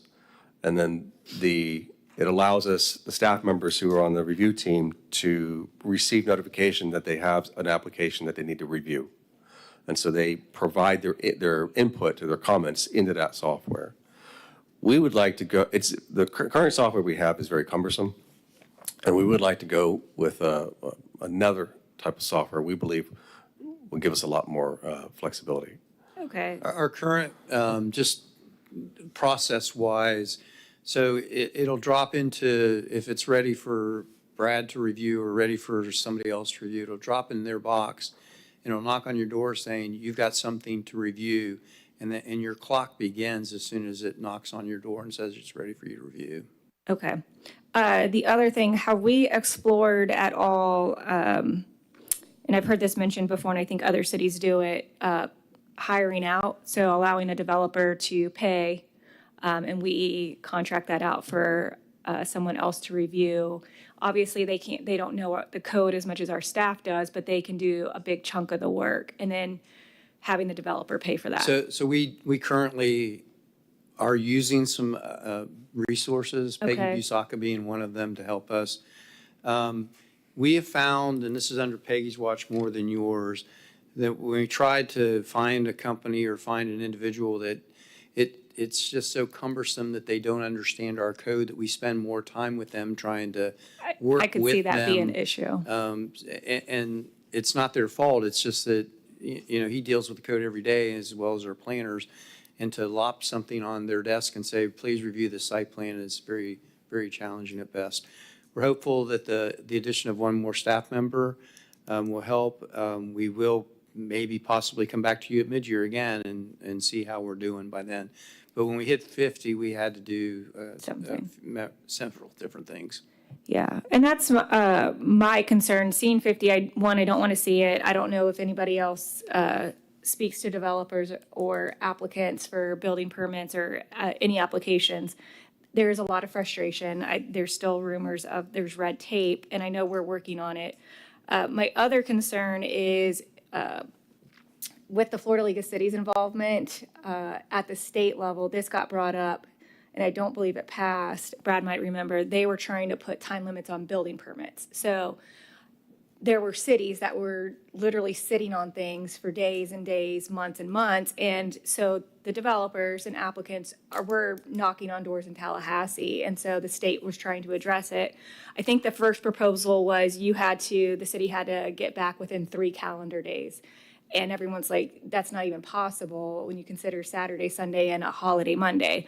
And I think they might have went back to like 15 days. I don't know if that passed or not. There was a version that was passed, yes. That was passed? Yeah. Is it the 15 days? I don't recall the specific Okay, days. so all that to say, I'm hopeful that we and staff can kind of stay on top of this. I think with all the development happening in Florida as a whole, my guess is the frustration that I feel like is already happening within our city, I would venture to say is happening elsewhere, and the way that they were successful at the state, I mean, that's money to them and potential taxpayer dollars, and there were some, I think, I would argue, inefficiencies happening in communities that they should not have been waiting on it for that long for certain things. And I think that's what the legislators had in mind. Like, you cannot be doing this. You can't be taking your time. So I just want to make sure we are aware of that should something get proposed where they're seeing, hey, you can't be taking more than 50 days to review these things. That's not acceptable. What are our options to try to reduce that would be my suggestion. Thank you. Member Moscoso.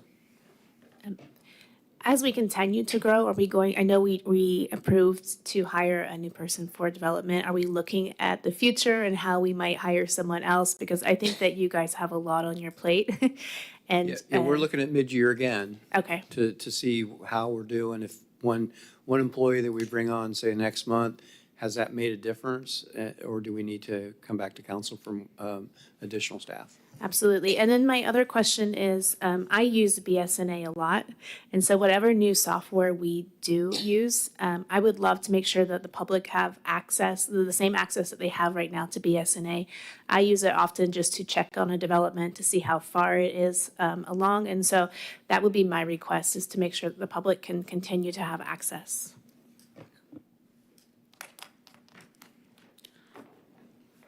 Thank you, Member Moscoso. Brad, my question at the last council that I asked for this information back was more of a detailed breakdown as to what step in the process was hanging it up. Is it the engineering review? Is it the landscape review? Is it the fire marshal? Like, a more granular view, because, we're all looking at, 50 days going, okay, how do we impact this from a policy level? And sometimes as policymakers, we got to admit that maybe we need to unwind some policies and make things make sense in 2025. But what particular aspect of the review process is really holding it up? Stormwater and landscaping. Tree mitigation, landscaping, stormwater. Tend to be, every time we look at it, they tend to be the last ones to finish their review. And we have one engineer who reviews all the stormwater plans and studies, and he has been able to train other staff to pick up certain aspects of that for him. So that's been rather successful. We have talked about hiring an extra person as an assistant to that engineer. For the landscape review, we have, I would say, 1.5 people, really, person really dedicated to that, and another person who's half-time is dedicated to it, to the review of the tree mitigation and landscape requirements for site plans. They take time. There's a lot of landscaping, especially, there's some give and take with that as well. So there's time spent reviewing that, coming up with comments that make sense, and then we have to explain that to the applicant. They come with us with questions, and then try to figure out what the code is really asking for. So these are all little things that happen all together with each one of these reviews. It does take time. Generally, it's those two things: stormwater review, tree mitigation, landscape review. Typically, are the last ones to complete their reviews as far as the entire process. So are those the ones taking the most amount of time? Okay. And then my next question for you is, what I'm hearing out in the community, and again, this isn't just big developers trying to develop apartments, but businesses trying to get open, right? We want businesses to get open so they can pay their taxes and help support our community. But the concerns that I'm hearing is they submit something to y'all. Y'all come back with comments, which is fine. They answer those comments, and then you guys come back with different comments that you didn't catch the first time. So, okay. So when this is true for a site plan, a building permit, a business license, whatever it might be, we receive their plan or their request. We will make comments based on what's submitted to us. They may need to make changes to it when they resubmit it to it, and they're going to demonstrate that with that resubmittal. Changes that address the comments, that needs to be adhered, our request for it to be closer to adherence to the code. What we see might be new. because they might suggest something that's completely out of the box or something that's not what we asked for, or if it was something we asked for, but they came up with a solution that was unique, we have to review that. So that might generate a new comment if we find that that's not also inconsistent with the code. So that's possible, that does happen. But generally what we have, the first review, you'll see more comments, and the second review, fewer comments, and the third review, there should be even fewer comments, because as you go through each review, you're trying to eliminate all the issues as much as possible. Now, there are some applicants, a lot of applicants are very good at this and really just don't question, they go through the process and don't challenge what the code or interpretations are, and they go through the process pretty quickly. There are some applicants that have ideas that are inconsistent with what the code says, and so want to find solutions that are out of the box. That might require them to have to go through additional processes to do that, whether that is a variance or some kind of administrative waiver or, appealing an interpretation, basically. That slows their time. But generally, we're supposed to only address what is submitted to us, but if we see something new, we have to address that as well.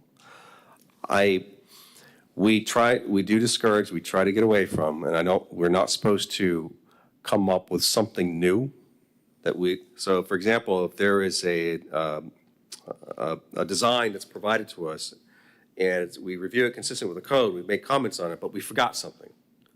We may have to go back and add that to the second review of the comments to make sure, because it has to be consistent with the code. That does happen. Sometimes human error does happen. But generally, that first review is supposed to be the most comprehensive review of everything they give us. Now, as far as business licenses, it's unique because when we get a business license, it's not just getting a license to go ahead and operate. Sometimes it has to include an additional review or an inspection. So the fire or the building staff will have to go inspect that space where that business is going to make sure it actually meets the building code for the business they're proposing to put in there. Or the fire department has to inspect it. So it does take, and then sometimes we'll get a pretty standard example is putting a cafe or a restaurant into a property or a unit or a space that doesn't necessarily have the facilities for that. And then the applicant realizes they have to spend a lot of money in order to utilize that property because the building code requires it. That happens sometimes too. But generally, business licenses are very easy. Typically, the businesses are going into spaces that are already built and designed for what they're trying to do. Thank you. One last question. Obviously, we're looking at, 50 days, average review time. What can we do as policymakers to get you caught up? Because our code says we have to be within 30 days, correct? So, I want to be in compliance with our code. So I just want to be clear that the business licenses and the building permits, we are not having no problem with the timeframes on those. It's really strictly just site plans. I would have to say that the regulations that we have in place in some cases are very difficult, and we have several ordinances and requests right now that are in a process that we're going to have to come back to you that will probably put more onus on development.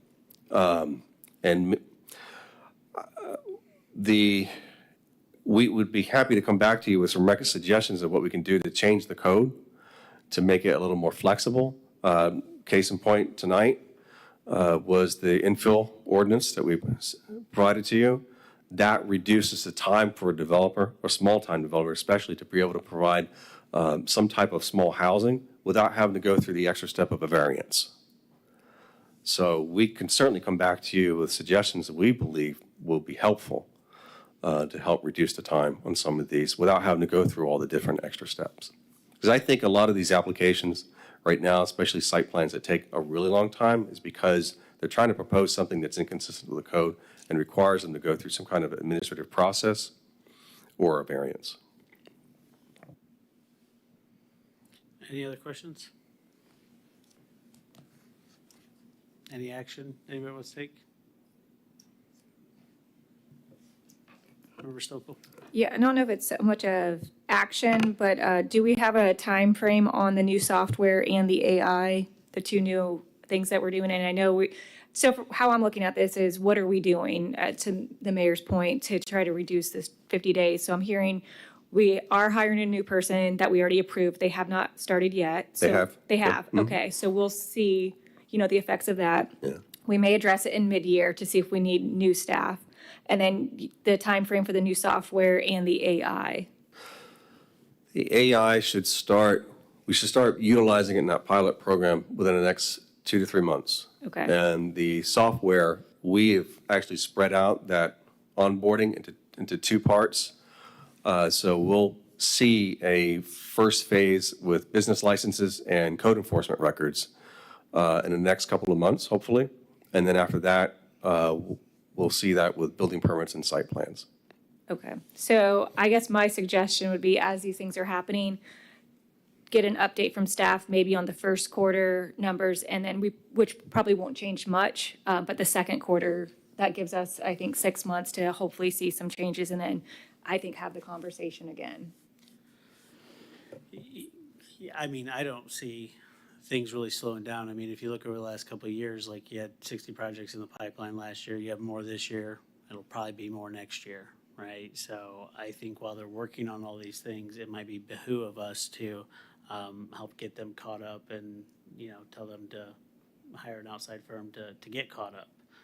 Because, you know, I don't think if you put these in place a couple months down the road, the pipeline's gonna get fuller, right? I don't think they're gonna get caught up that way. So that's just my opinion, but, you know, I'm open to what other council members think might help them. Member Stokel. Yeah, no, and I do tend to agree with you. My only thing, and that's why I asked this question, would be, I don't know how that plays out if we were to hire someone else, do you spend more time than going back and fixing everything they did because they didn't fully understand our code? And it takes you guys more time versus, I think to the mayor's point, we're trying to help.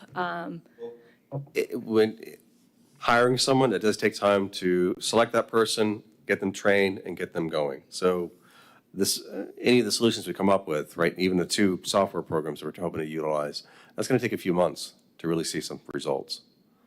Or I think to the mayor's point, an outside firm that has experience in doing this and assisting. To this point, I don't know, and we are growing, but at the same time, if we're like, okay, we have, you know, doubled, tripled our projects, do we triple our staff? And then when we maybe go back down, I mean, there's only so many, do we then just fire half of our staff? That's where I don't know longevity. That's why we're trying to make some incremental changes. And I will tell you, and I know Brad will agree with me, the projects that we're seeing now are much more difficult than we've seen in many, many years. So it deals with the same things that you've been seeing by the time we get to you. I want to develop this on this, it's got a wetland here and an upland here and that sort of thing, or a commercial space and it's taking us longer to evaluate and help at least get something to you because the properties we have left to develop are very difficult. Yeah, that makes sense. Okay. That's why, you know, like I said, my recommendation would be to hire an outside firm to get caught up in the meantime and put that burden on them, not our staff that are just trying to keep their heads above water at this point. So, but I'll yield to council if anybody wants to make a motion.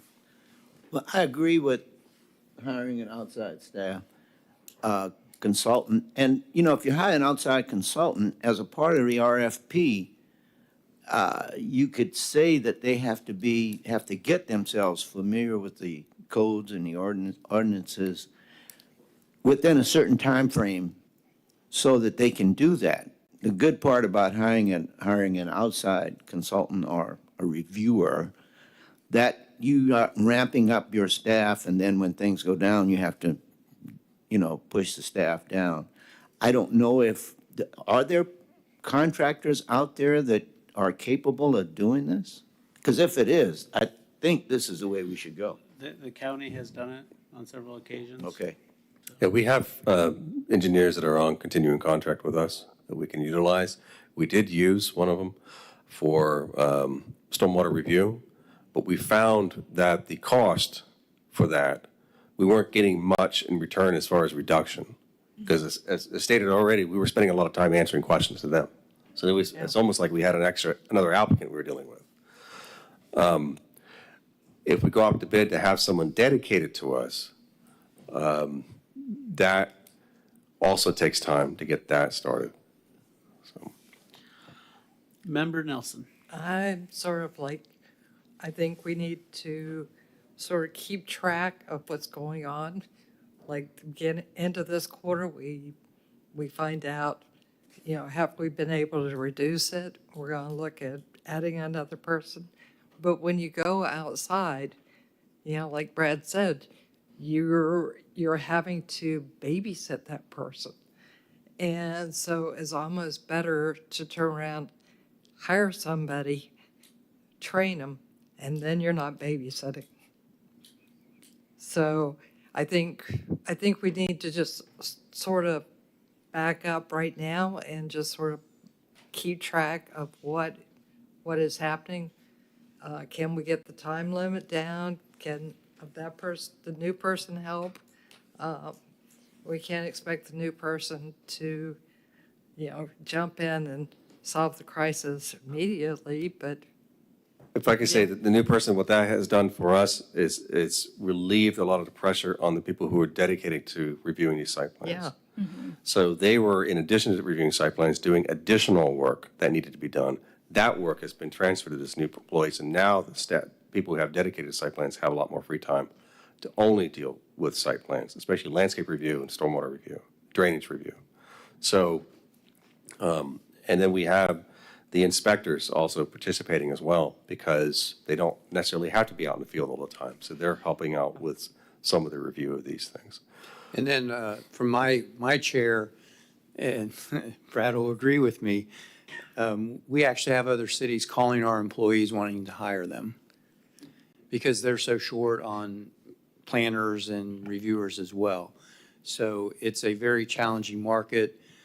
Brad provides donuts every day and sandwiches every day for lunch to try to retain. It appears to be working, but we've been very fortunate with our new hires. The ones we've gotten have been really, really good.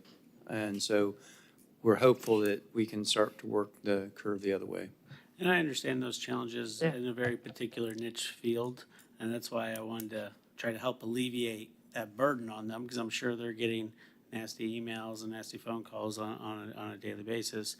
Member Moscoso? Yeah, when we talked about a program before, at least it came before the P&Z, I know that I think the AI program was going to help with a lot of that landscaping and tree mitigation. From what I understand, it was like counting trees and things like that. So I think we can watch and see how that goes.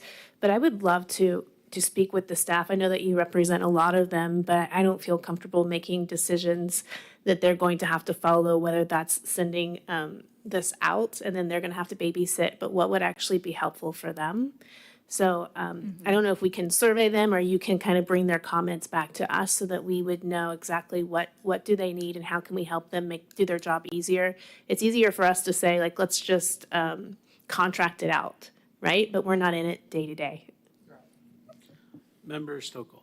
Yep, that's kind of where I was going with this too.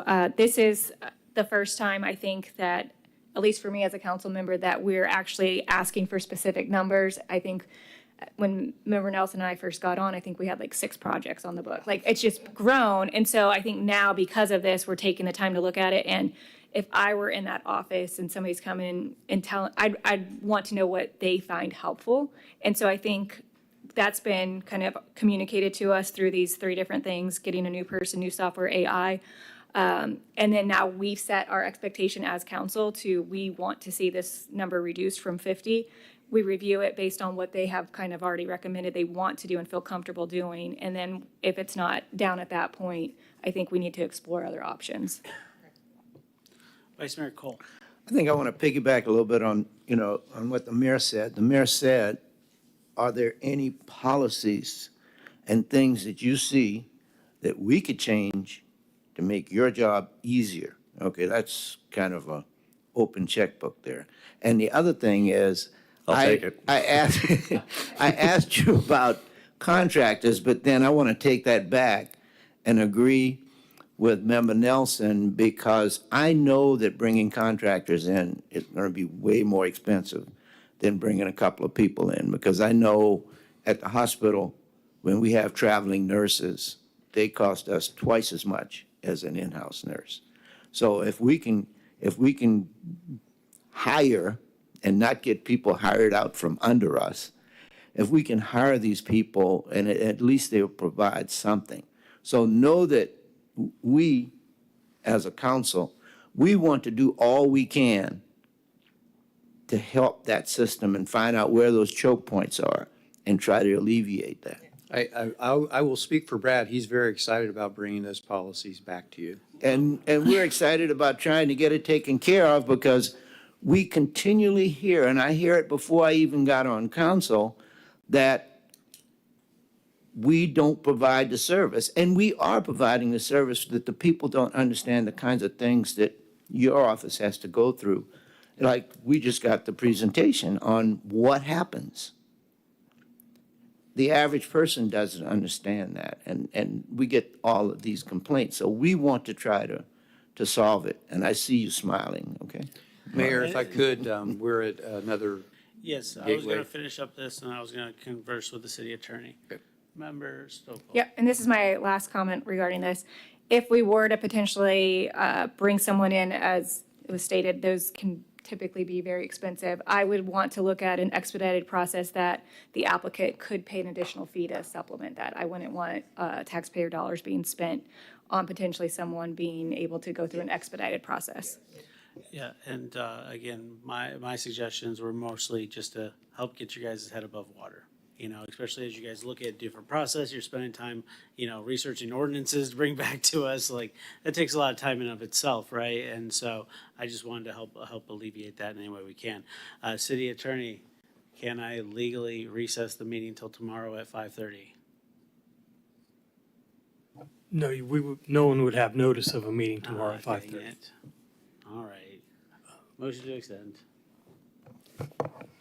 Mayor, this is the last one.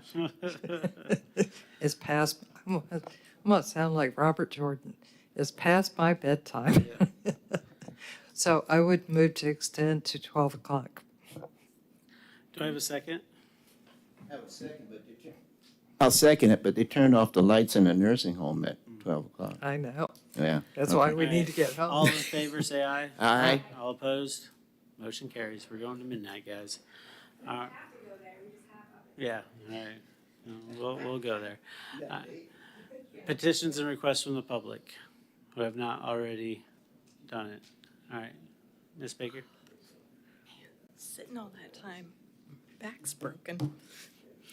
Elizabeth Baker, Titusville. So I hung out with you guys this evening. I was going to leave a little bit earlier, but I felt like it was really important to say a couple things. Thomas Jefferson said that no government should be without critics. If its intentions are good, then it has nothing to fear from criticism. And tonight I've heard several comments made about people coming up here reviewing some board appointment folks, saying that maybe they felt like they were bashed by TEC members. And just yesterday, Mr. Mayor, you had released a video on Facebook talking about you were being attacked, and said, they aren't coming after me, they're coming after you, talking to the citizens. This is dangerous, guys. This is dangerous. I've criticized you. I've criticized you. I've criticized you. It's not personal.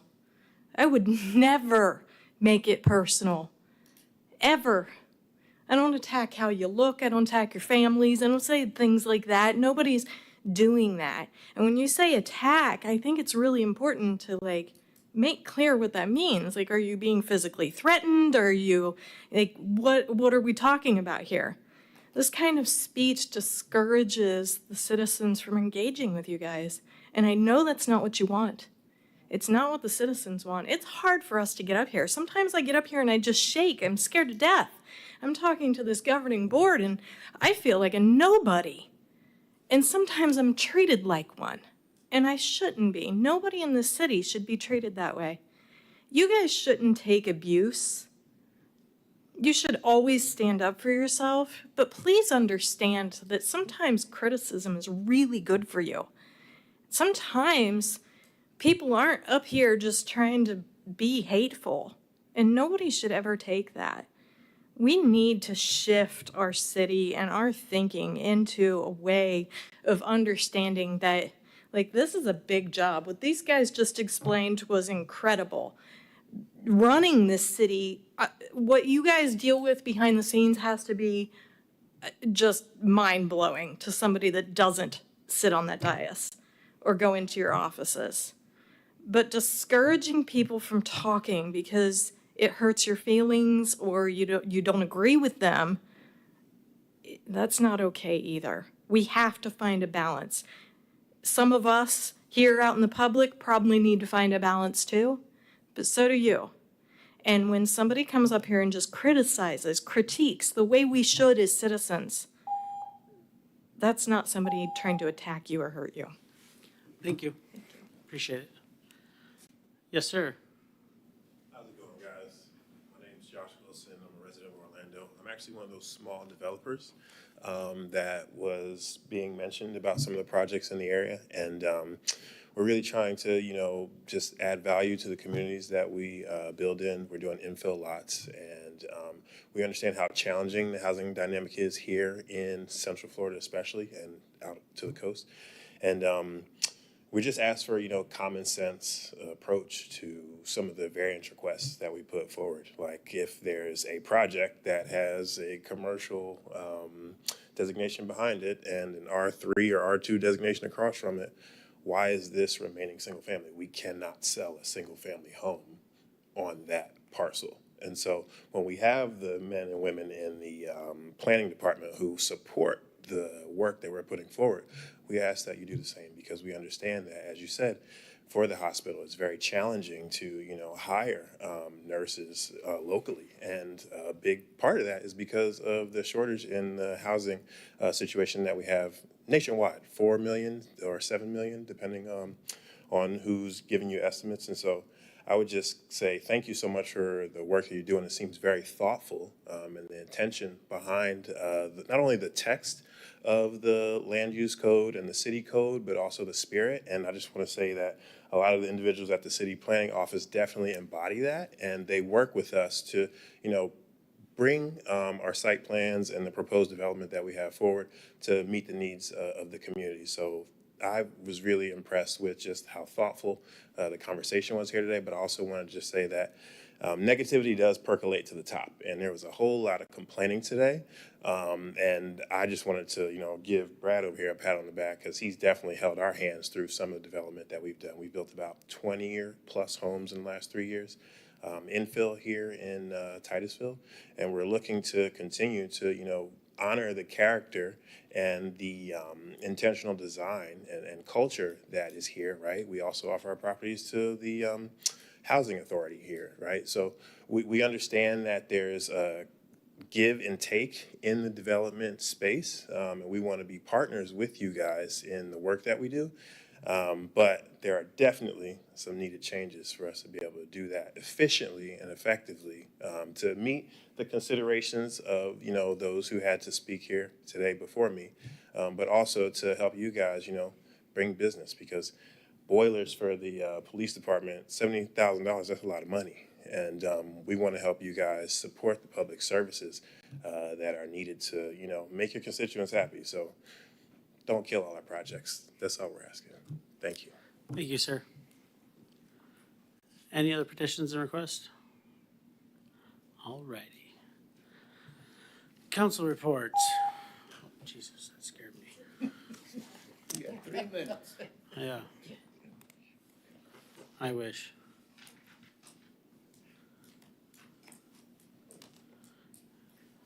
Member Nelson, would you like to go first? I'll go first. You gave a letter of commendation to a young girl, 7 years old. Mm-hmm. And I can't remember her name right now. I'm hoping you do. I was just talking about her this morning. I can't remember her name. I'm sorry. And I've got to tell you guys, this girl is 7 years old. Ken Anson, contractor, is her grandfather. She raises chickens, sells the eggs. She's 7? She's 7. And then donates the proceeds to different organizations. And she bought gifts for the kids over at the Boys and Girls Club. Yeah. Wow. Yeah. 7 years old. It's just amazing. So I really have to say, wow. And you guys missed a great Christmas parade. Well, the three of us didn't. You guys missed a great Christmas parade. Unfortunately, the old vehicle broke down. Again.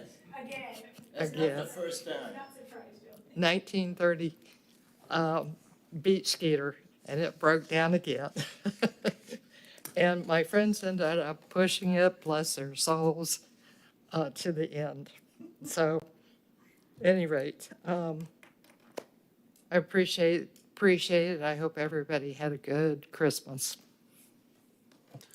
Thank you, Member Nelson. Member Moscoso, would you like to go? Sure, I'll keep this brief. I have a babysitter until 12. My husband's out of the country. So I just want to update you. I've done a tour of the Blue Heron, and I just did a tour of Osprey, and that was really just beneficial just to understand how the process works. So as I'm going through the agenda and even seeing things on the consent agenda, it's just helping to make a little bit more sense. So if you haven't gone out there, if you get a chance, do it. Those guys really appreciate just any interaction just to see what they're doing. They're very passionate about it. I also got to do a ride along with David Neild, and he's a community paramedic, and we got to visit some homes, and it's amazing what he's doing and the relationship he has with people.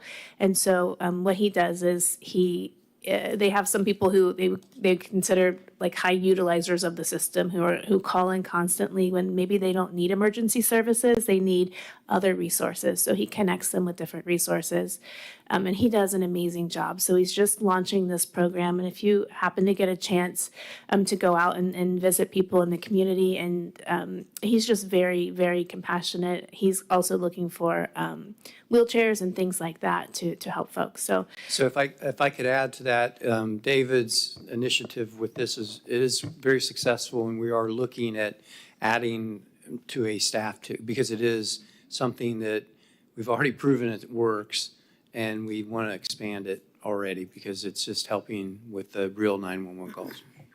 yeah, and I mean, it's saving taxpayer dollars, and so I think it's great. So that's kind of where I'll go. I had kind of a list of, I don't know, you put something about goals for our council, but I might save that for another day because it's getting kind of late. Yeah, that was a big reason why I wanted the special meeting to happen, so we had dedicated time to discuss. Unfortunately, that did not happen because you and Megan were unable to attend, and that's why we're here till midnight. But Member Stokel, would you like to go? Yes. One of the things I wanted to bring up, and I mentioned this initially, I think at one of our first meetings, you may recall this was with the old council, I want to say October, back when I first got on in 2016, we used to have invocation was a prayer done by somebody from our community, typically a local pastor, would come in, and we stopped doing that because of COVID primarily. It moved to a moment of silence, and my request would be, as many municipalities within Upper Brevard County have a local pastor come in. We already have had advisability on this, so I believe staff already has some information regarding it. My request would be to add an agenda item for advisability on allowing that potential process to happen as part of our agenda. That would be my motion. Is there a second? Yeah, I'll second. Thank you. All right, all in favor say aye. Aye. All opposed? No. All right, roll call vote. City Clerk, please. Member Moscosa? Yes. Member Nelson? No. Mayor Connors? Yes. Vice Mayor Cole? No. And Member Stokel? Yes. Motion carries. Thank Member you. Stokel, please report. The other thing, I'll keep this kind of brief, and this is to, I think, Mayor Connor's point on having a special meeting. I was the one, sometimes when we get here's some information from a council member, we don't know who it's from. I was the one, if you had a chance to look at it, that sent out that teamwork survey. I did this in regard to a year and a half long program I'm currently in, and it was very helpful. I don't know why, when I started filling it out, I immediately thought of our council. Just because I feel like we have a new council right now, and I feel some of us may have certain things that we want to get accomplished. And just going through this, I'm not going to lie, it was a little discouraging on some of them, just trying to think about what do I feel like our current council makeup is right now. And I was hopeful that maybe you guys would take the time to go through it. There was someone here, we have accepted each other as members of the team. There was one that stood out to me particularly. Many of the team members have their own ideas about the process and personal agendas are rampant. When I started going through this, I felt that we all, I feel like, have a deep love for the community and got on to make the community better. However, I think that some of us may have different ways of going about that process or a different idea. And my hope is, and this is my fear, is now that it's getting this late, we are not having that time to have those discussions because of sunshine law and to work through some of those things. So whether it's a special meeting being called, I think it would be very beneficial. And I think it was even evident through this council meeting that some of us probably had some disagreements. But when you get to the root of it, I think that we all really want what's best for the community, and it just takes those conversations and discussion to go through it. Without that, I feel like feelings can get hurt, there's questioning, there's mistrust, and I think if we can kind of build those relationships up here, unfortunately, because we can't do it outside of a public meeting. So the other thing, so when I did it, it landed in the storming phase, which essentially is we have a lot of great ideas, but we're not able to move forward because we keep getting stuck. And so if we focus primarily on that and take the time to work through it, I think that this council can accomplish a lot of good and move things forward. So I just wanted to share that with you. So take the time to look at that. And then lastly already, I just wanted to mention, because I don't know if I'll have time to do it prior to the deadline, but Space Coast League of Cities next month is the 55-year celebration. So I would like to invite all of you to try to RSVP and come. It is in the city of Rockledge at the Rockledge Country Club. I don't know if we'll reach capacity, but I just would encourage you, if you are available on that date, to try to get your RSVP into Christine so you can come. We didn't get to do our 50-year celebration because it was during COVID, so I just got sworn in as president, so it happens under my term that we're doing a 55-year celebration instead. So even if you're not the board member or the alternate, I would like... You have to sit in the back while you... Stop. Okay, stop it. Stop. Yes, and it is 70s theme because we were founded in 1970. And there are prizes for best dressed. Yes, yeah, that's why I'm inviting you. I was born in 1970. You were not born in 1970. Okay, and then I think some of my other stuff can wait until later, but I think those were the most time-pressing issues. Thank you, Member Stokel. Vice Mayor Cole. I'm going to pass so you can take care of your babysitter. All right. Well, unfortunately, I still got to go, and so does the city manager and city attorney. So, but yes, we'll power through this pretty quickly. So I want to talk about goals, and I want us to keep sharing our goals at each and every moment. I also wanted to bring up the rules of council, which is Article 2 dash, I don't remember off the top of my head. What is that, city attorney? The rules of council? Yeah.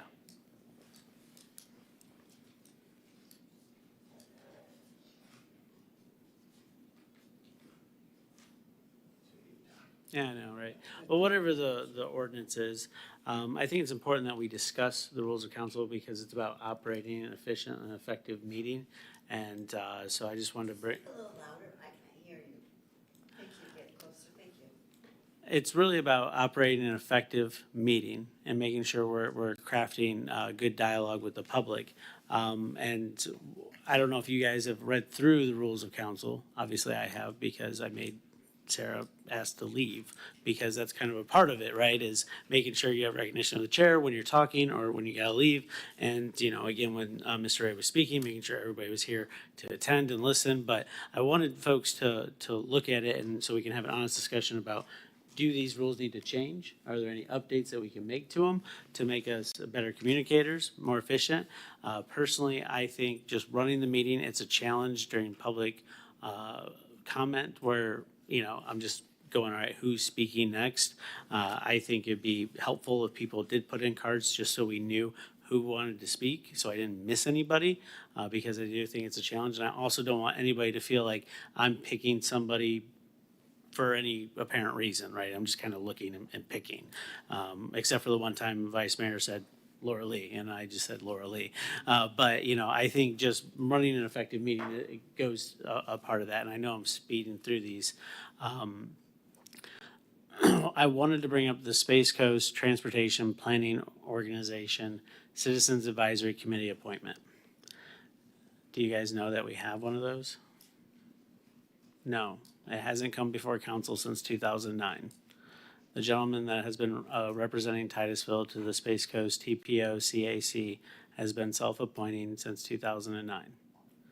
I think that is a challenge for our council when we look at somebody who's representing our city to that organization. I think that is something that we need to look at. And unfortunately, because when the interlocal agreement was created and no subsequent ordinance was put in place, there's no term. So he's just there. And I think we need to either A, create an ordinance, or B, set a term. C, we can remove him from office and look at appointing somebody. But something needs to be done, because right now he's serving in like a federal judge capacity where he's just on until he resigns. And when we look at state and federal funding being allocated to the city of Titusville, that's kind of a big deal. Member Nelson, do you have something to say? I remember he came before us at one point. Sarah, do you remember? Who is it? I'm trying to remember His who. name is Peter, and I'm going to butcher his last name. Okay. Edit. Okay, I actually do know him. Yes. I'm unclear of how, I mean, I'm not really, it's not on our list of advisory boards or. But yep, he is our representative to the Space Coast Training and Planning Organization. And unfortunately, how the organization works is. It's titled actually a Citizen Advisory. And Citizens Committee. Advisory and Technical Committee, Yeah. they all meet together. So you have the engineers in there, and then you have citizens giving their input on road projects, and that's where all the projects start. And then once they pass that committee, kind of like our P and Z, then they move to the next committee that we are on, or our appointees Yeah. go. So, you know I've heard in the past, well, there's no projects from Titusville coming there. Yeah. Well, it starts here. It starts at the bottom. And I think we need to really look at that appointment. I don't know the guy. I'm not picking on him. Yeah. I just go, all right, we're not getting our road dollars up here compared to everywhere else. Yeah. What's the root cause? You know, so I want to look at that, and I think it'd behoove us to take some action, you know, and again, I can't make action unilaterally like everybody thinks in Titusville. I'm not the president. It's council. So what do we want to do? We can bring him in to chat with him. We could remove him and have a hearing to discuss his removal, or we can set a term and let that term expire. Sure. If you want to set an agenda item on your next agenda under boards to discuss setting a term for that Yeah. position and take cards, and we can talk about it, and out of that, if there's direction for a resolution setting a term for that position, we can do that. But if you want to put an agenda item to discuss that under boards, we can certainly do that. Member Scotia? Yeah, I would agree. I feel like I don't have enough information to make a decision tonight. So if we could have information like an agenda item or even just some basic information so we can start thinking about maybe what we want to do. Yeah. Well, and that's why I brought it up, you know, because I'm like, I don't know what we're all going to decide. And that's why I was just kind of surveying the crowd of where you guys wanted to go. So, yeah, can I have a motion to put it on the agenda? Can move to put it on the next agenda with some ideas about term limits, those kind of things. Sure. I'll second that, but I want to make sure that we get some sort of information, exactly what delineates the job description for the person that's on there, so we can have that information prior to our next Sure, meeting. my understanding is you want an agenda item to discuss the position, what the position does, how it was Exactly. appointed, maybe, and based on that information, you could decide what you want to do. Yes. And if there are any other situations like that, because that makes me nervous still. Yeah, so there is another appointee on there, another citizen, but she was just appointed last year. Her name was Laura, I'm blanking on her name. Laura Witten. Laura Witten. So, I mean, again, I'm not, saying, well, we need to look at her position, but again, we need to craft I'm sorry. I have a motion, I have a second. All those in favor say aye. Aye. All opposed? Motion carries. Thank you, guys. All right, well, we'll move on from that. All right, let's talk fluoride, guys. It's moving up the coast. Palm Bay's already done it. Melbourne's taking it up. I'd be remiss if I hadn't said that I've gotten like 70 emails on fluoride. So I want to bring it up to you guys to see if you guys want to put it on an agenda item. Personally, my opinion is, this is going to be a hot button issue. We should schedule a separate just meeting on it. So we're not, again, here till, past 1 o'clock. I think we can, if we do it in advance, we can get enough community and make sure everybody knows about it so that we can have like a genuine conversation about it. And then staff would have time to be prepared on that. But again, that is my opinion on the matter. Member Nelson. We did discuss it. We discussed it about 2 years ago. And it was an agenda item, but the county was discussing it, and we had 50 people in here discussing it. So to me, we made our decision, and I'm happy with it. And I'm not real crazy about doing another hour and a half fluoride. Member Stokel. Yep. I had a feeling this was coming up, and at Space Coast League of Cities yesterday, I know Palm Bay already voted on it, and then I was talking to somebody from Melbourne and got some information from him, and then actually during our breaks in between CRA and our 6:30 meeting, I had sent an email to the city manager, and Kevin was quick on getting it with some additional information. What's the name of the fluoride chemical we're using? How much are we adding? What's the cost? And so I think that's helpful information to know. I'm kind of with Member Nelson. It's not a top priority for me. I got a lot of information at that time. I will tell you the issue itself, I'm still kind of on the fence with. I feel like the dental community is very much pro it because that's their world.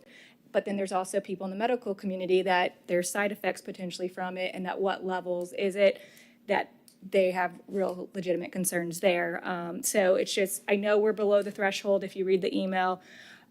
I don't know, I kind of tend to say like research, maybe do your own research and we bring it back up again if we want to, but I'm okay holding off on it for right now. Vice Mayor Cole. I'm okay on holding off on it also, and I knew it was going to come up, and I've done quite a bit of research, and I've also spoken, like you said, to a lot of dentists, and the dentists say it's crazy to take it out. I've talked to some medical professionals, and they've said the same thing. I'm sitting up here, 79 years old. We had fluoride in my water when I was a kid. I have never had a cavity. I have all of my teeth in my head. Now, it may have affected my brain. I think that's what they're concerned about. Oh, that's what but I just, and the city manager and I were talking about this yesterday, and we said, look at England. England doesn't have fluoride in their water. Have you seen the teeth of the people that live in England? So like I said, I think we've crossed that bridge, and I would like to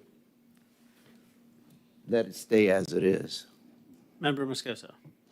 Yeah, I've also received a lot of those emails, and what I've been doing is encouraging people, if you feel so strongly, this is the time that you can come up during petitions and requests. And so I gave them the meeting dates, and and I do think people will be coming, but I even said specifically, hey, if you feel so passionate about it, why don't you come and kind of explain to us?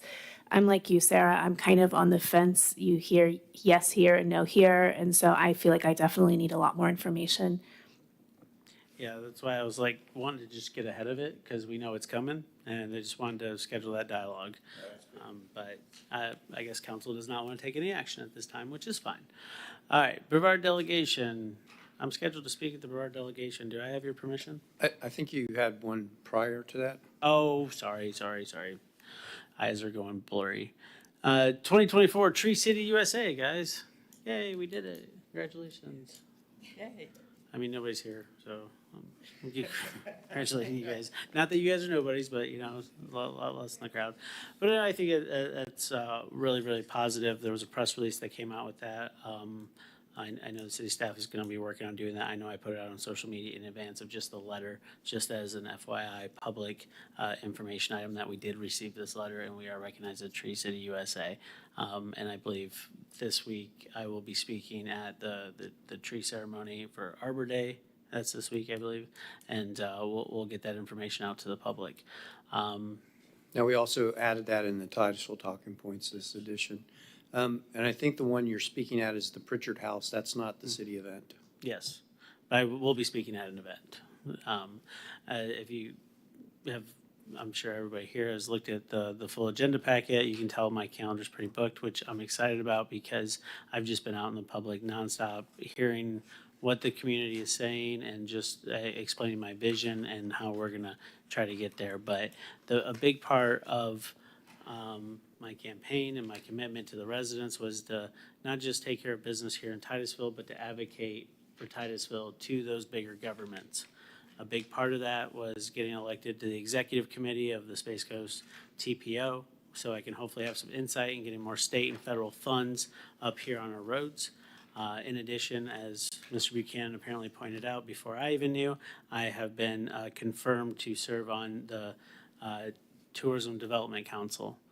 And if you're wondering what that is that's who decides where all the hotel bed tax dollars go.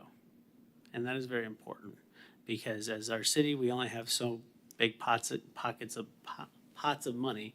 We need to go to those bigger entities to get those pots to beautify our city, to take care of our residents. And I'm really looking forward to advocating for not just Titusville, but North Brevard to help get those bigger pools of money up here. And in case you weren't aware, Titusville typically only receives about $25,000 from this entity. And if you're wondering, yes, that's way too low. I mean, they're talking $30 million for a driftwood project, Cocoa Beach, and yet they only give us a little bit. And if we're really, really nice, we can come back like Oliver Twist and say, please, can I have some more? But that is what needs to change. So I'm working on that, fighting for Titusville. So with that, I am scheduled to speak at the Brevard delegation at Cocoa Hall. I would like council's authorization to speak on behalf of Titusville. What we will be doing is definitely asking for some state appropriation dollars, going and getting those bigger pots of money. When we look at projects, whether it's infrastructure, lagoon, whatever it is, they're probably going to tell us no. But you start asking, and you keep asking until you get what you want, right? Member Moscoso. Is it possible to know exactly what you're going to be speaking on? Because I know that we have our legislative priorities that was adopted by the council for 2025. And just to make sure that those are lining up with what the previous council had decided on, there's also the Space Coast League of Cities. And so it would be, I think, beneficial for us to, because you are representing the city, to know exactly what is going to be said on our behalf. Yeah, I asked staff to provide me a wish list of what they would like, and want, and what we need to fund. The big item is the connector on the rails to trails. Did I say that right? The first item I believe that would be beneficial is the public safety facility that would combine the police and fire headquarters. I mentioned earlier the Lockheed Martin project will eventually wind up consuming the police department. The fire department's in a bank building, so we're trying to do a public safety facility. Presented before council a couple years ago, that price tag was $45 million to do that. So that any appropriation with that would help. South Street widening project would be another one that's gotten pushed back. And then like you mentioned, the sea to coast trail that's not quite made it to the coast yet. Mm-hmm. And that kept getting pushed back as well. Yeah. So those would be what I'd be speaking on. Yeah, so our next meeting's on the 28th and this is on the 29th. Would you be able to share what you're speaking? I mean, we could have it beforehand, but then possibly we could discuss it. I just want to make sure that it's lining up with what our previous council had decided and we could have a bit of a discussion on it. Yeah, I mean, that's right there. I mean, do we need an agenda item for that? We could do it during your report again. Okay. Now, the governor has called for a special session to begin on the 27th. That has not been approved yet, but I would suspect that if it is approved, this will get canceled. Gotcha. And, yeah, and I've already had conversations with our representatives. Just let them know that we're here and we're gonna make some noise. And Titusville's back on the map. Third largest city and still legally the county seat, and we gotta let them know about it. And then also, what I would like to study in terms of safety is a big concern that I've been hearing, not only from our constituents, but from our safety officials, fire and police, is the boundaries of Titusville are very confusing, right? We have roads in the county that are surrounded by city. If you go out to Fox Lake Park, all those homes are in the city, the road is in the county. So we have no jurisdiction over that road. If somebody's dealing drugs on the road, we can't stop them. That's an issue. But where it comes into play for our citizens is out on Singleton, Derry, as I was meeting citizens all summer, and then even on the southern parts of town, you know, they have issues getting ditches cleared because they don't know whose responsibility it is. And I think dealing with one government is tough enough, but dealing with two, it's almost impossible. So what I've outlined here is a request for City Council to approve staff. It's going to take them about 4 hours worth of work, which is why the approval, to go through and outline all these little cul-de-sacs and issues that we have within our city that are kind of county, kind of city, and we really don't know. And then what we can do is once they bring that back, we can have a conversation and direct them further. I anticipate this will lead into negotiations with the county of, do we take this road? Do we take this, you know, little parcel of one maybe house or something like that, just to make it easier for not only our public works department, but our citizens to say, oh, I'm in the city, this is a city issue. And not only that, from a public safety standpoint, if you have a crash on US 1 south of town, it depends on what 1,000 meters you're at, whether it's a TPD issue or whether it's a FHCP issue. So you have a lot of safety issues in that regard with that. So I think it'd be important for us to study our boundaries and how those outline, just to make it safer for our residents and then also clean up from a public works standpoint. So, Member Moscoso? Yeah, I agree. I think it's good to have a study. Would that require annexing a lot of property into the city? Because I feel like this is going to be a really long project. And I know that we were looking, I can't remember what project it was, but the planning and zoning was looking at a project that Eddie had mentioned that we don't want to require annexation until further down, and like because of some of these issues. And so like what exactly are we looking at?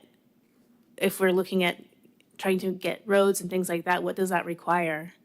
What we're doing is just studying the map and to see like, okay, if we take over this little bit, would this make it easier for our residents? And it's not, you know, that we're gonna annex it, it's just looking at it, right? And I think that's important so that we have the information to move forward because, you know, as I met with the department heads, that seemed to be a common issue, especially in law enforcement and the fire department.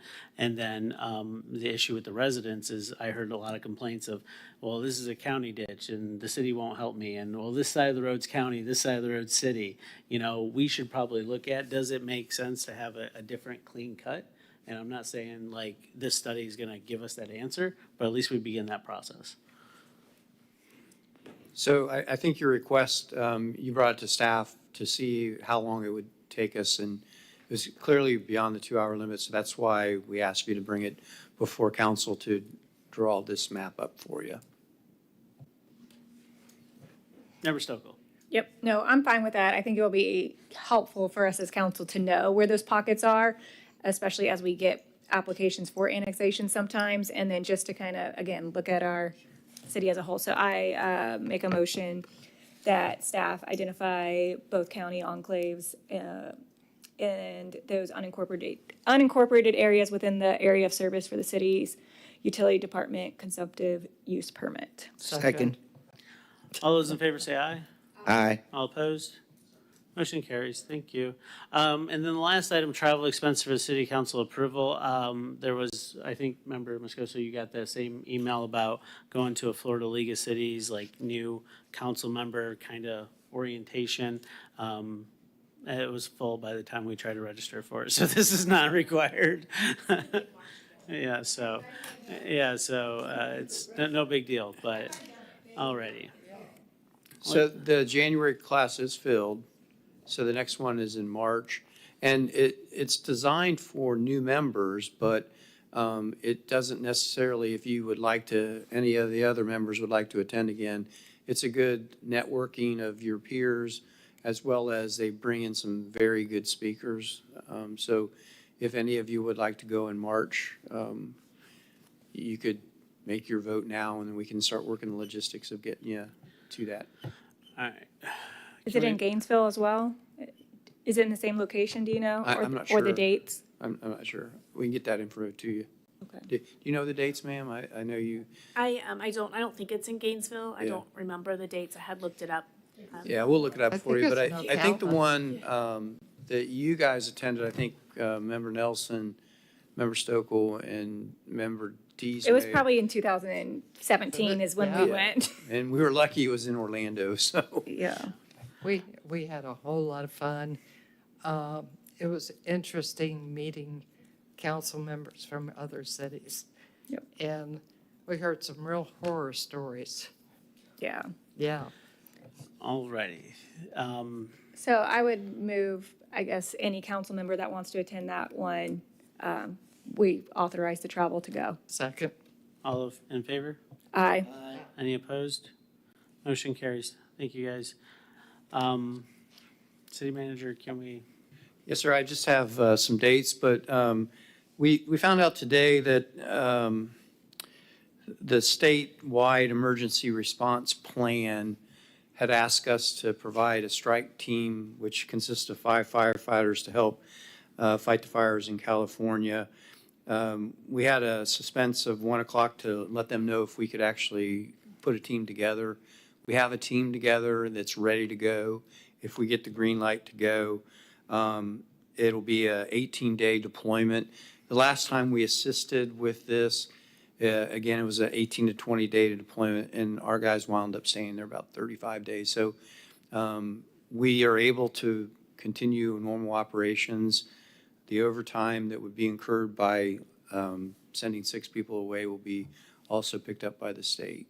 So I'm happy. We got a press release ready to go once we get the green light to go as well. But we're proud of the guys to be able to put that together on such short notice, subject to your questions. City attorney, did you have anything?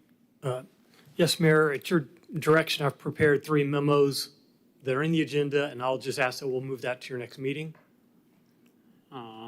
But at this time, I wanted to provide a quick update. As you're aware, the 5th District Court of Appeal rendered an opinion in the Clean Water, finding that that language was preempted. The Speak Up party has filed for rehearing in the 5th District Court of Appeals. I did not receive that in time to put it in your agenda. The agenda was published by the time we received that. So I'd like to provide that to you now. And while we're doing that, can we get a motion to table the city attorney's 3 items to the next meeting? We did. I was getting ready to make that motion and got cut off. So I would move to table the city attorney's report, those 3 items to the next meeting. Second. All those in favor? Aye. All those opposed? Motion carries. So as I was saying, I'm handing out now just a copy of the opinion from the 5th, but as well as I'm providing you the Speak Up Titusville's motion for rehearing and certification in that case. I did not receive that until late on Thursday, so that's why it would be part of your agenda. We will be required to file a response to the motion for rehearing, which we'll do in the next few days. So I'll let you know in your next agenda, you will have that entire package of the rehearing, our response to the rehearing. And if you have any questions, I'd be glad to answer them.